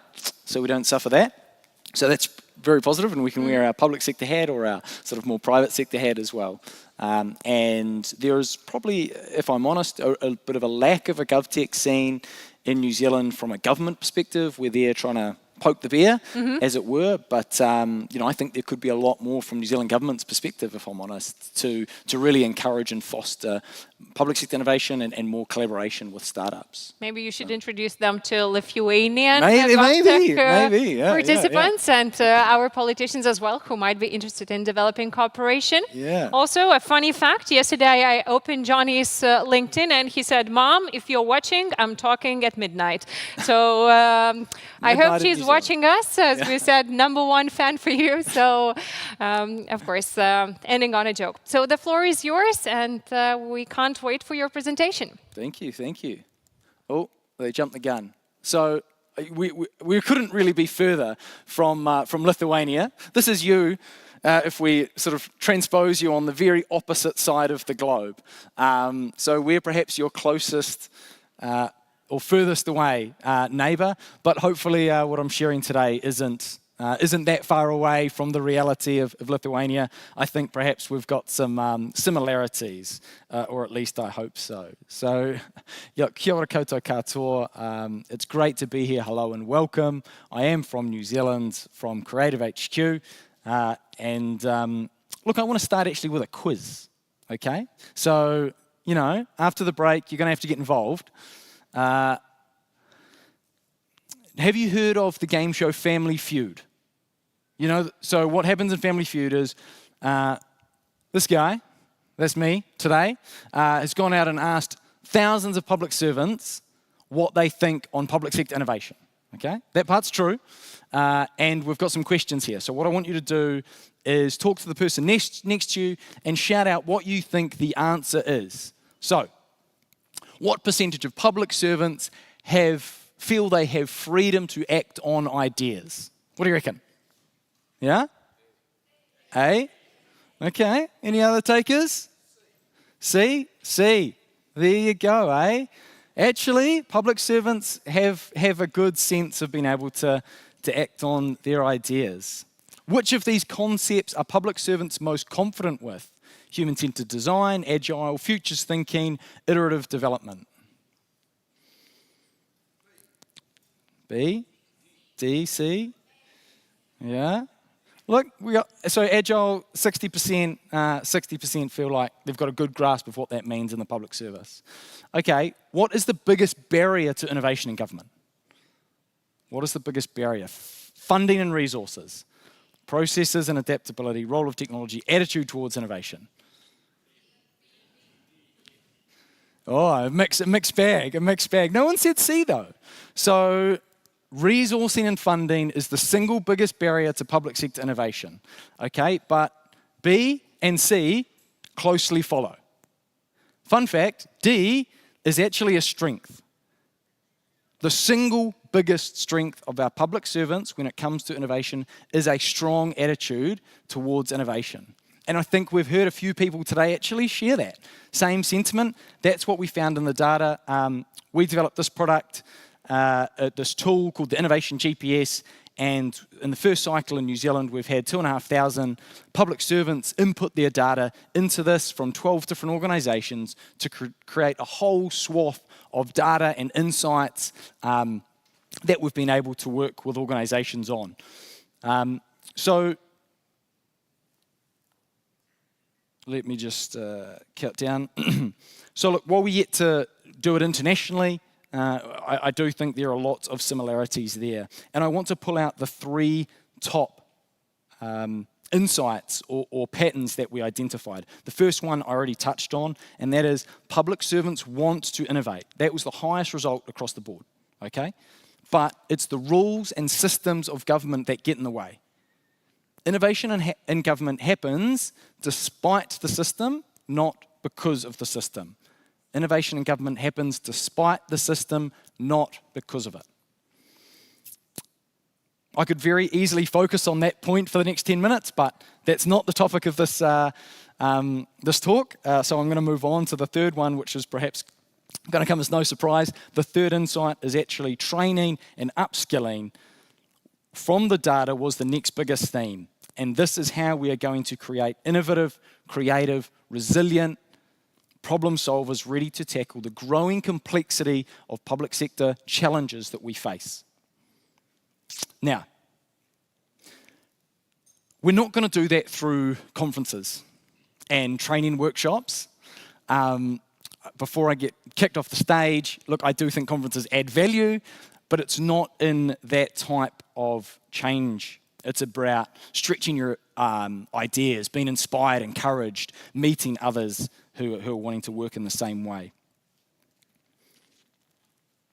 What we need is public servants to get real experience delivering real projects in environments where they can test, iterate, innovate, and fail. What we saw in the data is that public servants want to innovate and want to be able to deliver better outcomes, but they operate in a system which is big, slow, bureaucratic, and views failure as something to avoid at all costs. That's the taboo F word, right? So you might have seen this slide before. But how can we change the story from failure to one of learning? I'm sometimes jealous of private sector and the ease of conversation when it comes to innovation, right? It's such an easy equation in the private sector. It's innovate or die. In government, you know, it's far more nuanced than that. It's not quite that simple. Government usually has a captive audience, a monopoly on the service that they offer, and actually change is a risk. They want to avoid innovation because of that risk. The rate of change in this world is increasing, and so too is the complexity of problems. That traditional risk reduction mindset of the public sector is what needs to change. This mindset is stuck in a business as usual approach. So I want to share a bit of a story that I often use to explain why public sector innovation is important. Imagine this is your problem that you have to solve. To solve your problem is going to take time and money. And it's going to build your knowledge of that solution over the course of, the time to the point where you'll be able to solve it perfectly for citizens. Traditionally, what we might do a bit of research, and we get to a decision point where we put out a tender, and we get a solution, and then it starts getting built. And then over the next 3 years, we spend 3 million euros developing the solution to the point where we have it ready to go, but we haven't actually tested it and used real citizens, real people to learn from, to improve that service. And the problem is we made the decision down here. So what we want to do is actually inverse that curve, to the point where we learn as much as we can through experimentation, iteration, failure, learning, going again, to the point where you're making a decision with such an increased knowledge of the problem, to the point where you've got a solution that you know is going to work. It might still take $3 million in 3 years to develop. Maybe it'll take 3 weeks, but that's not the point. The point is that it'll be a tested solution that you know will work. And this is that key part. So since 2018, we've been running a program called the GovTech Accelerator, where we take projects from inside government. This is the 6th year we've run the program. Every year we take 10 to 12 cohorts, 10 to 12 teams to form a cohort and run them through a 3 to 4 month accelerator program, which does this very part. And I'm just going to quickly share some of the impacts that these projects have had. Oh, sorry, I missed a couple of key points here. Reduced cost of acquiring knowledge. And lastly, more knowledge reduces risk. Actually, the blue traditional path is more risky because you've risked getting it wrong, right? You risk having to start again, scrap it, and go again. How often have we seen that in government, right? We do something, it's deployed, the person who made the decision is left, they're in some other job, and it just quietly gets sort of swept under the rug. We need to follow a different path. But let me talk about a few examples of impact that was made through working in this type of approach in the GovTech Accelerator program that we run. So, first of all, we saved 3.5 billion drinking litres of water in the 12 months following the program through an intelligent system for sorting out leaks in drinking water pipes underground. Developed a chatbot to provide 42% of social welfare clients with welfare payments they were unaware of. Saved 2 years of development and 360 grand for a solution to reduce albatross bycatch behind longline fishing vessels. Improved access to LiDAR technology to help New Zealand's ability to navigate climate change and deliver $38 million of economic benefit to SMEs in the process. 2 Māori NGOs partnered with a social welfare agency to advance the understanding of a concept we call Māori data sovereignty, Māori being the indigenous people of New Zealand, and this is a very important issue in New Zealand. Developed a product prototype for a government agency 10 times faster and 12 times cheaper than a failed initiative that they had. And we're currently using Web3 technology to test a better way of managing and distributing grant funding to at-risk communities that avoids bias and barriers. Look, it's not easy to create the environments and the pathways for public servants to deliver projects in a non-BAU way. But if we do, we'll not only create better outcomes for those projects, but we will build the skills needed in the future public sector to deliver these, not just for the project they're working on this time, but for the project that they're going to work on next and next and next throughout their career.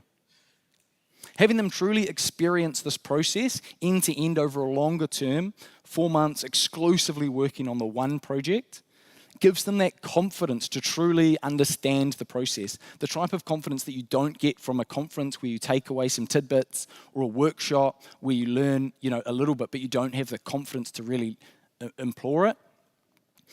Doing it for that amount of time does that. And we've seen our alumni go on to work on a number of very innovative and creative projects in the months and years following the program. It's not just me saying it. We had Victoria University, our local university, study one of the cohorts a few years ago, independently of us. They came into the workshops, they interviewed the teams, and actually these were the top 3 things that they found this type of immersive innovation training program in government, gave to public servants. Confidence and resilience, leadership, and a customer focus. And you can, read a little bit more about what that means there. So look, lastly, it's a good graphic. is meant to be all interesting and say Creative HQ. But look, I'm going to end there, but thank you so much for listening. Just to close, look, I guess I want to say that this type of approach is how we can build a future government workforce with the skills needed to address the complex issues, the ever-increasing complex issues that we're facing and going to continue to face. We can create better outcomes, and we can build that confidence in our public servants despite the system. So, Johnny Haddon, Creative HQ, please reach out, email or LinkedIn. Would love to talk to you about what it is we do at Creative HQ. If you're interested in this program, we're looking at how we can make a program like this open source and share that knowledge, share our learnings. So we'd be really interested at looking at collaborating. We work not only in New Zealand, but internationally as well. And so please do reach out. Thank you. Thank you, Johnny, very much. No problem, no problem. Have you enjoyed it? Yeah, great. Vilnius, how great. What a great setting. Being one of the last speakers is also a bit important role to leave on a good final note. These are all the hard workers, the people who truly are determined, who stick out. So. Yeah, I love the quiz, by the way. I will borrow the idea for some upcoming events. Thank you very much. It's real data. I didn't make it up. All right, thank you. Great. And I want to invite our last panelist. But before, we will need a moment to prepare our stage. So, see you in a bit.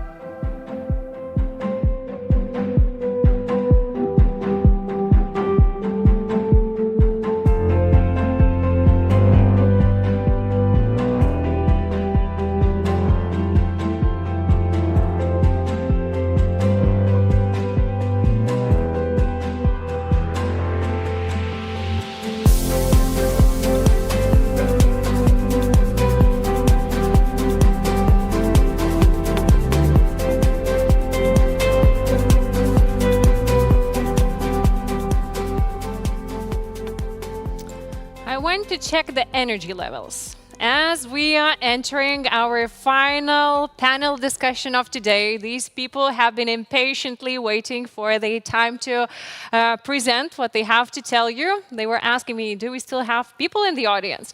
So I want to tell them, of course we do. So can we give them a round of applause and know that there are people cheering and waiting for your presentation. Perfect. So what are they going to talk about? The final presentation will be about the unstoppable march of technology and shifting societal expectations. Will we need skills or certain mindsets for our future public servants to turn them into superheroes? Get ready for a provoking exchange of ideas with Monika Merkytė, the head of Create Lithuania's program, which aims at attracting talents to work in Lithuania's public sector. Hello, Monika. A person with a bright smile on his face always. It's Alexander Holt, who has been in the Scottish government since 2014 and set up the first GovTech program in Europe, GovTech. Welcome, Alexander. Next on the panel, Dr. Irena Žukauskaitė, selection specialist at the Public Management Agency and associate professor at Vilnius University. Welcome. And our moderator of this panel promised that it's not going to be a regular, boring, prearranged and whatnot panel, so no pressure on you. Eglė Čivilis, the moderator of discussion and general manager at Invest Lithuania. Hey. Have fun. All right, ladies and gentlemen. This is almost the end of the day, but we always keep the best part at the end of the day, right? You haven't seen a movie, you haven't read a book, whereas, the most important part is being told at the beginning. So this is going to be a fantastic conversation about the future of public servants. And for this purpose, we will use Semanticom. Those who know, you can join in And we will be having panelists who will, thank you very much actually for agreeing to be part of this fantastic discussion. And then all of you are also invited to be joining the conversation by going to menti.com, entering the 1483-2008, and you will be part of this discussion as well. So now I'm taking a seat.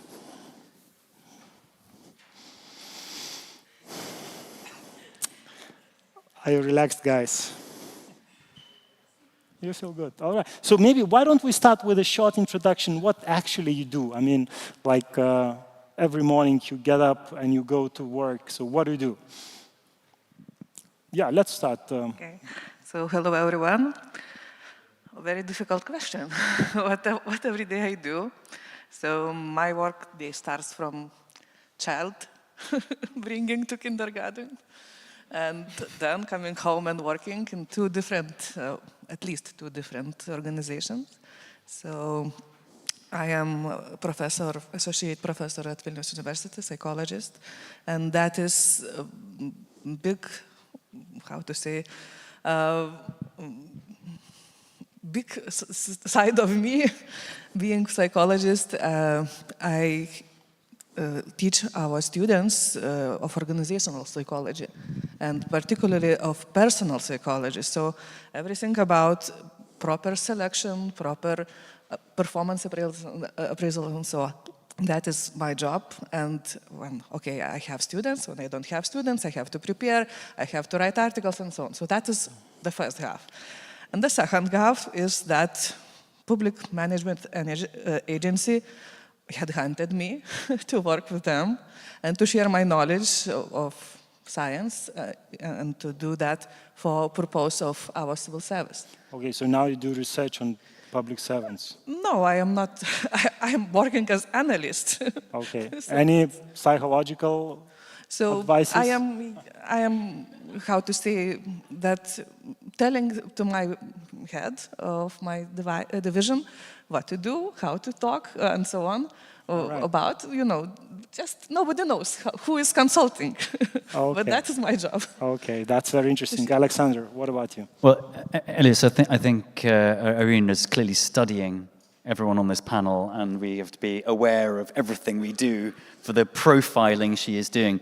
But in terms of, and hello everyone, it's brilliant to be back at the GovTech Leaders conference. It was a wonderful event last year, and I'm delighted to be back in sunny Vilnius. In terms of my day-to-day, after I commute from my kitchen to my daughter's bedroom to start working when she's gone off to nursery, my job for the Scottish Government is around ecosystem engagement. And as we heard earlier in my introduction, that I set up a CivTech program, which was a GovTech program for the Scottish Government back in 2015. Ran that for 4 years. And then since then, have built up a wonderful group of friends within something called the CivTech Alliance, which is this global network of GovTech, CivTech, public purpose teams around the world. And it's great to see so many of them, both in the audience and also have been presenting here today. So, you know, what we do is we look at what is the best practice in this area and how can we give the support that we need to the startups, the scale-ups in delivering better public services. How can we look at the competency development of the public servants and thinking about, you know, what does the future look like and where can we learn and share from best practice around the world? Cool. Monica, you were introduced as the head of Create Lithuania, and I'm just curious, how do you bring those people to Lithuania? Do you kidnap those, or you somehow tell me? It's ironic that I have to tell you, since you are my manager. No, but honestly, I don't understand how you achieve your results. But yes, I am the head of the Create Lithuania program, which is designed to bring people to the public sector for at least a year. And the idea behind that is that we ask them to join us for a year to work on the projects that they care about, where they are motivated and they want to make a change in Lithuania. and then we secretly make them like it, and half of them stay in the public sector afterwards. The rest obviously choose different paths, but most of them stay in Lithuania afterwards and work on other things here, be it businesses or NGOs and so on. But at my work, there's two of us. There's Yeva, who is in the audience, my teammate, and our work is basically to find people who are motivated, who want to make that change and help out the public sector, and then to help them make that change. So during the year that they decide to spend with us, they have usually 2 projects in various institutions. We kind of let institutions borrow them for half a year to tackle a particular problem that they have, or to explore some kind of things that are still unknown, where we should start working on now to be in front of the whole pace afterwards in a couple of years. So that my work includes everything from HR to consulting, to project management, to mental health issues and help in general. So yeah, it's a very interesting position. Okay. And we can see a lot of people going back in and out of the public sector as well. So I'm really excited to have this competent panelists together with me, but also setting the baseline. We have so many stereotypes about the public sector employees, that they are somehow different, that they are, having different mindsets. So before jumping to the future, can we a little bit, talk about those stereotypes? What stereotypes they are, whether that differs by the region or maybe that differs by the generations. So why don't we start with you, Irena, since you see many young people or new people coming to the public sector. Are there any differences between, so to speak, normal people and the public servants? Very good question. Of course, they are normal people, and I'm happy to see that they are with those who are young people, current students who just finished studies and coming to civil service. The main quality, the main what they are distinct from the others, they have some love to Lithuania, I guess. They want to do some good job to get Lithuania better, and that's very nice to know. They have some different attitude, yes, but normal one. All right. I'm really willing to see what are those differences. We just had a presentation before our panel, and it was a quiz. And interestingly, that most of the people were guessing wrong, because we were thinking that public servants, we don't have this freedom to act, but apparently they do. So I wonder, is it because New Zealand is a different country, Scotland is a different country, or that's just a different perceptions throughout the geographies? What's your opinion? So I think that the stereotypical public servant has changed over the past 10 years. The adoption of digital in our consumer and so domestic and professional lives has changed the way that we do our work, has changed the type of receptiveness to doing things differently. So, is that stereotypical public servant still there? Yes. Are there more new bloods coming in? Not necessarily young, but people with different experiences. Well, it's great in terms of your program. So, yes, you have pockets, and you do have pockets of resistance against change, but largely, it's not necessarily the willingness, it is the resources and the funding which prevents some of the changes happening. And I'm sure people in the public sector around the world are experiencing just tightening cuts and... Come on, look at the internet. You will find beautiful villas and fancy cars confiscated from the presidents and other important people. That is very true. And that's where you have the difference between elected politicians and us hardworking civil servants. All right, so who you do suggest the job. turning to elected candidates. Yeah, I'm sure there's opportunities for embezzlement and corruption along the way, but certainly in Scotland we've not seen much of that. All right. Monica, I mean, easy to convince someone coming from abroad, seeing, you know, a different lifestyle and then bringing them to a Lithuanian public sector. Don't you feel like you are fooling people with the fake promises? I see this is going somewhere. Both yes and no. Because if I have to convince person that they have to join the program and make something out of it, yes, it's difficult. Because what we're looking for people who are already motivated to come and do stuff here.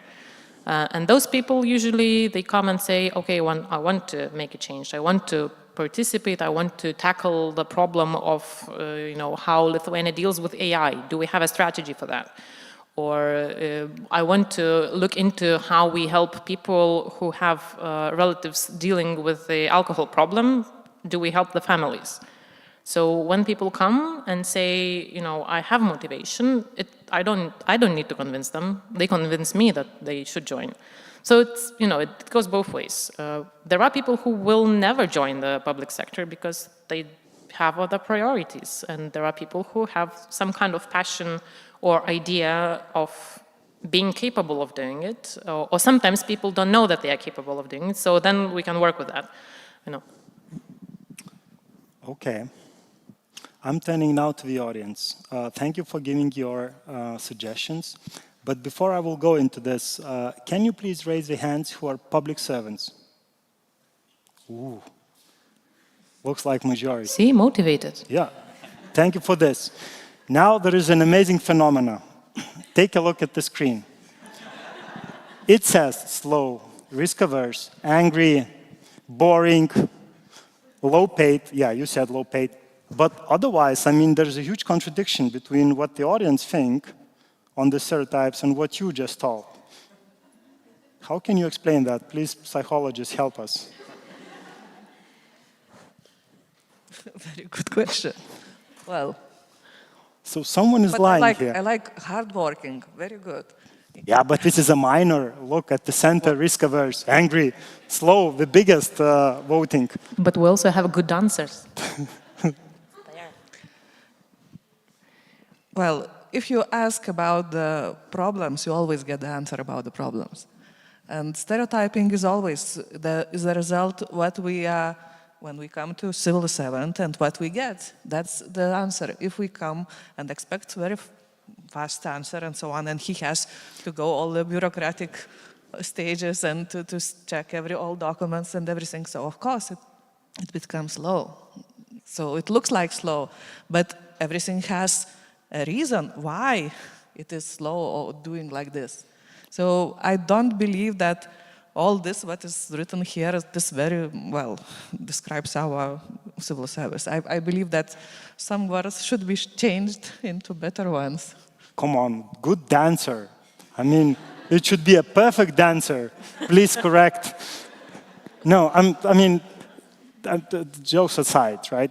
I just wonder, is there like a certain period of time or a certain years you have to work in public sector so that you become like a really public servant who contributes to those characteristics? Or this is just characters that attract this type of job? What's your experience? It can be both, actually. Well, we can say that civil service has to compete with private sector. And, well, Lithuania has this problem, and to attract, to headhunt those who love Lithuania, as I said earlier, it's a big challenge. You really need to understand that, okay, that will be low income, you will have to pay longer for the bank and so on. But if you believe in your idea, when I came here, I believed in that idea. That was a huge project of reconstruction, how to say, of selection of process. That was very different up to 2013. And now it looks like modern and, okay, that politicians may not like and so on, but it is modern and it is up to date.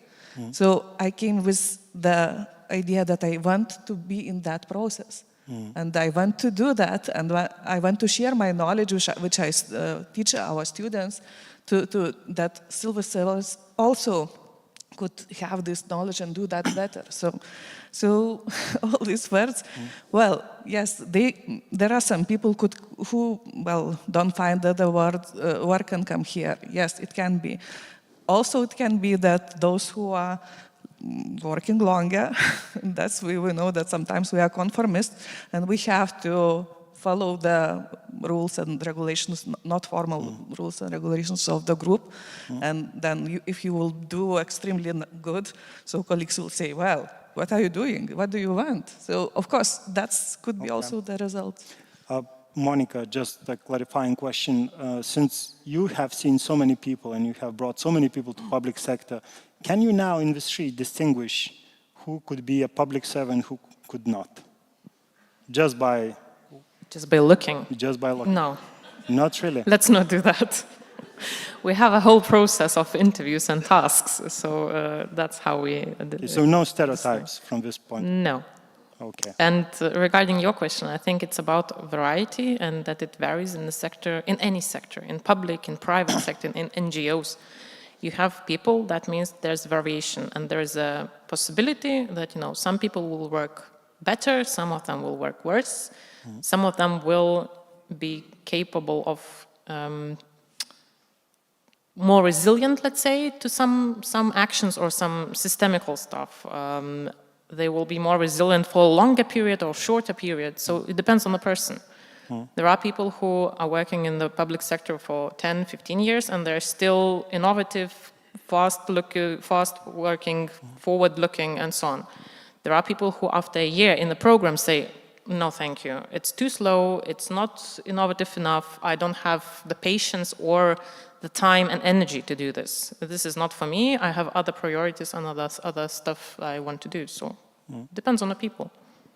But just picking up on that point there, the key thing is around diversity of thought. What's often been the criticism of the public sector is that you have a sort of singularity of thinking. And actually, in today's world with complex problems, we need to bring complete diversity of thinking to how we tackle these problems. And so I think that what that has forced public services and agencies around the world to do is say, well, actually, we therefore need to change who we have coming in to help solve these problems. And they might be on 1 year or 2-year contracts, and they might then choose, as I did, to then become a permanent civil servant, which was not on my entrepreneurial pathway when I ran my business in London. And so, but this diversity of thought is crucial.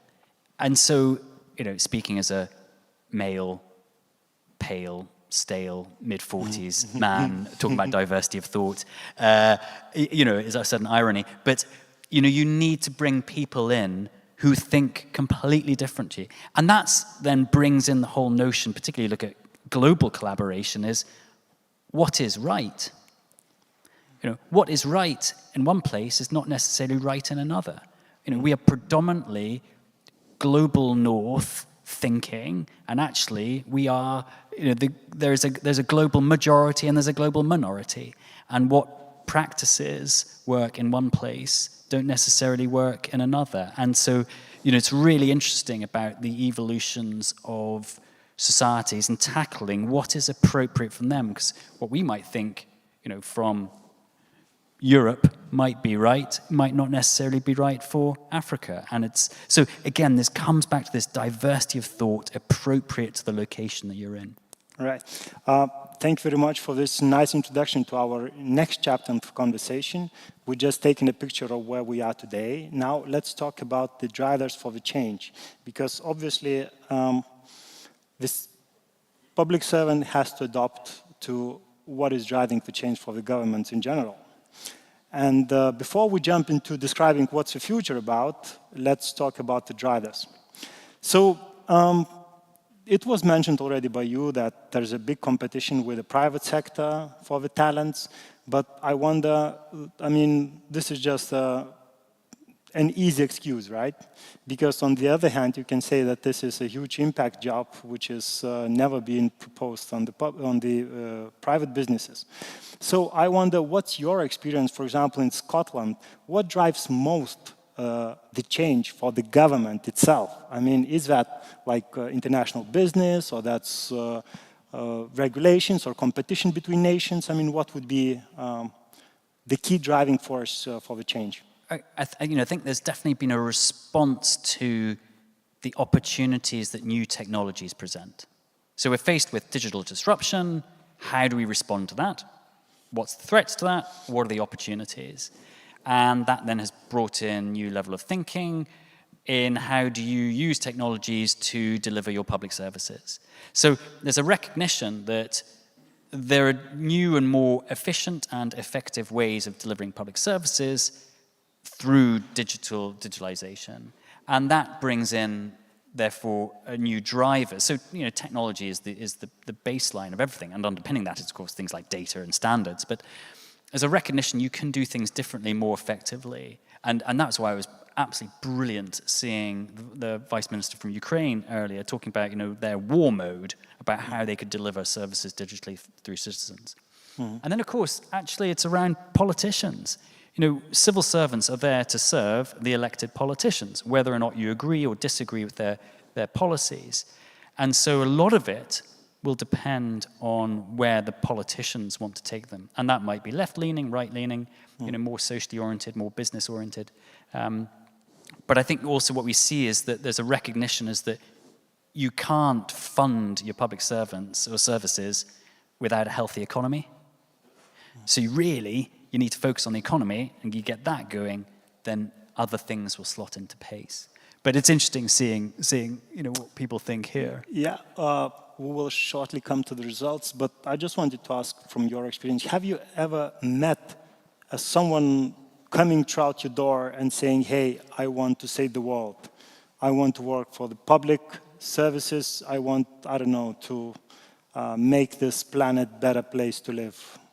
So even if there were such persons who would want to work like that anyway, there are procedures which should be followed. So I would say, there is a certain procedure to save the world. I would say thank you for good ideas. Half of the work done. There is application form. Go there and apply to. That's the reality. Okay, so enthusiasm is not enough. If you come with this bright idea, you are just sent to the link on the website. The private sector could be work, but not. Monica, please save the discussion. Yes, send those people to us. I think Great Lithuania is a special place, special format, because we wait for those people with motivation, with ideas. Yes, they have to be argumented, and they have to be based on the needs, ideally on the political agenda and so on, so that it fits. It doesn't go against all the possible flows that are flowing in the country's development. But overall, Great Lithuania, we call it a luxury program, where you have half a year to tackle one problem, one kind of issue or topic that you want to explore. And then, parallelly, we have public servants who have like 15 things on one side of the table, 15 on the other, and they have to deal with them all at the same time.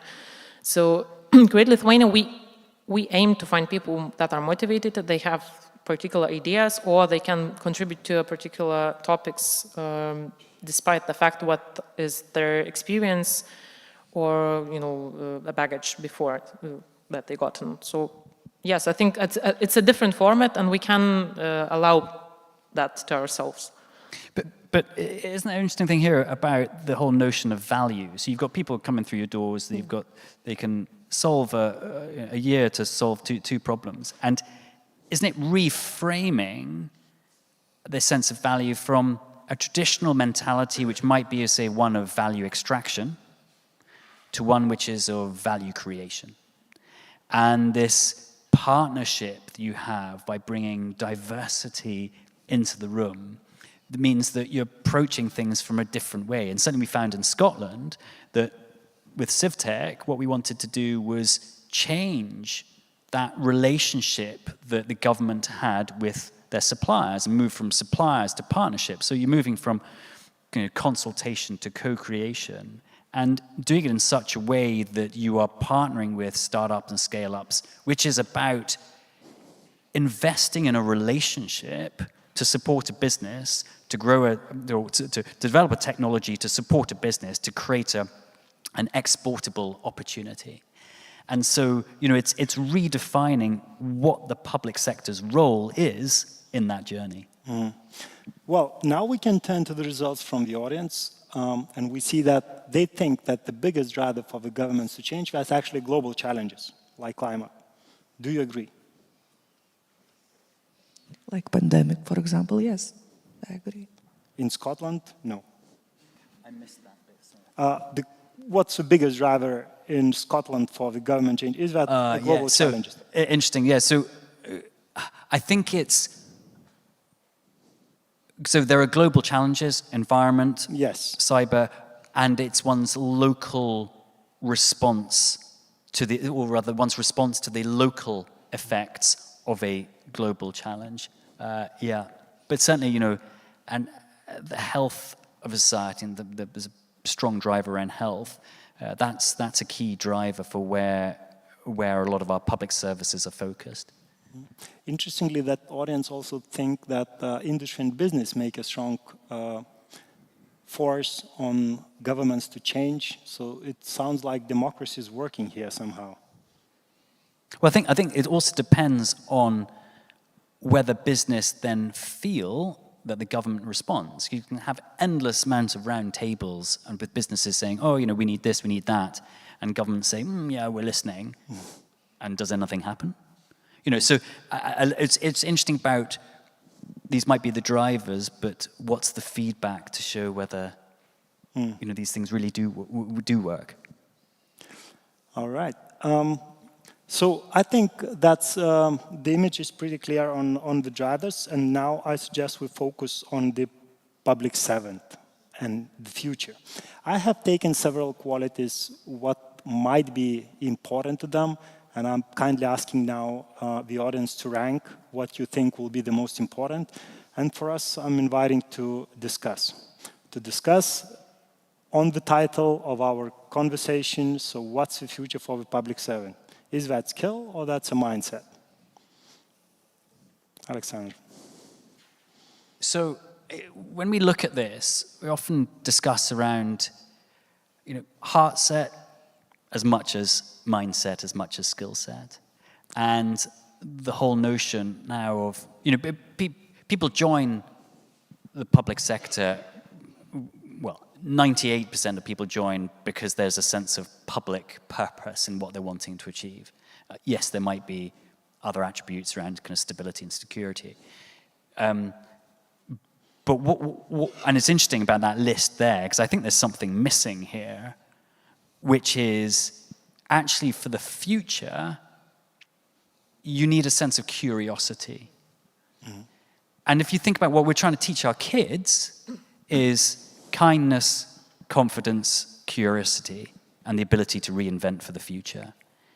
And so if you maintain that curiosity, then that is what is going to keep that sense of continuous improvement. It's not about endpoints in a journey. It's about continuously improving. It's really about that. Because with the curiosity comes a care, and that's what we're doing. We care about what we're doing.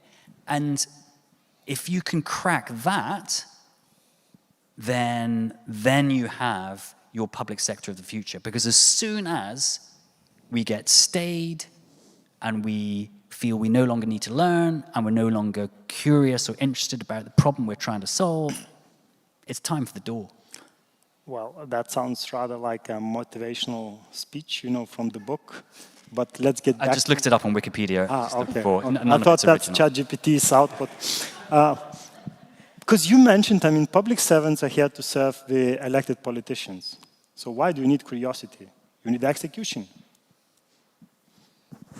They aren't mutually exclusive, absolutely. Strategy is worthless without the ability to deliver. And the amount of strategies I've seen without the ability, you need to have that execution ability. All right. So, but how do you see this change? I mean, from where you are today in Scotland, what would be the idealistic picture for the next 5 years, how it will look like? So there's a number of factors that contribute to that. So one is how are we assessing people, the appraisals, your yearly appraisals that you have. How is that being framed in the context of the future? Then you've got about kind of the training. We've literally, this week is being launched, or relaunched, depending which way you look at it, our entrepreneurship program. So we have so when I ran CivTech, we found that the workshops for the businesses were as relevant for the public servants as much as the businesses. So we started running out an entrepreneurship and then we called it the Public Entrepreneur Program. COVID came along and we had to scrap that for the time being. But this week, we're rolling out with the help of a charity entrepreneurship. So you look at the next 5 years, it's about instilling that entrepreneurial mentality into the public servants of now through entrepreneurship. Monica, since you are working with the future public servants, what would be the main drivers for them to join the project you are running? It's usually the possibility to make a change. The fact that we can create a place and particular setup together with the other public servants. And I would disagree with the comment, not strongly disagree, but a little bit, that the public servants only serve the politicians. A lot of initiatives come from them in general. Well, a lot may be a strong word, but let's say the program itself was thought of by the people in the sector. It didn't come from a side, let's say. Yes, it was new people that came in and thought of it at some point, but still, and then they managed to persuade the politicians that it should happen. So it kind of comes from both sides, basically. And I think that the drivers for the program and their participants mostly is the possibility to do something differently, because we have the possibility. And it only happens when the rest of the sector allows us to do that. They either believe that what we are suggesting and offering is a good idea, or they actually take the initiative and say, okay, come and help us. So that's the setup when the change can happen, which means that the sector itself has to be open for the idea, for the program setup, and so on. So it kind of works both ways, I'd say. So I understood the idea is one thing, but then on the selection criteria, how you decide that that person is capable or not capable working with this fantastic idea? Well, it comes down to a lot of factors. We used to say that there is a Create Lithuania gene in the people, which is a bit hard to define.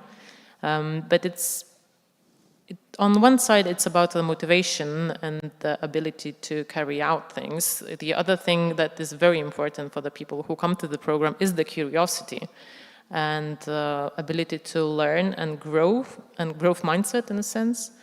And the other one, very important factor and capability or ability is to talk with people and to manage them to sit at one table and discuss things, because what we see in the sector is that very oftenly we have institutions not communicating between each other and not solving the problem, which is a general problem for all of them, and just ignoring the fact that they should sit down and sort it out for some reasons, various reasons. But we very oftenly work as a kind of moderator for the discussion, for the solution. So. Mm-hmm. Well, if we take a look at the results, that's very interesting, because people think that the values are going to be the most important aspect, social and emotional skills, technology skills, higher cognitive skills. So my question to you, can we use this now as a formal requirements for hiring public servants to Lithuanian government? I guess that this is a very good point. Well, values is very difficult to measure during selection process. But what I would add to all this list, because, okay, we are talking in GovTech, so about digital world and about technologies and so on. But one important thing which I want to bring to this idea, that we need to relearn how to communicate. Social intelligence is very important because you can't, if our clients are people, if you go, for example, to somebody who is making crime in environment, trying to catch some fish illegally or something, or you go to some, I don't know, abuse of children or something, you have to have social intelligence, and that's a very important thing which our skills are diminished now. Due to all these technologies, that's a big problem, and we have to restart this knowledge. Yeah, I think audience is proposing that instead of looking at the knowledge of the regulation, look at the knowledge of social and emotional skill. Will you include that? I guess yes. Okay, I will follow your website and apply. All right, so as for the last chapter of our conversation, I propose you, if you have any questions, to submit. And otherwise, I want to ask audience, maybe we forgot something to cover. I've actually got a question for the audience, if I may. Sure, please go on. So, and it's in the theme of adoption of new technologies. So, who here has heard of ChatGPT? Who here, keep your hands up, keep your hands up. Yeah. Who here has used ChatGPT? Who here has used it for work? Who here has a subscription?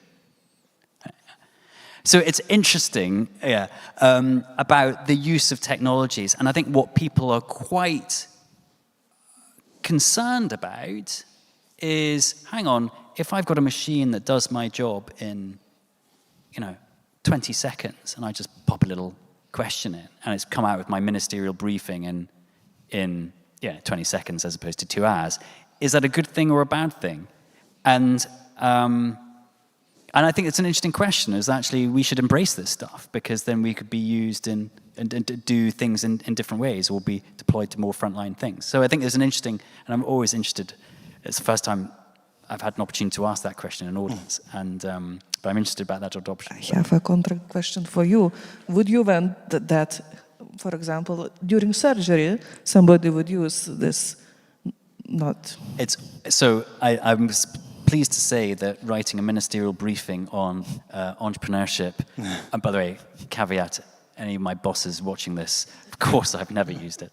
Hypothetically, of course, but I wouldn't try doing brain surgery with AI technology. So it's the appropriate application and use of it. Yeah, we now have several questions from the audience, and one which got most likes, that's about, is that changing culture or changing people at the end? Who wants to take it? It is about the culture, through the people. Because what we see with Great Lithuania is, especially at the beginning of the program, so that was 11 years ago,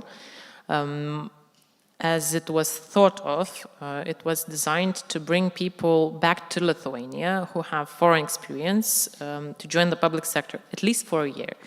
Why was it thought of? Because Milda Dragžaitė, who was one of the initiators, joined the public sector herself and saw that it's difficult to be alone with that kind of experience.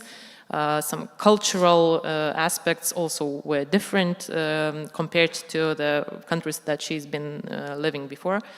So through Create Lithuania, people who join the sector, they also bring some kind of culture together with themselves, and that is related to the diversity, which is not the very big diversity, because it's still well, the group is like from 22 up to 47 years old white people from Lithuania or Ukraine this year.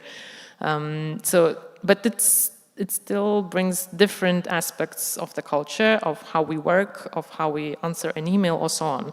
So it mixes up a little bit, it brings some kind of new ideas, so the culture changes a little bit. But that also can apply to other people who come to the sector and, you know, show new ways of doing it. All right, so Alexander, the last question for you then on the remote work. Is that the future for public servants?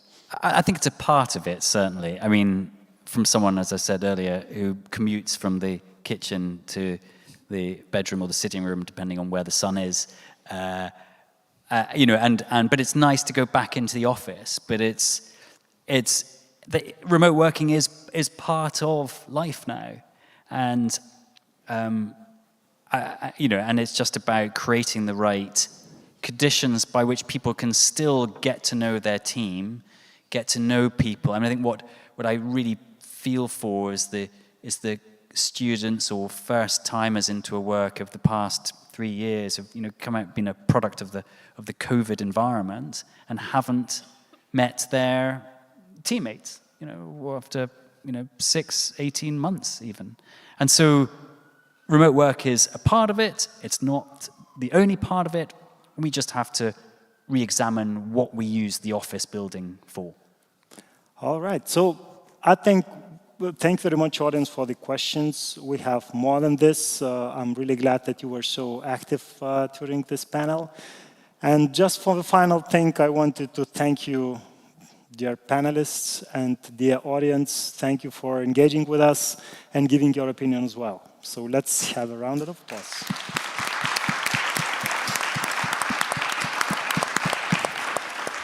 So a massive thank you from all of us as well. Elias, you delivered what you promised. Such an engaging and fun presentation for the closing of this event. So thank you very much, panelists. And as we come to the close of the GovTech Leaders 2023, remember that ideas and inspiration that you gained during this conference do not end here. So make sure to bring them to your personal lives and to your everyday work.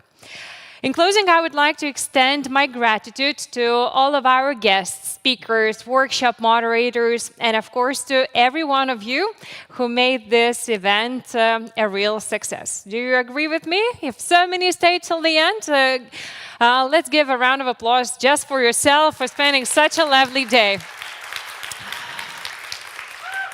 Woohoo! And I hope to see you all again at GovTech Leaders 2024. Until then, let's reimagine, innovate, and drive positive change in our communities. Thank you one more time, everyone, and safe travels for our dear guest. Goodbye.